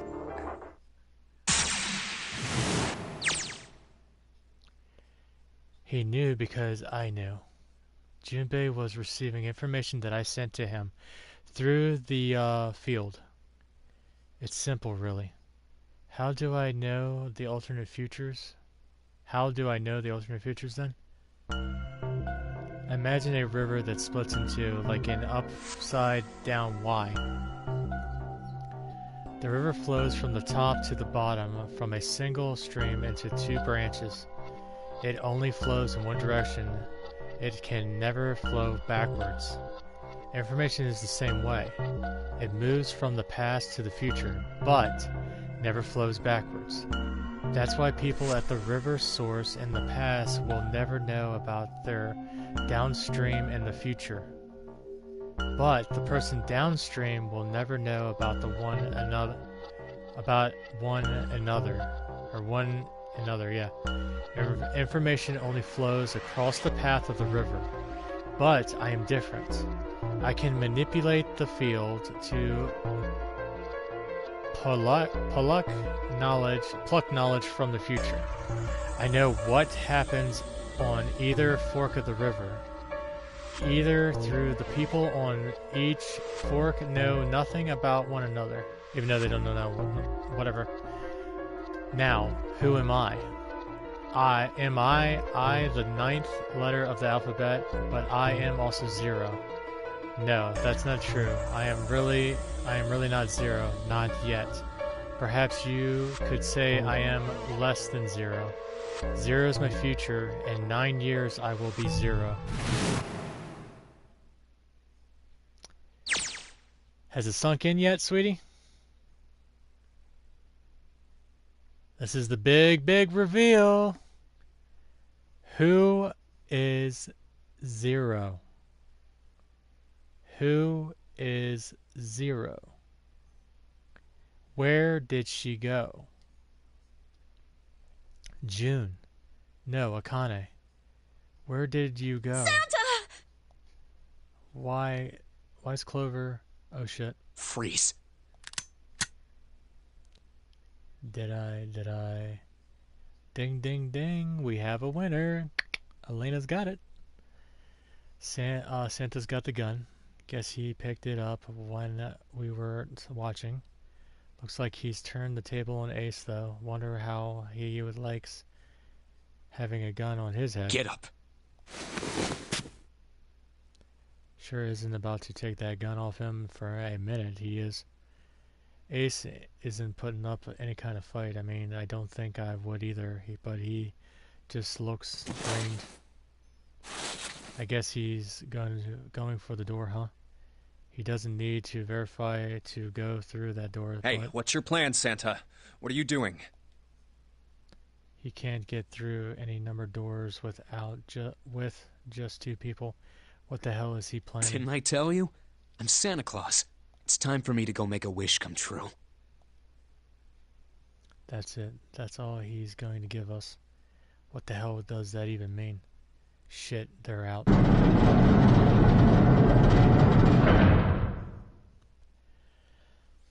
And now the gate's shut. Looks like the rest of us are stuck in here. They're all looking at me. At least Seven's headache is gone. He seems to be alright now. Well, I guess there's no harm in trying.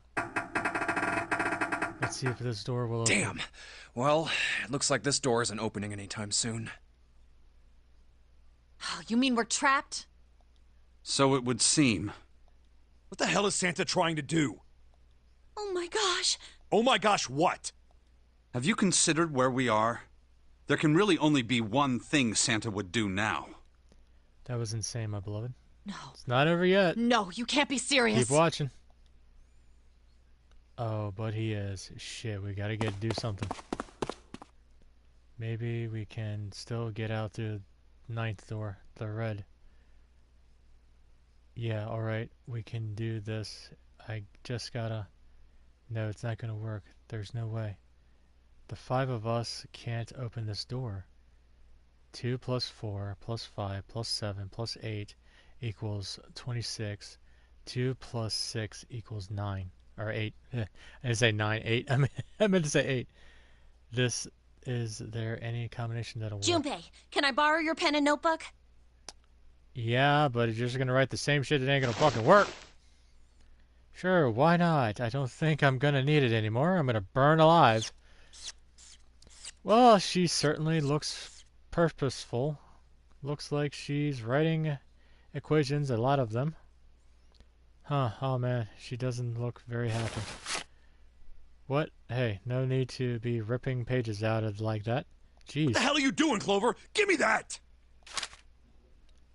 Left allow, go to stripes next time. Alright, at least 7 got it away from her. Maybe now I can get a look at what she got was right what she was writing. Let's see.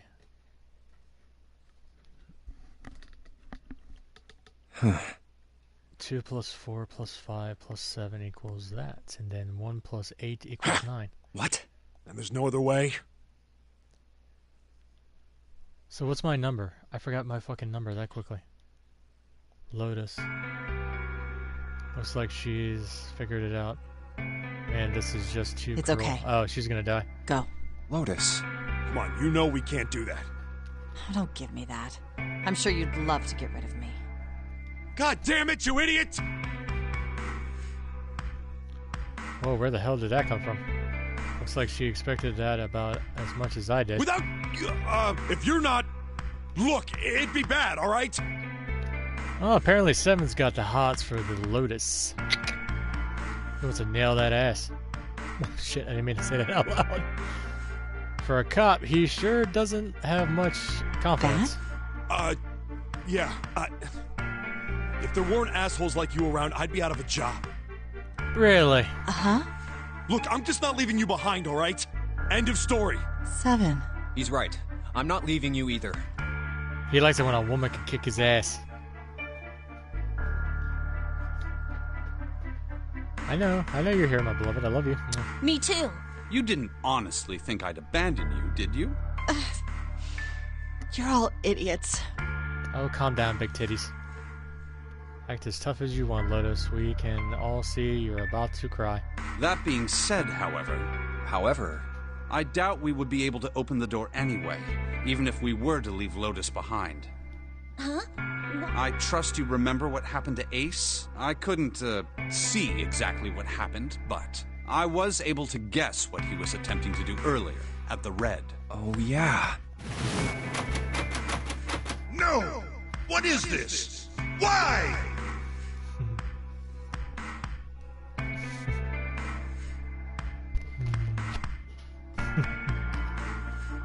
The digital route should be 9! It has to be 9! Then why? Why isn't it opening? Because yours was actually 6. Just to see. Why don't we give it a shot? Give it a shot? Yes, that is what I said.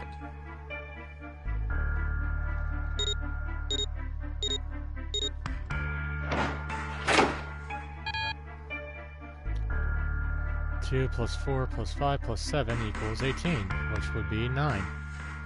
You were right. It ain't opening. But it did open 9 years ago. The digital route was 9 then, I'm sure of it. You think maybe they changed the settings? Perhaps. Shit, if we can't get through the door, we can't get out. The walls are high, way too high. There's no way in hell we can get to that hole 7 popped out of 9 years ago. All we can do is stand here and stare at this door with a 9 on it. I guess this is it. This is the end.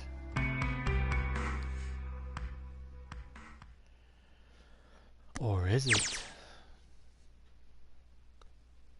I was watching. I had watched everything that was reflected in his eyes. I was listening. Every sound that vibrated in his eardrums I heard. Smell, taste, touch. I felt everything he felt. I knew everything about him. What he was thinking, what he was feeling, what he was sensing. All of his feelings and worries and fears became mine. My mind, my conscience was inside of him. Through the field we were resenting, and we were as one. I was him, and at the same time, I was an observer.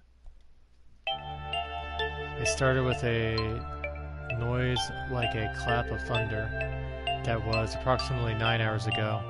A bomb had gone off on the ship we were on. That was when my whatever resonated with him. My resonant event melted into him and we became one inside of Jubei. Somehow I found myself in Jubei's mind 9 years in the future. But I didn't lose myself. I was living in two realities at once. One was the present and the other was the future. Perhaps you can think of it as two movies showing on the same screen at the same time. Eventually it becomes difficult to separate them and determine which movie is which. However, if I concentrated, I was able to focus on one or the other. That was why I was able to grasp what was happening in front of me. Come on, over here! Is that... No.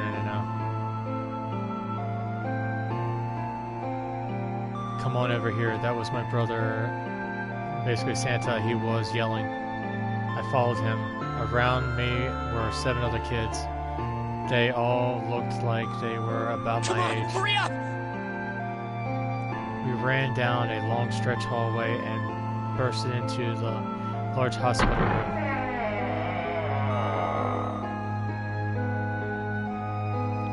Everyone was arguing.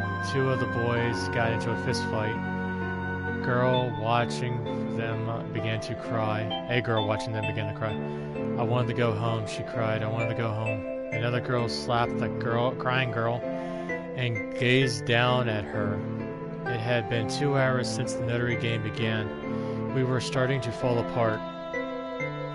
But just when all hope seemed lost, Light started talking. He was blind. Oh, Snake. He was blind. 9 years later, we could call him Snake. Hello?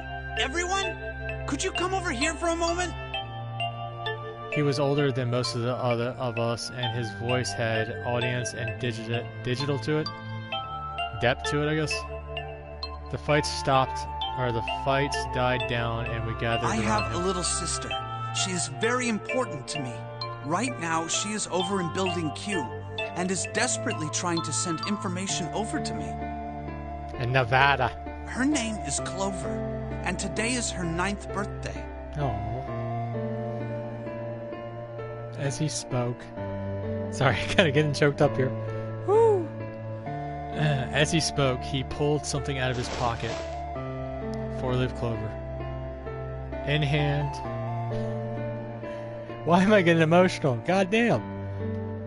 In his hand were 9 4-leaf clovers. I was going to give these to her as a birthday present. I was outside picking them when I was abducted.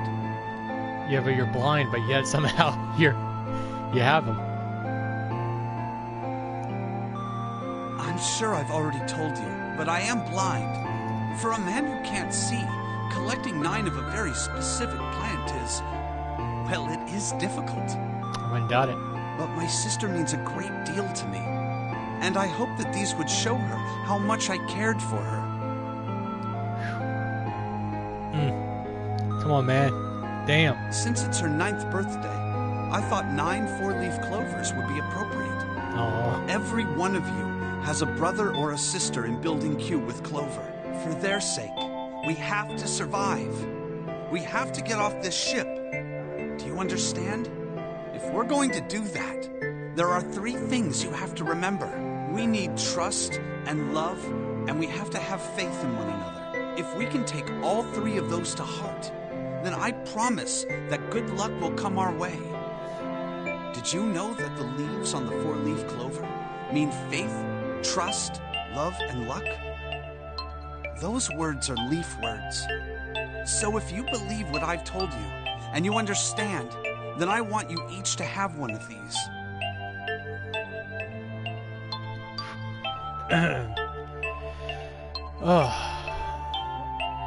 So if you believe what I'm telling you and you understand, then I want you each to have one of these. They're a promise between friends. He gave a clover to each of the kids. I'll take one too. Eventually he left with only a single four-leaf clover. He had one last thing to say. Don't ever forget. So long as you have that, we will always be connected. Do you understand? Do you understand?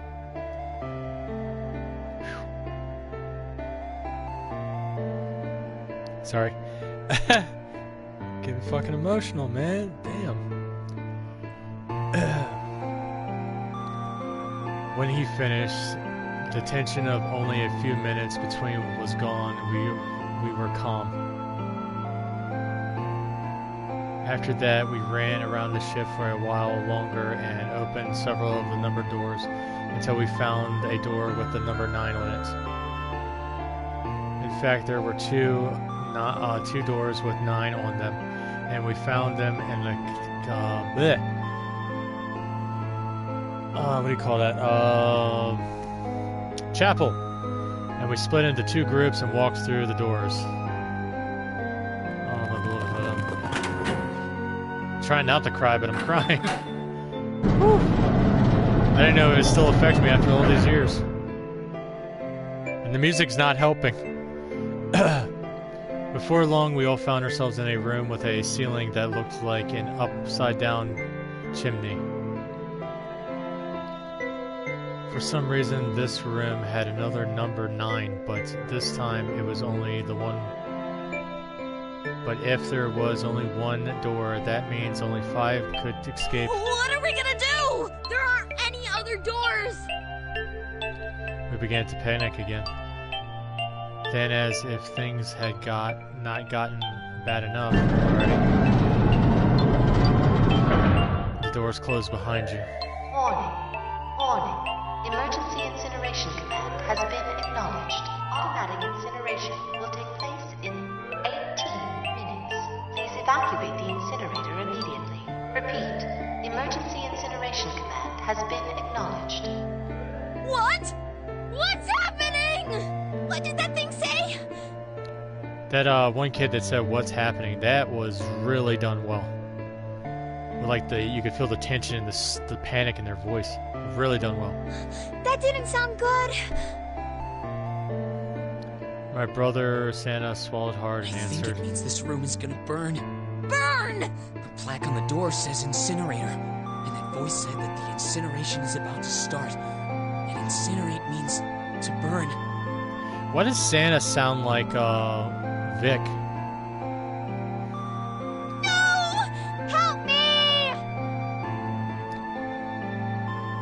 Abject terror filled the room as everyone began to scream and cry. Every pair of eyes were filled with despair. Then, high up on the wall, a door opened and a man appeared. He was a huge, frightening mountain of a man as well as a bear. 9 years later, we could call him Don't worry, kids. I'm not your enemy. I'm one of the good guys. They do a phenomenal job with acting. Yes, indeed.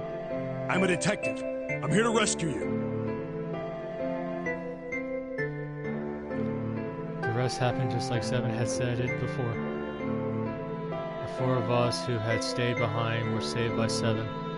We crawled through the vent away from the incinerator and slipped down into the hall.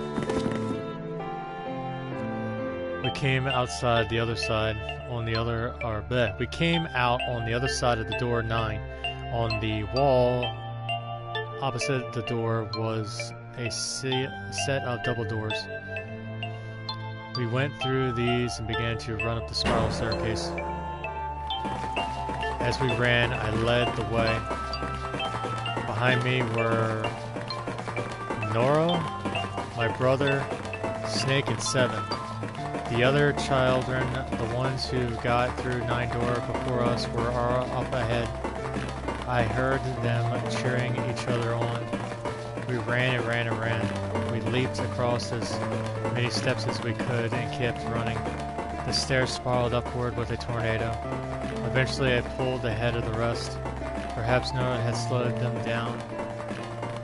I didn't want to lose them, so I slowed down as well.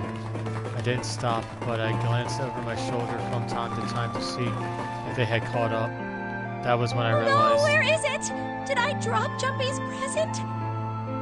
Oh no, please don't make me cry. Fuck. She was gonna give me the 4-leaf clover, wasn't she? I knew I had it with me when we passed through the door vent. Then I had dropped it as we slipped out. I had to go back, I had to. But I knew I couldn't tell the others. They would stop me, I was sure of it. I didn't stop to think. I simply moved. I ran to the center hall, the room that connected to all the other areas of the ship. I hid in the shadows, and moments later I felt a rush of wind as they passed me up the staircase. I waited until they were out of sight, and then I ran. I moved as quietly as I could, down and down and down. Finally, I reached the bottom of the deck. I ran into the hall and looked around finally. There it is! It was just when I thought it would be sitting under the open of the vent. I ran over and snatched it from the floor, but I ran back towards the stairs and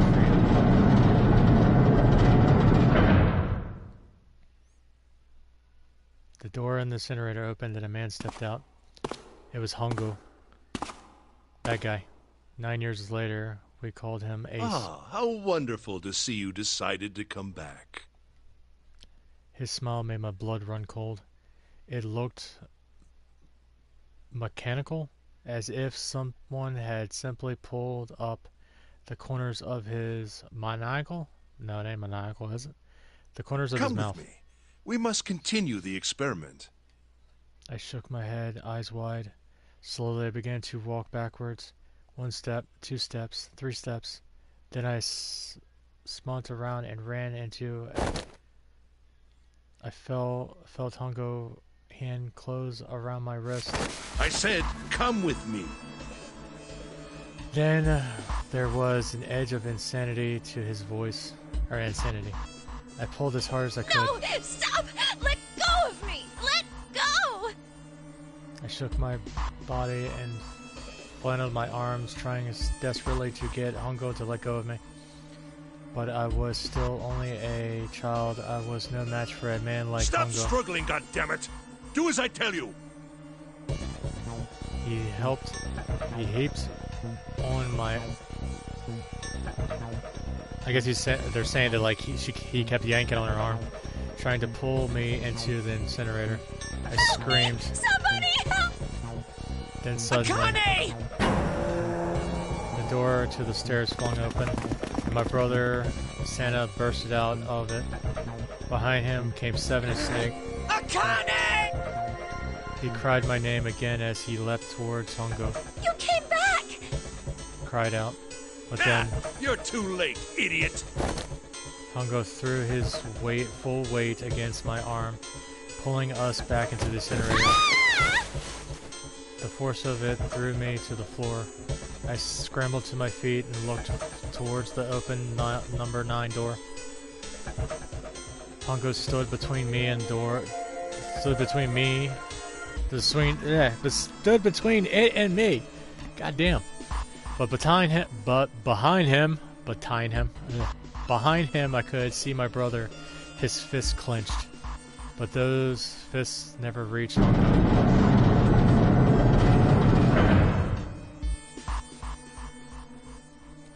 With the cold, heartless stretch of metal on metal, the door slammed shut. Hongo gazed at me maniacally, his face registering that there was an objective there, but not anything he could consider a human being. Then he turned away and walked to the red that sat next to the door. He reached out into his pocket and removed 2 bracelets. He waved them both over the scanner. A appeared on the red, asterisk on the red. He checked the screen, then tossed the bracelets carelessly onto the floor. What was he doing? What was the point? He made no effort to explain himself, of course. He said nothing at all and walked past me as though I were nothing more than a rock by the roadside. A few moments later,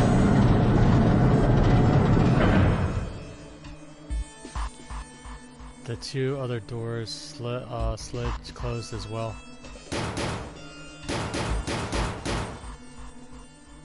Faintly, I could hear someone pounding on the door behind me. I turned around and ran towards the door with the 9. Akane! Akane! Are you okay? I could hear a voice from the other side of the door. A worried, frightened voice. Me! My throat was already raw, but I screamed as loud as I could. My voice echoed lonely around the empty room. What should I do? I think I'm trapped in here! Where's Hongo? He went out the other door! What? Then he started again. Warning. Or then it started again. Let's see, gonna get ready just in case I need this. Because there's one last puzzle. Warning. Emergency incineration command has been acknowledged. Incineration will begin in Now we got Jubei's vision.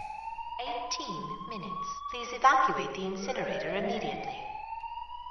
Holy shit. Man, I knew what was gonna say, I knew what it was going to say, but there is one hell of a creepy voice. I knew it! It's starting. Santa started the incinerator. Fuck! Man, I never thought I'd hear that damn voice again after 9 years.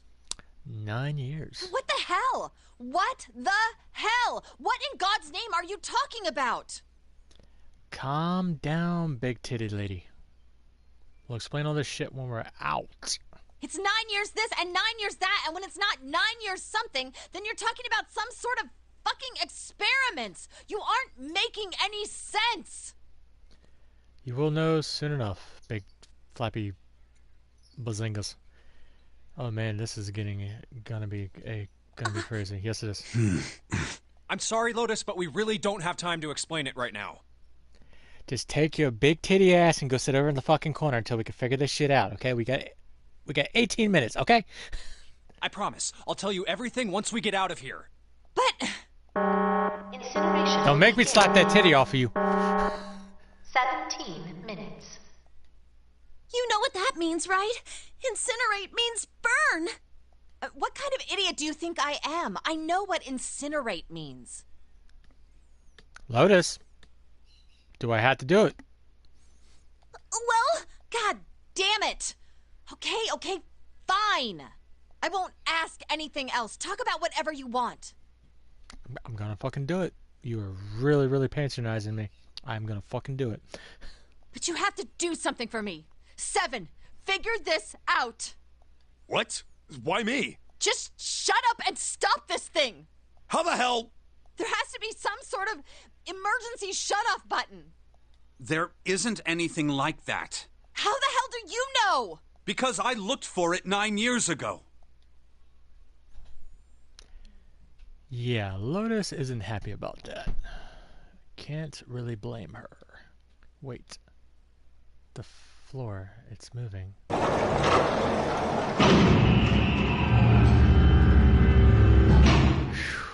One last puzzle. What else can I say about it? But what the hell is that? Akane. What is that? What else can I say? The floor opened and a machine rose up out of it. It looked like a computer. At least it kind of did. There was a monitor, a keyboard, and a cross-shaped device of some kind. Something about the machine scared me, but I focused myself to walk towards it. I was terrified. Tears poured down my face. I wiped them off even as more took their place and forced myself forward. Finally, I reached it. I looked at the screen. It was blank. All I saw was my own frightening face staring back at me from the glass, drenched in tears. All I can see in this screen is my reflection of my own face. I'm looking kind of freaked out. I know I'm sweating like crazy, but seeing it kind of drives it home. Okay, Junpei, just calm down, alright? Everything's gonna be okay. Gah. Man, I wish that thing would just shut up. Incineration will begin in 15. Yes, we know! Shut the fuck up and take a dick in it. Alright, back to this thing. If it's only showing up now, then it's gotta be something important. But what the hell am I supposed to do with it? Hey, move! Hey, we're all attention, lady. That doesn't mean you get to shove people it's around. Turned on. There's nothing on the screen, though. Oh, this is bad. This is really bad. If there's nothing on here, how are we supposed to do anything with it? Sure, I'll just press buttons. I'm sure that'll help. Okay. Let's see.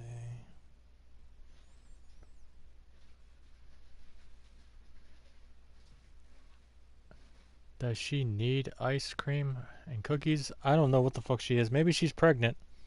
Maybe she has Seven's baby. So let's see. What am I looking at?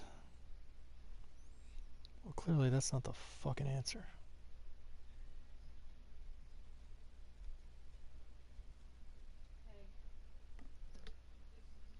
What the fuck?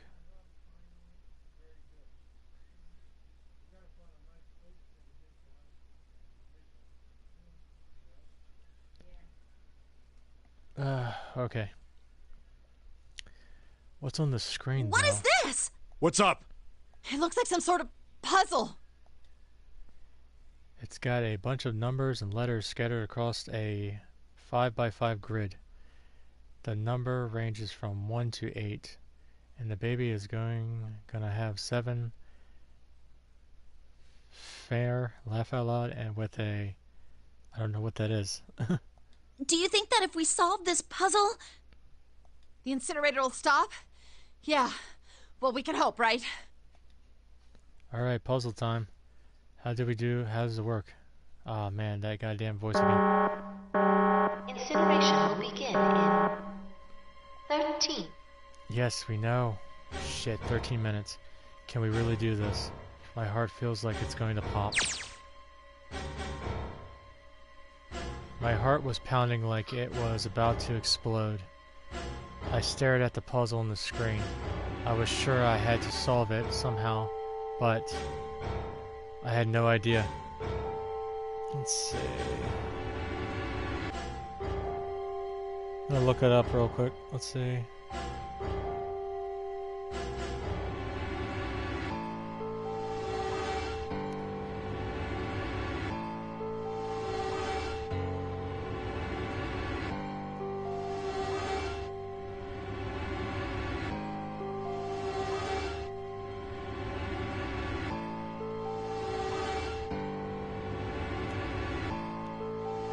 Let's see.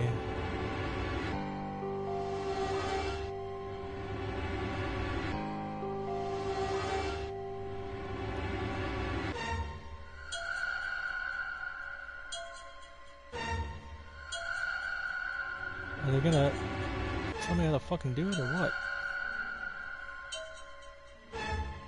Let's see. No, that is not how you... It's not showing me how to fucking solve it.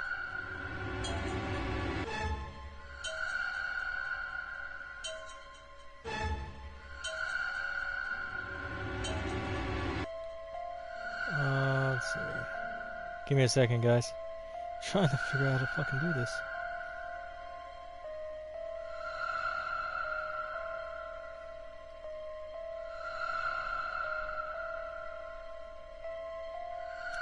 Come on, come on, come on, come on. You're making too much Stupid ass commercials.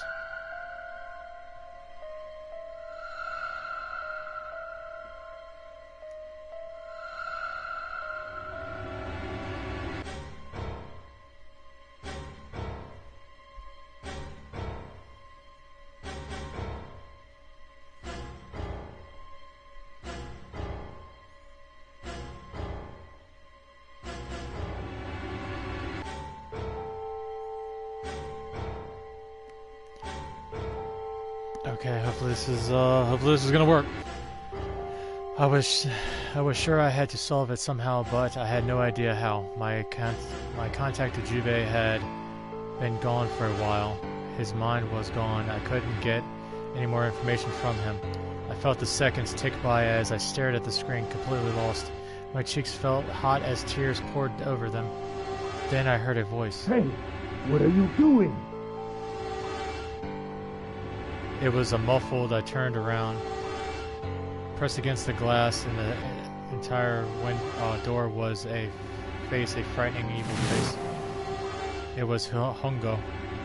Remind me of playing Wheel of Fortune. Yeah, it does. How long had he been watching me? Don't know what to do. He was yelling, but his voice was still It's muffled. simple, really. But I suppose I might as well tell you.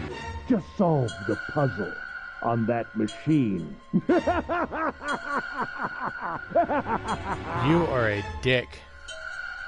His laughter was muffled by the door, but it still tore at my heart like the claws of a vicious monster.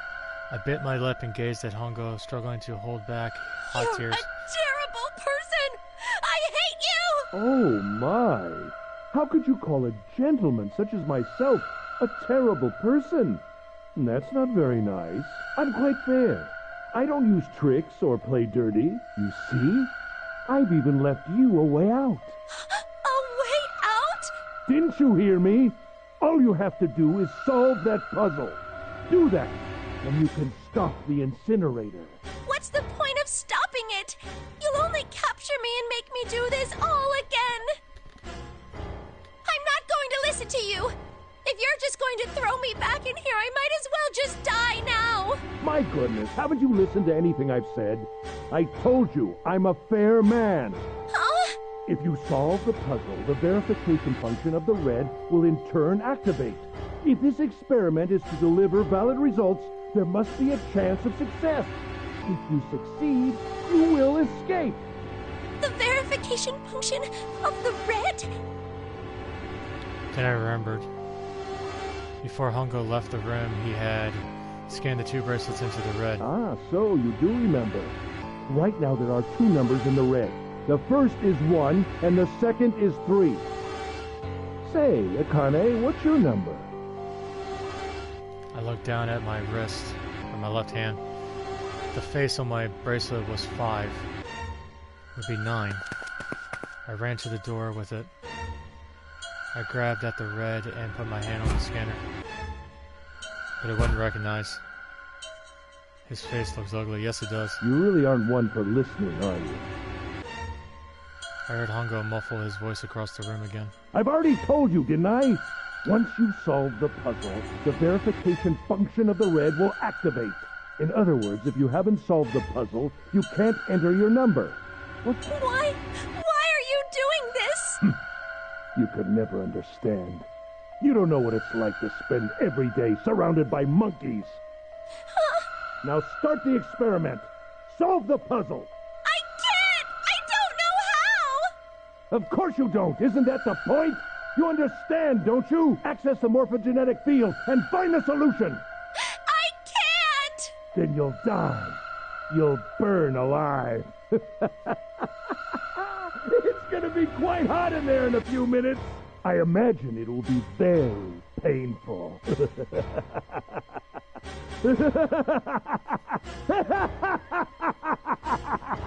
Enough. God. You get the point. You're an evil person. You're a sadistic motherfucker that needs to be having his head cut off and, like, stoled with, like, shit in it. Incineration will begin in His face disappeared from the glass, it said. 10 minutes. I was crying great globs, sobbing, broken by hiccups that shook my body. I was terrified. I could feel my fear passing down on me like a trembling weight. Terrifying weight or something like that. Somehow I forced my shaking legs to carry me back to the device. I stared at the screen, the monitor. I can't! I just can't! There's no way! I can't figure this out! What was I going to do? I didn't know. I didn't even know where to start. Fear scrapped my thoughts, and all I could think of was how I was going to die. My palms were sweating, and my blood was boiling in my veins. It was hot, so hot, I couldn't breathe. I felt dizzy.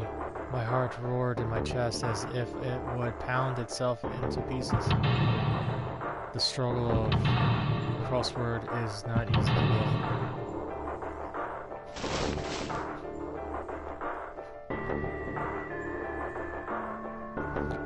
I reached into my pocket. I wrapped my hand around the thing I came back to get. The doll Jumpy had given me. At least I had that. I felt it tight and with both hands prayed. Help me! Jumpy! Help me! Help me! Help me! Jumpy! Jumpy! Jumpy! Please! Help me! Jumpy! Akane? Going back to me. Akane? Who the hell is Akane? They don't know. It's like it was torn from their memory. That's the reason why he was having a headache, and now she can't remember who the hell that is. Shut up! Just shut the hell up! Seven and Lotus didn't understand. I think Clover and Snake had an idea, though. Clover's looking at me, and I think Snake may have figured it out. No, it doesn't matter. They're in my way. Where'd she go? Maybe over here? Akane! Akane! Can you hear me? Akane! Say something! Fuck. Did something break our connection? I swear I just heard her. Akane! Shit. Answer me! Akane! Jumpy! I squirmed around. I heard a voice. His voice. I looked around. He wasn't in the room, of course, but I heard it so clearly. Like he was right there. Jumpy! I screamed as loud as I could. Akane! Jumpy! That's her. She's there. Then that means... Akane! Akane! Are you in the incinerator right now? Yes, I am! How did you know? I couldn't believe that he knew that. Now I understand what Santa meant. There's only one way to help her. You were brought here to help my sister. To save Akane. I think I got it now. Incineration will begin in... Yes, shut the fuck up. 7 minutes. Yes, we know. Jumpy, we don't have time! As quickly as I could, I told him that I had to solve the puzzle in order to stop the incinerator. Got it! And I do. I got everything now. At least I finally understood what all of this means. I knew why the Nonary Games was held today. I know why we were kidnapped and brought here. It was all for this moment. Getting into it, the way I'm saying it. All of this was planned out to lead to this very moment. Oh my god. This is it. This is insane. I can't believe it, but there's only one possible answer. June is 0. Akane, don't know how to pronounce the last name.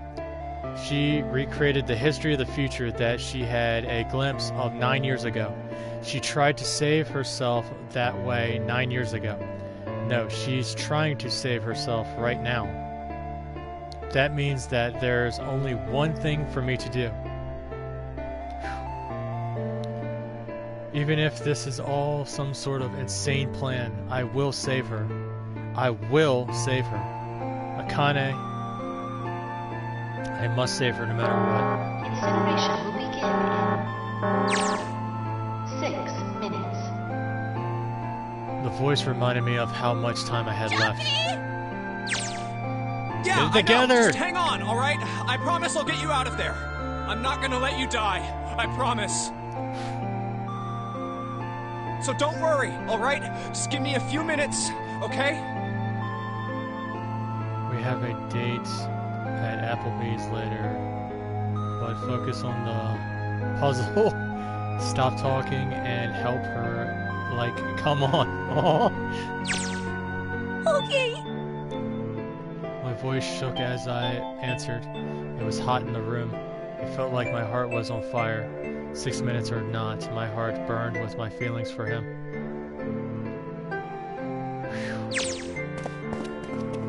Alright, time to get to work, Jubei. Is Snake talking to himself about something? Whatever, it doesn't matter. Get out of my way. Hey, what are you... Just trust me, okay?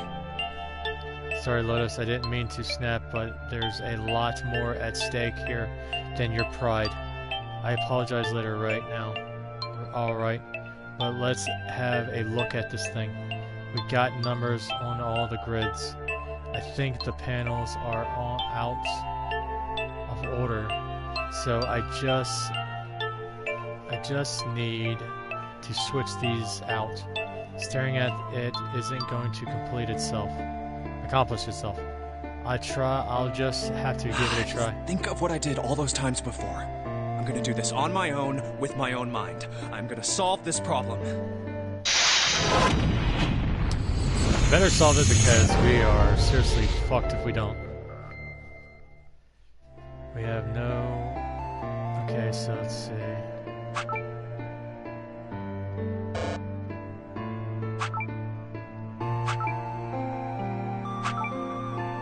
I think it's as simple as that. Like, let's see. This right here. With that right there. I mean, this is all it is. Like, I don't even know why I looked it up. It was that simple. Just spell the password. Please enter password. And I think it's just 9. I think. Let's see. Don't want to fuck it up while I'm at it.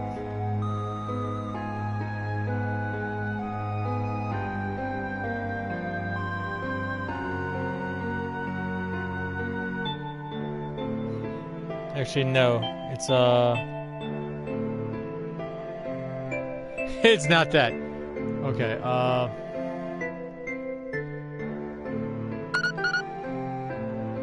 or it's 9. Yes, that's it. The fuck? Well, there was a different password here, but I just pressed 9. Because it was supposed to be Nonary, but I typed in 9. Akane, did you get it? Yes, I did! I solved it! I mean, really, you solved it for me, but I copied everything you did! Now I just have to press enter! Do it, sweetheart. Then what the hell are you waiting for? Push it! Okay, I will! Do it, sweetheart. I hit the enter key. Emergency shutdown command has been confirmed. Thank you, God. I thought I fucked up. Incineration system has been disabled. Because I don't know if there's a way to fail this. Because you're not really timed. If you were timed, you'd be pretty much fucked.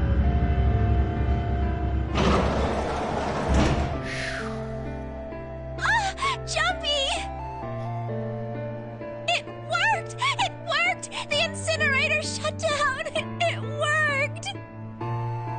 Tears rolled down my face as I cried out to him, but they were a very different sort of tears. A wonderful feeling of accomplishment and reflex flooded over my body. At the same time, when what strength I had left disappeared and I collapsed to the floor. For a while, I just laid there, laughing and crying and enjoying being alive. Every time I thought about him... Sorry, I'm getting emotional. Oh, God. I thought my heart would burst. Whew, I'm getting emotional here. Fuck, man. Whew.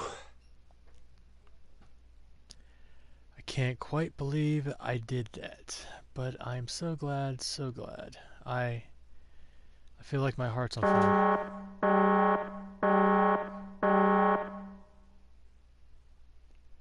No, I don't have time to be thinking about that kind of shit. I need to tell Akane. Akane! Sorry, but things are kind of busy over here. I'm gonna have to hang up now, okay? Hang up. We're not even on the phone, dude. I don't think it's that type of thing where you can disconnect. Oh, of course, that's fine. I wiped my tears from my eyes and nodded vigilantly, even though I knew he couldn't see me. Then I looked over at the corner of the floor. They were the two bracelets whatever that guy's name had left behind.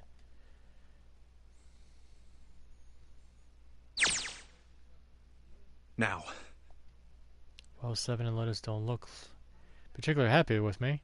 Not a very nice look to give someone who just saved your lives or your asses. Junpei, are you... Okay? Ah, shut it! Right, okay, so maybe they have a reason to be pissed off. So what if I hadn't pressed the enter key yet? Alright, nothing holding me back now. Here goes. Incineration will begin in 90 seconds. What? It doesn't sound like it's stopping. I love you too, my beautiful wife. You're my Junpei, my Jumpy. You're my Jumpy, my kind, my beloved husband forever and ever. Hang up. This is not AOL online. What the shit? Why isn't it stopping? Okay, maybe I didn't hit the key hard enough. Just hit it again. And again, and again, and again. Okay, that's not working either. The alarm's still going off. What the hell is going on? I got all the right numbers in the right boxes. It's perfect. So what the fuck isn't... It's not this thing stopping. Incineration will begin in 60 seconds. Wait, of course. That's what the numbers that show up on the puzzle mean. Snake Clover, me, and some. Then door 9. No, that's it. That's the number on the door, isn't it? 8, 9. It's not even a number. It is hidden, but an exit can be found. Seek a way out. Seek a door that... Holy shit. Of course. Then we just have to put the right number into the red then. Incineration will begin in 30 seconds. Run, Hurry guys! the fuck up! Get to the door!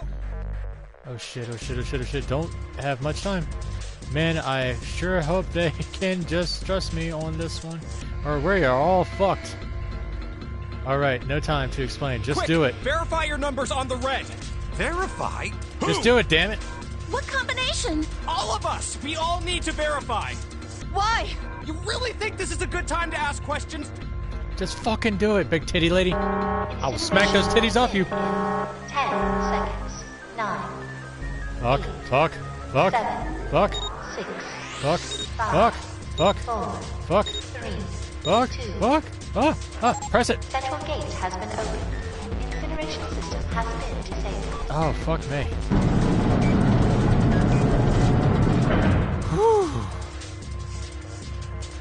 Oh, I'm not saying that. No time to be happy, time to go. Hurry! We've only got 9 seconds before the door closes! Come on, guys, move it. Okay, they're all through it. Move it now, Jube. Just in time. My heart just landed, and my stomach, my beloved. And there goes the door.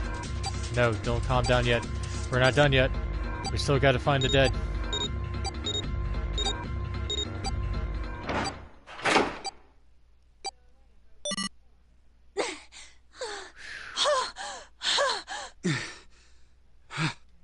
Shit. Looks like we made it, huh?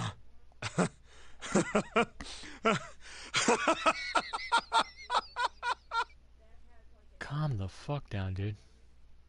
Man, that guy sure can laugh when he wants to. Thank God, yeah. Looks like Clover and Lotus are totally out of energy. Snake is shaking his head wearily. I just want to take a nap. Akane! Akane! Can you hear me? Akane! I want to tell her we made it. I want to tell her how good I feel. But nothing.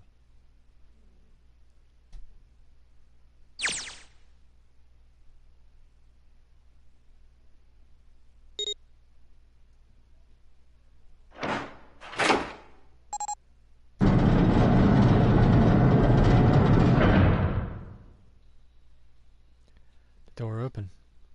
Standing in front of it was my brother. Akane! Oi!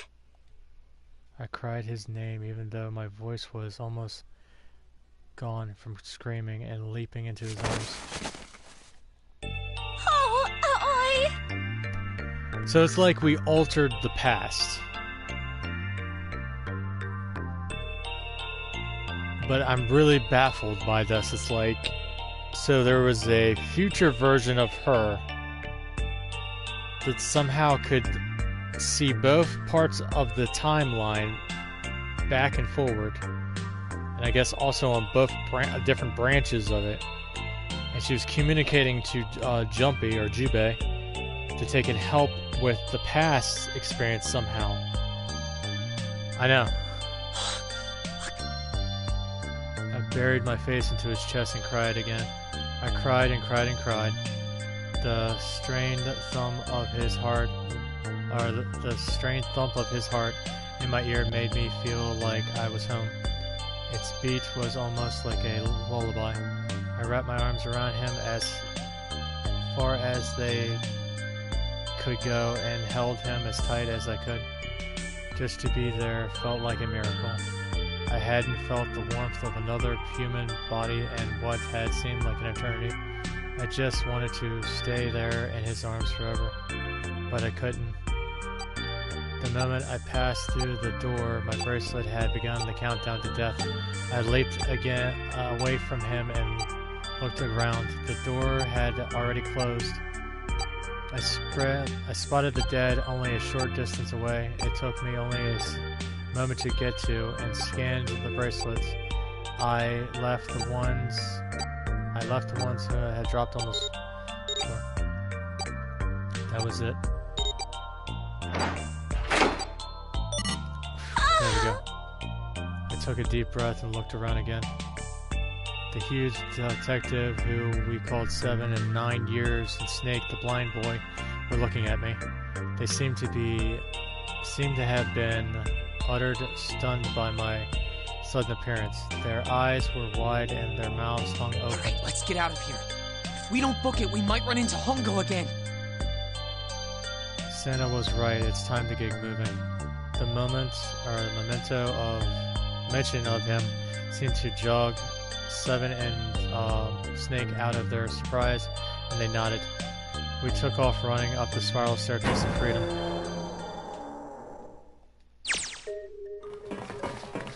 Time for more running. But if they can get us out of here, no matter what we're running so hard. My heart's beating so hard I can barely hear. God, I can't wait to breathe real air again. Huh? Is 7 talking? Hey, Junpei, can I ask you something? Yeah. What's up? That door, the one with the 9 on it. Why'd it open? Yeah, all 5 of us verified our numbers on the red. 2 plus 4 plus 5 plus 7 plus 8 is 26. That makes our digital route 8. It shouldn't have opened. That's not like you, Lotus. I thought you would have figured it out already. Huh? Why? Because you were the person who taught me about the idea of bases. Bases? Yeah. What are the 2 numbers in base 2? 0 and 1. How about base 10? That goes from 0 to 9, right? Then how about base 16? 0 through F. After 9, it starts at A and goes from there. You're right. In other words, A in base 16 is 10 in base 10. B is 11, C is 12, D is 13, and so on. So, what about it? You don't get it? What if we keep going with that pattern? What if you go way past base 16 all the way to base 27? Base 27? Yeah. Well, the numerical digits are the same. So I guess you'd add alphabetical digits. E is 14, F is 15, G is 16, H is 17, I is 18, K is 20, L N is 23, O is 24. Yeah, and? What? Q. 26! And what does that mean? That wasn't a 9 on the door. It was a Q. It was a Q! A fucking lowercase q! Ba-boom. Yep, that's pretty much it. Shocking! I guess to put it another way, you could say that it was a 9 in base 10, but a Q in base 27. Time for more running. God, my hips are killing me. My thighs are killing me. I swear, any moment now, I'm going to tear a muscle. I feel like every cell in my body is dying from air. For air. Damn, every breath I take is a choke now. I feel like my lungs are going to burst. Maybe just a short rest. I'm very mind blown, my beloved. Come legs, there can't be much more of the steps. Let's run like a bullet down a rifle barrel, like a tornado cutting through a sea of clouds. Too many stairs, I'm gonna pass out. Tell me about it. I feel like we're running along the way of a giant dragon coil or something like that. Finally.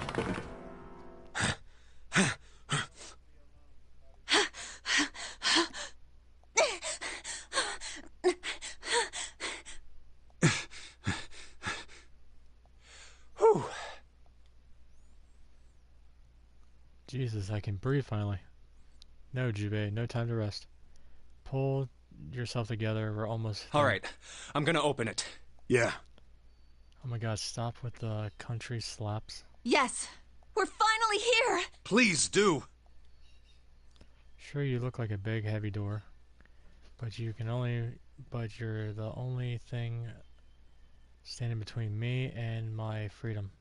But even more important than that, you're the only thing that's standing between me and Akane.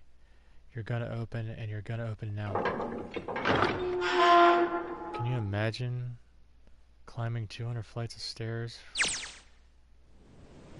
Forget it. I'm pretty sure I've done it before. I have, I'm pretty sure.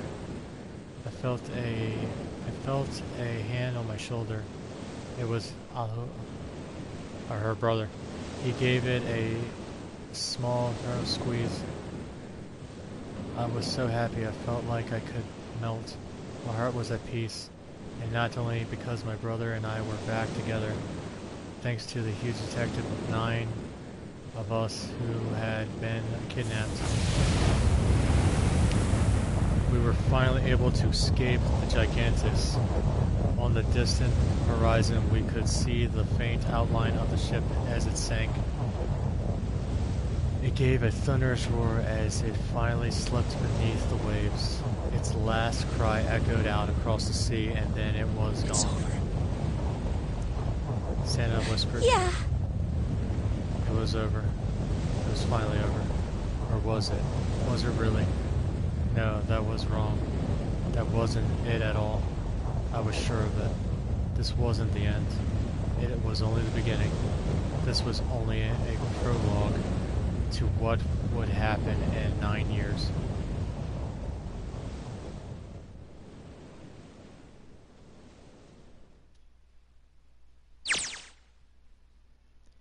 Yes, finally, air. Gasp. Damn, that sun is bright. I can barely see anything. I gotta admit, this doesn't look quite like... Wait. No way! You have got to be shitting What? me. It can't be. This is...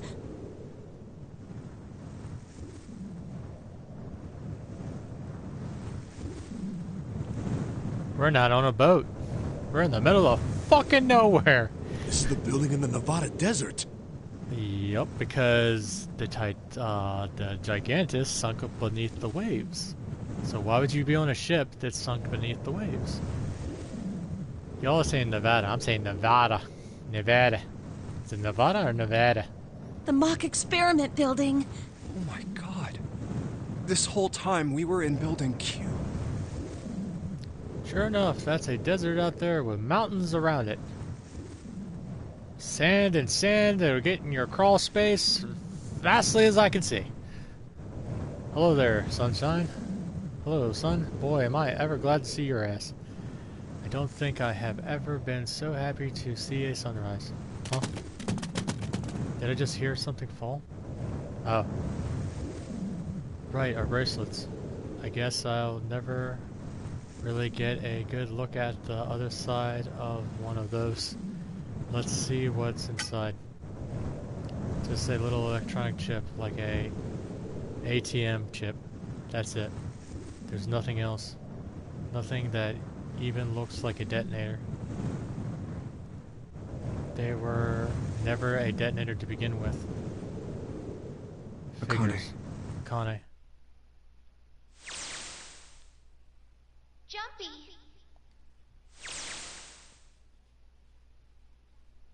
Huh? Guess I must be pretty crazy about the girl. About the girl if I think I'm hearing her voice in the wind.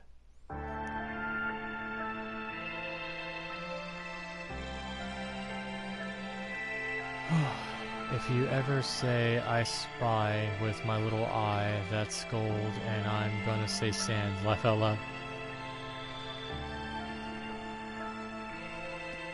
Oh. So, Elena, what do you think? What do you think?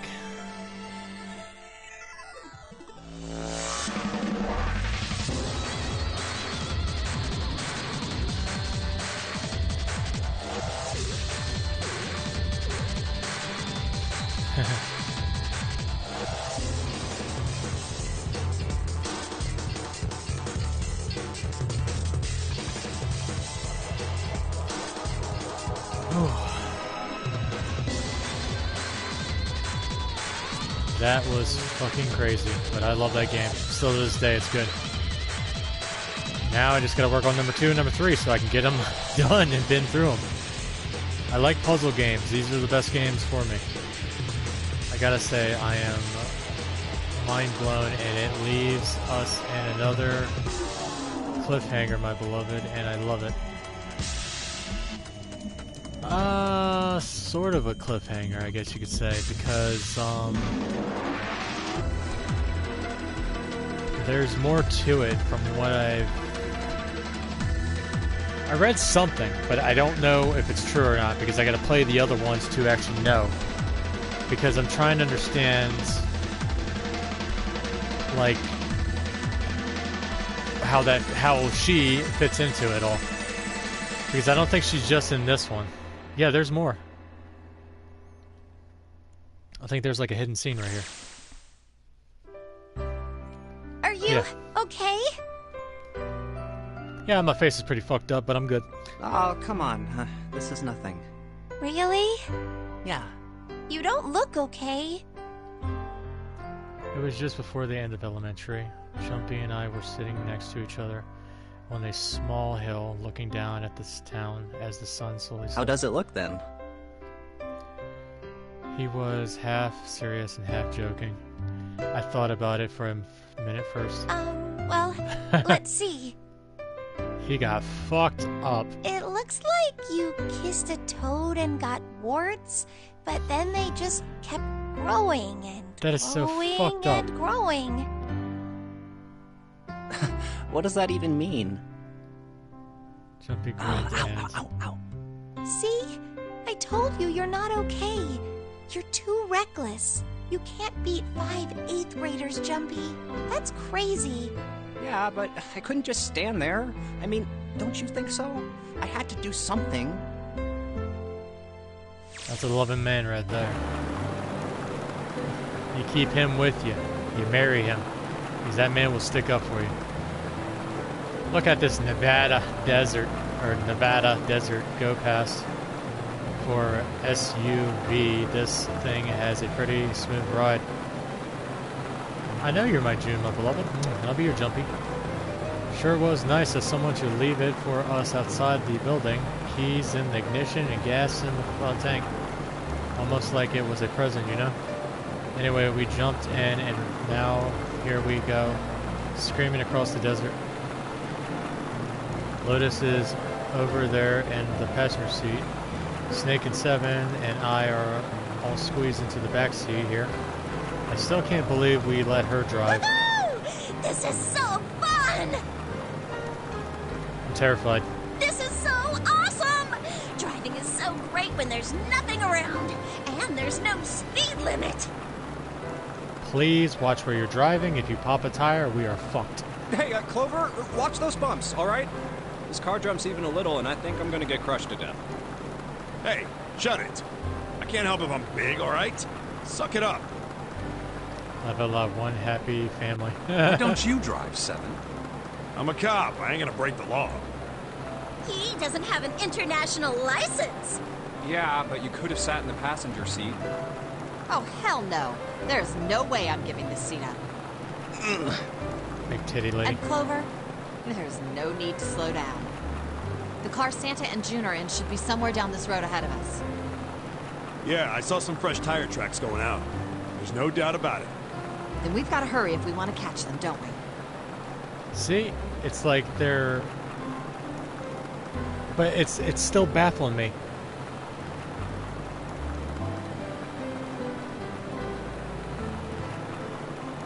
Oh, okay, that might have been what happened, but... Well, no, that still makes no sense. Let's rewind for a second. When Seven looked over to where June was, she was gone. And I don't think she snuck out, but then he was saying his head was hurting. So I don't know if she was like astro projecting her body and they were seeing her in person. But then later on they were like, who is Akane? You know? Sure thing. But then now they're going to find Santa and Akane. Oh shit. God damn it, she doesn't have to drive so fast. Man, I didn't even think a car like this could go this fast.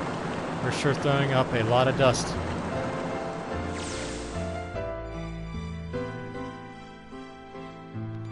It was a couple hours after we ran into the junior high school students. They'd been hiding in the bushes on the back of one of the hills, drenching a kitten in gasoline. The moment we saw what they were doing, Jumpy ran up to them. Hey, what the hell are you doing? Then he jumped on them. He quickly scooped up the kitten and tossed it to me. I caught it and ran for the police station as fast as I could. Help me! Officer, please! You have to come with me! Beautiful sunset, my beloved husband. My Jumpy. I want to have one with you too, for real.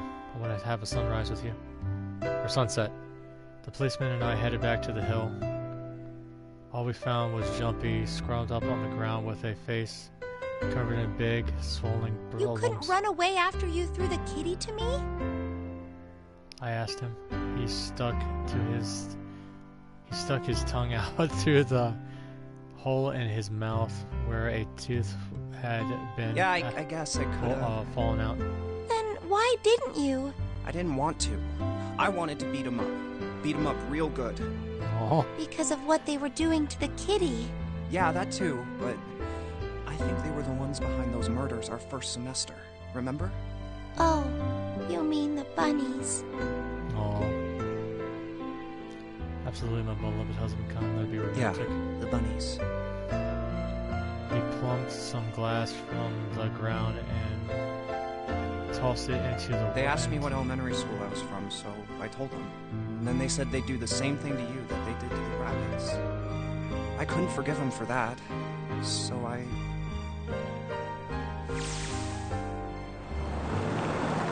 Hey, there's still some stuff I don't get. Of course, they probably don't know any more than I do. Like Ace. Well, I guess I should say Kentaro Hongo. Why did he create the Nonary project? Anybody? Any ideas? Why don't you ask him yourself? Well, yeah, I guess I could. He's still in the trunk, I assume? Yeah, he is. Still tied up, I'm assuming, with his mouth tied, taped shut. His eyes just look empty, no emotion. He looks like he's just given up. I wonder if he even cares what's happening to him anymore. Were you listening to us? Yeah, go ahead and try to pretend you weren't, you old bastard. Let's get that tape off your mouth. Come on, I know you were. Answer me. You could at least look at me when you talk, man. I only wanted to see the faces. Human faces. I thought if I could gain the ability to access the morphic field set, then perhaps I could see faces. You did all that shit just to see fucking faces. By peering into people's minds, you could understand how they were processing the expressions of others. That's it? Yes. If you want to put it simply, but if you are looking for a more philosophical answer, I can supply that as well. You see, the human collective consciousness... I think that's enough out of you, pal. Time for the tape to go back on. All right. So what's your second question? You said there were some things you didn't get, didn't you? Yeah, like, who the fuck are you, Lotus? Well, somebody's a little nosy. Well, my next question doesn't really have anything to do with you two. This is for you, Seven. It's about the whole Alice thing. What's the deal with that? Well, see, 9 years ago, after I escaped from the Gigantic, I kept going after Hongo on my own, hoping I'd catch him when he finally slipped up. During the course of my investigations, I learned a lot more about the Gigantic. I also found out about Bourdain and Alice. You're not really answering my question. Was there actually a girl who wouldn't melt at room temperature? Sounds like Hongo has something to say. Alright, fine, I'll let you talk, but you gotta behave. What? His annoying brother that says, "Are we there yet?" She thinks we are gonna go to the gift shop that says, "I love Nevada." Alice doesn't exist. 9 years ago, I found Alice's coffin behind the library on the bottom deck. There was nothing in it but the root of a peculiar plant. My research determined that it was a member of the genus Mandragora of the family Solanaceae. I was able to extract a particular alkaloid from it. I used that extract to create Soperu. Its creation was a tremendous boon to my firm, and we grew rapidly. Shit, this is gonna go on forever. Tape's going back on, Hongo. The rest of my questions can wait a bit. For now, I think I'll just enjoy the ride.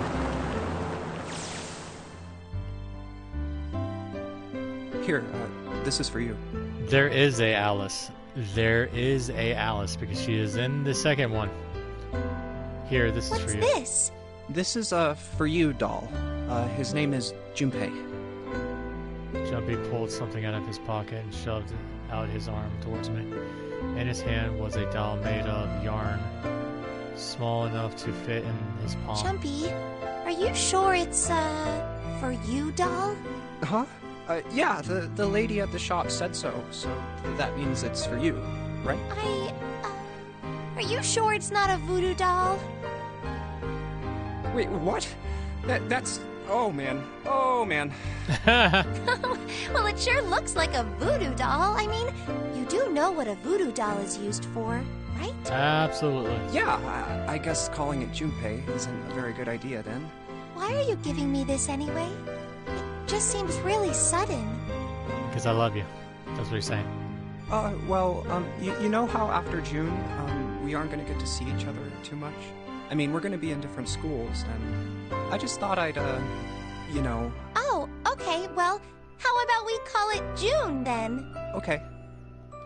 So, I wanted to give you this. You sound like some sort of tribal chief in a bad movie.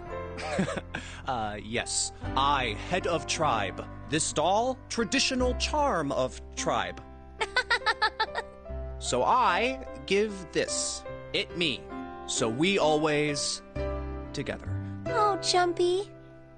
If something bad, then hold and pray. I go wherever you are. So here, take. I reached my hand out and picked up the doll gently. Thank you. Thank you so much, Jumpy. Before I knew it, I was crying. Tears streamed down my down my face and fell onto June's tiny yarn body. Oh, Jumpy. I'll never forget you. I promise. Oh. Together forever and ever, my beloved. Oh. Love you, sweetheart. Jumpy looked into my eyes and said just 5 words. I'll never forget you either. It should be, I love you. Always. Come on, man. The sky was a beautiful crimson red as it melted down and towards the horizon. The last golden rays of sunlight stretched out across the city and painted themselves across the hills.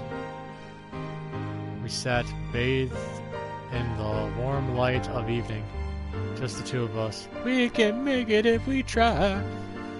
Leaning gently against one another, shoulder to shoulder.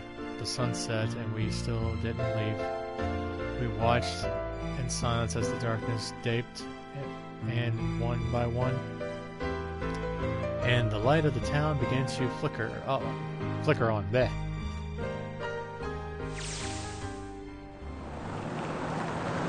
Whew, this is a long playthrough. Sorry. There is still one thing I don't get. Who the fuck put that pizza in the backseat? To be honest, it's the biggest mystery as far as I'm concerned, and also the only one that's really important. It has to do with June and Akane. 9 years ago, she died in the incinerator on the Gigantus. But she's still alive now as June. But how? Was it because I tapped into the, I don't know how to remember that word, field set and saved her 9 years ago? Alright, let's say that makes some kind of insane sense. If I did that, then how do I make sense of what Seven remembers? Snake makes sense, he's blind.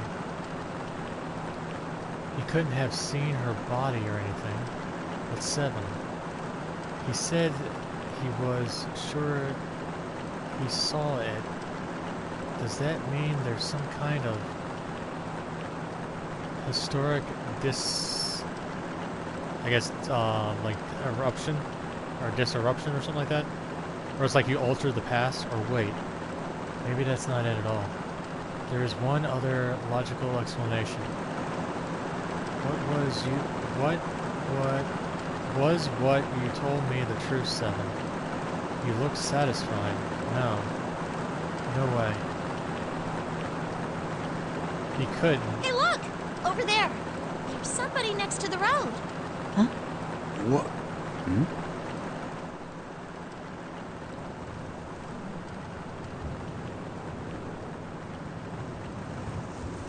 That is Alice. Fucking told you she was real, and she's in number 2. The burned gaze of the Nevada. Sun pounded down on her head. The desert around her rippled with heat. Standing there on that chilling or shimmering plain was a woman, her arm out and her thumb up. It would not be long before Jubei realized who she was. It's Alice. I'm telling you, it's Alice because she's in number 2. And N. Now that's your other cliffhanger. That is your other cliffhanger. Whoa, just whoa. Alice is not Lotus. No, Alice is not Lotus, sweetie. Where are you getting Lotus? As Alice. No. That was Alice. Lotus was in the passenger seat riding shotgun. That was not Lotus. That was Alice.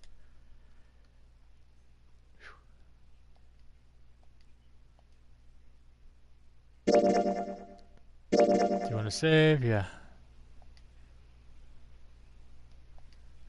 Saving.